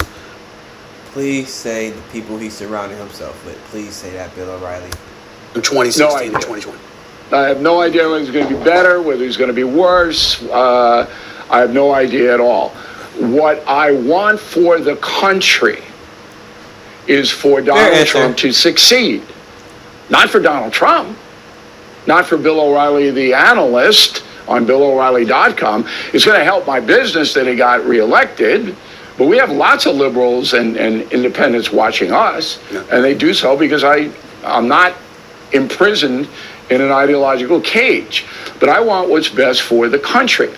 And I sent out a message today on BillO'Reilly.com. I write a daily message, and everybody should go. It's free. You can read it. Donald Trump better be cautious.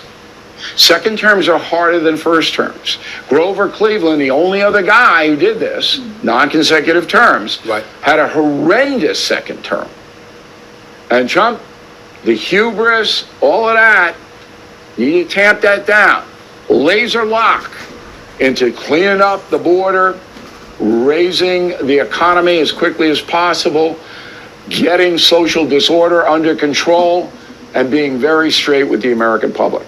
That's what I hope he does. Bill O'Reilly, I really appreciate you taking time out of your busy schedule to join me today. I can't wait to have you back where I just sit here and talk to you about you and all you have accomplished in your career, particularly with all these daggone bestsellers you keep writing. So I'm looking forward to talking to you in the near future. We're going to be on Cuomo Nation, Cuomo Tonight on News Nation. I'm looking forward to that as well. Always appreciate you, my man. Thank you so much for joining me. Really appreciate it. Thank you, Stephen. I really enjoyed the conversation. Thank you. See you soon. You go see what Chris. That was Bill said. O'Reilly, by the way. Thanks again. He's a very, very busy man. He did not have to come on this show to talk to. Let's see what Chris Cuomo said on the election. Right here. Hold on. Right here. There we go. Right here. And you had to search for it. Stephen A. Smith, vocal yet hesitant supporter of Kamala Harris. What does he make of this outcome? The host of the Stephen A. Smith Show joins me now. Good to see you. See you, my man. Good to share this moment with you. Yeah. Surprise, of course, wound up losing by a little bit in a lot of places, a lot of demographics. Why to you? Well, first of all, that's not how it looks to a lot of us. To you, somebody who's incredibly knowledgeable about this stuff, losing a little in a lot of different places. the way we look at it, we saw red all over the screen. Spanked. Anita Band-Aid, she got annihilated. That's how we look at it. I mean, she didn't win. We were predicting that the election was going to take days to decide, possibly into the weekend. That bitch lo and done in behold, one night. It took about 7 hours for us to learn, once the polls closed, that he was the president-elect of the United States. So that's what happened. And when you look at some of the issues, clearly not addressing the economy in a fashion that resonated, people talking about inflation, talking about their pockets, how you were going to address those things. I'm sure she attempted to articulate. I understood what message she was sending, but a lot of people weren't paying attention. No, you didn't. Because there was no message, Stephen A. There was no message.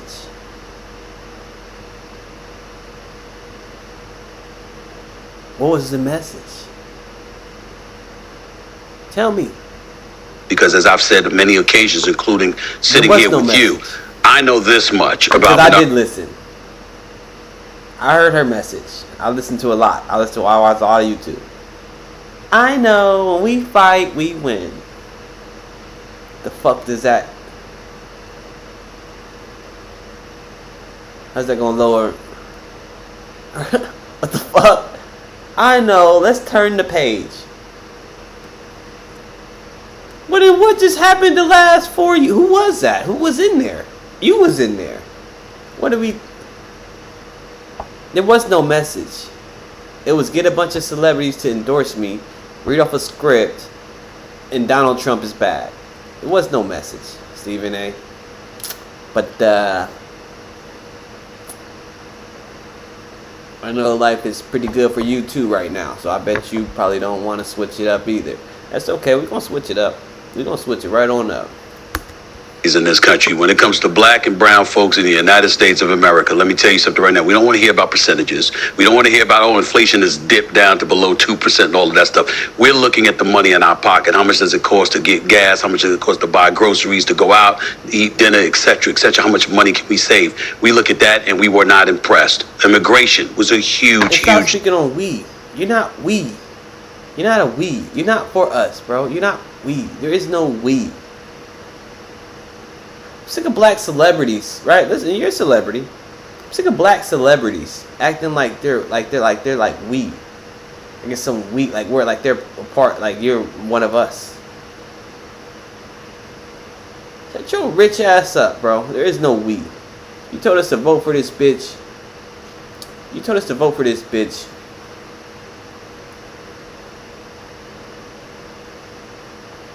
And then tell us why. Right? Protect women's rights. What about me? Protect women's rights. What about me? Right? There was no message. It was never a message. It was just a fucking puppet to the Democratic machine. So, in conclusion, Stephen A., don't piss me off. For Biden to come out and for him day one, executive orders essentially opening the borders, for her to go on The View, which to me was a death knell. And speaking to Bill O'Reilly today, he had echoed that sentiment. They asked her, would she do anything different? And she said, not that I can think of. And when that happened, you just knew that she was in a world of trouble, because Trump knows how to utilize those things to his advantage. So it's about the economy, it's about immigration, and it's about the streets. Those were both bad and on her watch. That's right. I mean, she had a tough task. That's right. It's not just about her. It's that she wasn't able to overcome the challenge. Absolutely. And she was put in a bad spot. I feel bad for her, because when you consider Joe Biden, and I know a lot of people were hesitant to get at him, she didn't throw him under the bus. I don't feel bad for her, because she didn't have to accept it. She didn't have to accept it. She didn't have to play puppet. She could have said, no, I'm not going to do it, though. Right? He said, no, I'm not going to do it. I don't want to get Michelle in there. And we'd be right here criticizing Michelle. Or get somebody else in there. But she did do it. And maybe it's a good thing she did it, because Michelle might have been a little tougher to beat. Let's be real here. Let's be honest. He came into the presidency promising to be transitional, essentially a stopgap, okay? The next thing you know, they win the midterm elections. He's feeling himself, and suddenly he says, "I'm not going anywhere, even though I'm going to be around 82." That's where the party screwed up. And that's where the party messed up. And so as a result, he ended up staying longer. He wasn't exposed to a primary. They greased the skids. That was a big prize. Hindsight's easy. That's right. Hindsight's easy. Right. But in the moment, you knew that they had handicapped her because they took away the democracy argument. That's fair, but you could talk about hindsight is easy. But here's the reality, Chris. You and I were saying it long before the election. We were saying this is going to be a problem. And sure enough, it ended up being a problem. So all of those things being considered, in the end, it's sad that she went out this way. You would have liked to have seen a more competitive race. No, I wouldn't. But America has spoken. No, I wouldn't. No, I wouldn't. I didn't want her to get close to winning. I didn't want to see a competitive race. I didn't want to see a competitive race.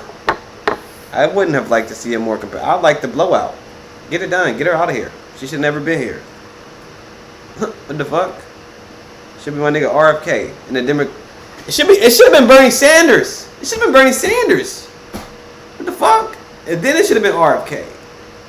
But yeah. It's corporate, super high, the Democratic machine. That's how I'll put it. The Democratic machine.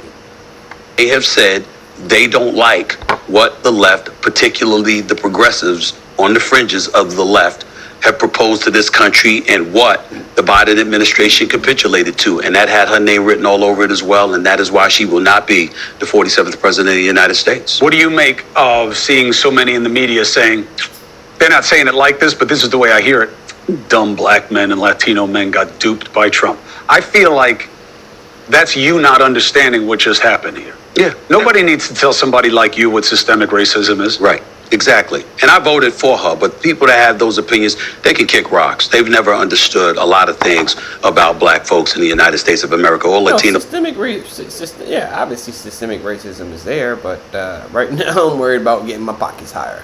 Right? Let's take care of the immigrants in Springfield, Ohio.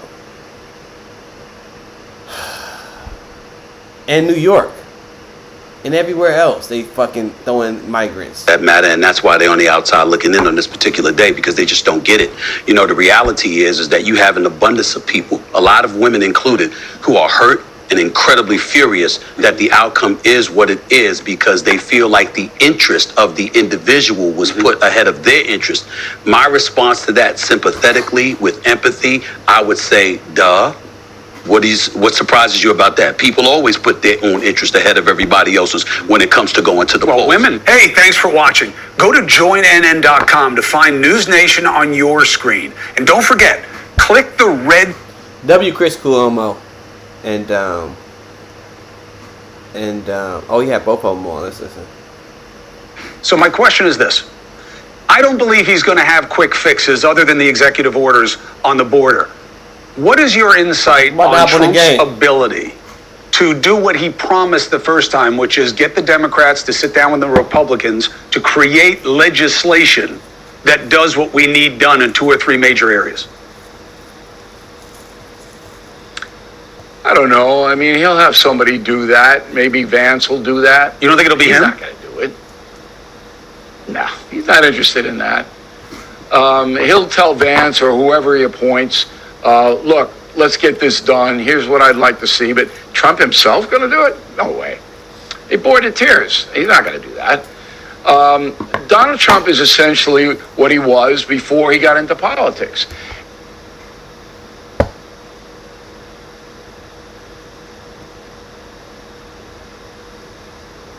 What kind of show? Where is there? I'm feeling there's an agenda being pushed. And I noticed in that last video, there's an agenda being put. I noticed in that last video, it's like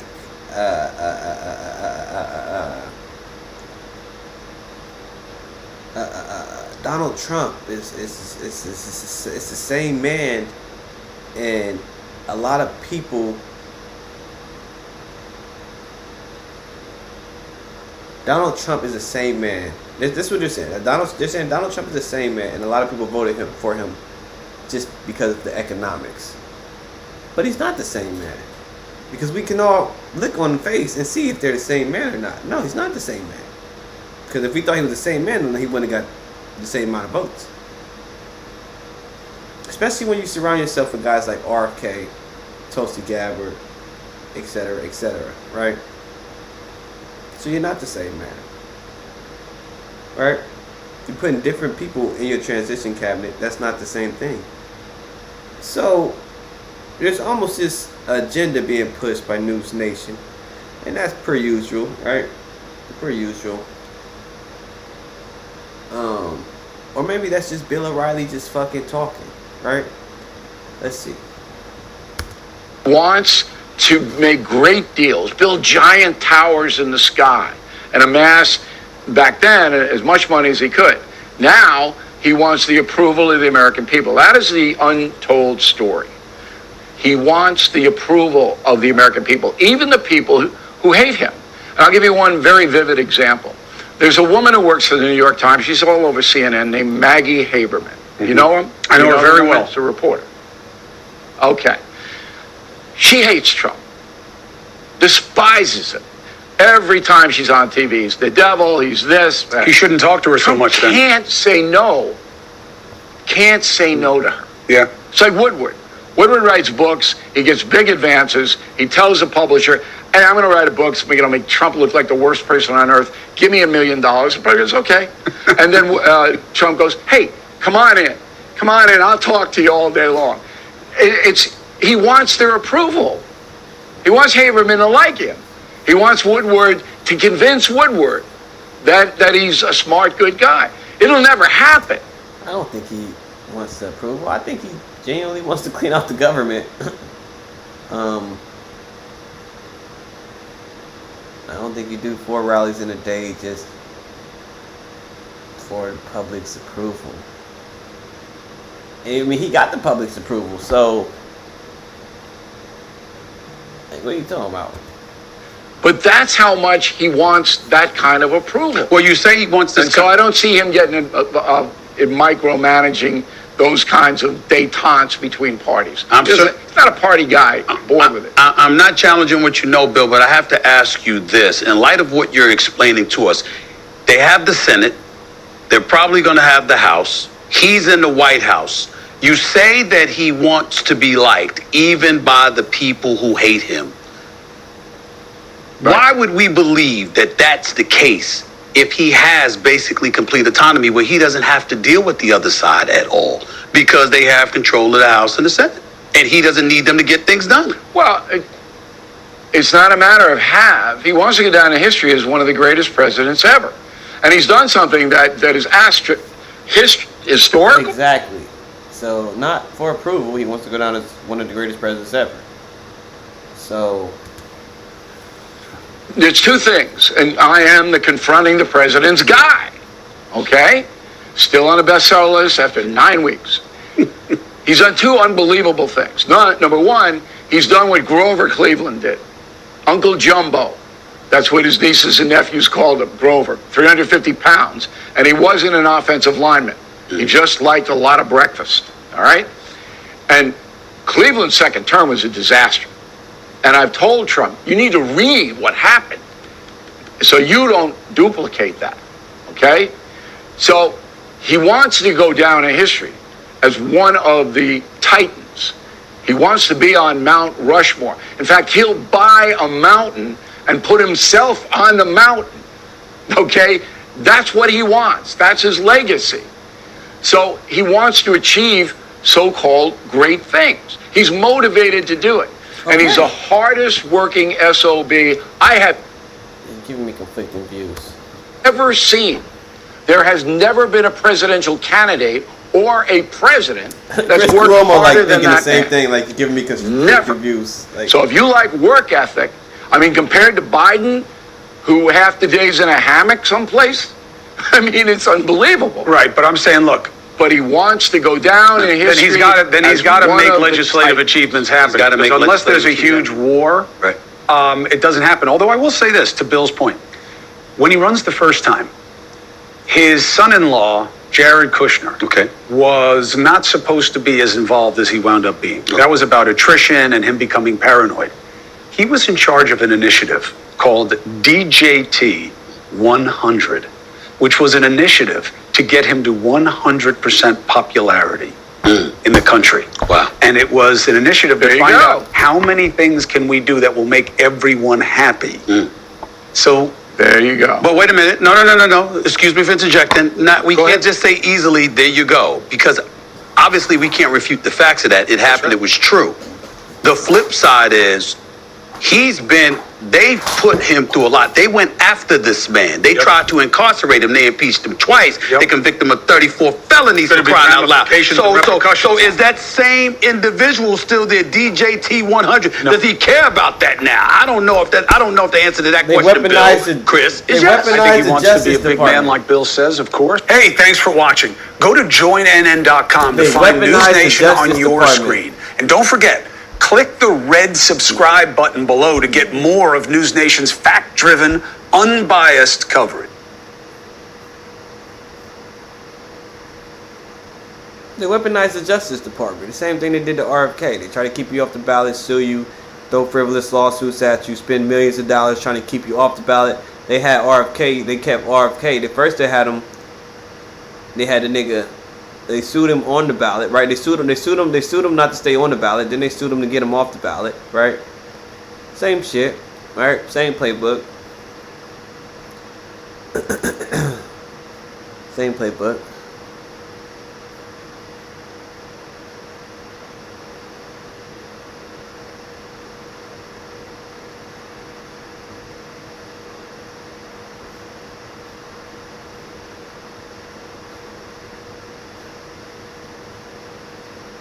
Alright, we'll tune into this and then we'll hop on the game. We're not gonna watch all this. 2024 was the year when the smart glasses arms race truly began. For years, Snapchat, Meta, and Apple have been pouring billions into augmented reality. Up until now, the results have been underwhelming. The smart glasses we've seen have either been too expensive and heavy or so basic and stripped down they're just not worth buying in the first place. What hasn't changed though is their ability to invade people's privacy. In fact, it's only gotten worse. Most recently, 2 Harvard engineers created an app that uses Meta smart glasses to find people's personal information and even their home address, just by walking past them on the street. But did you know there was a way to use the glasses to learn personal information about strangers just by looking at them? Is your address Valley? Yeah. Oh my god. Yes. These are smart glasses that came out last year, but they've already got truly dystopian potential. Looks like Meta is coming first in the race. So far, their smart glasses have been the most successful of the bunch. People everywhere are starting to realize the real potential of Meta. After the failure of the metaverse, this seems to be the next evolution of it. And it's scarily looking like the next step in technological evolution, especially because it's been helped along by their collaboration with Ray-Ban. The fact that they look like actual glasses has made them much easier for people to stomach wearing. They've also got the kinds of extras that modern tech products have, like an integrated charging case. Only the camera lens and the slightly chunkier frame give them away as tech at all. When you boil it down though, the product is still just basically an Instagram machine. It mimics some of the functions of a phone, like the speakers, the microphone, and the cameras, but the rest isn't there yet. But this isn't the same for the latest prototype though. Unveiled in late September of 2024, Meta's new version, in their own words, is quote-unquote the first true augmented reality smart glasses. In a demonstration with The Verge, Zuckerberg was happy to show off their new tricks. They're far more advanced than the Meta Ray-Bans, of course, but it means they're just too expensive to make for Meta to bother selling them. They're still just a prototype. The most impressive feature they have though is that they can display holograms in a 70-degree field of view. The integrated wristband seems like the best control option companies have come up with so far as well. It means you can control them through subtle gestures rather than pressing buttons you can't see on the other side of the frames. It opens the door for proper augmented reality. The holograms mean that they've incorporated the last part in mobile phones that they needed, the screen, and it's the last step they needed to actually replace phones altogether, which is why people everywhere are starting to call this the new iPhone. Making videos like this takes up so much time, from all the scripting, research, clip selection, and post-production. It costs a huge amount to do all of this, and it's so time-consuming that it makes it almost impossible for anyone to even begin on YouTube. But with this latest update, InVideo AI is making video creation simpler and more exciting than ever before. InVideo AI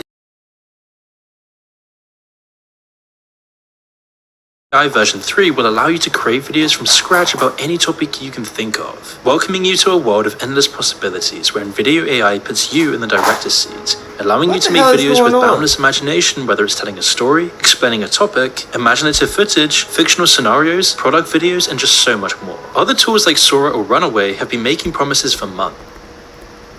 You can start using very soon. And over time, I think the glasses are also going to be able to be powered by wrist-based wearables or other wearables. So you're going to wake up one day 10 years from now, and you're not even going to need to bring your phone with you. The end goal for companies like Meta is for smart glasses to pretty much replace phones. They've said so much themselves. When phones became the primary computing platform, we didn't get rid of computers.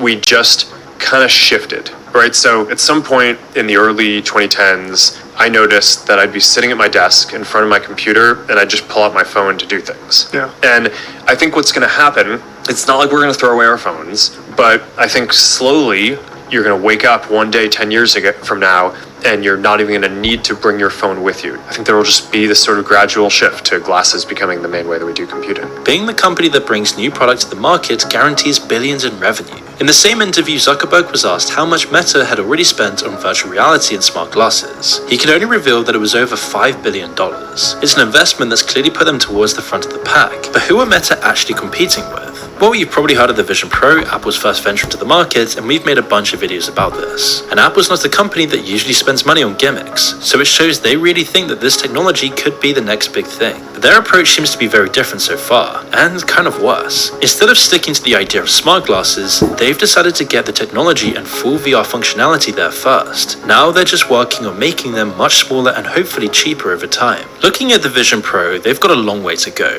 Whilst what they can do is impressive,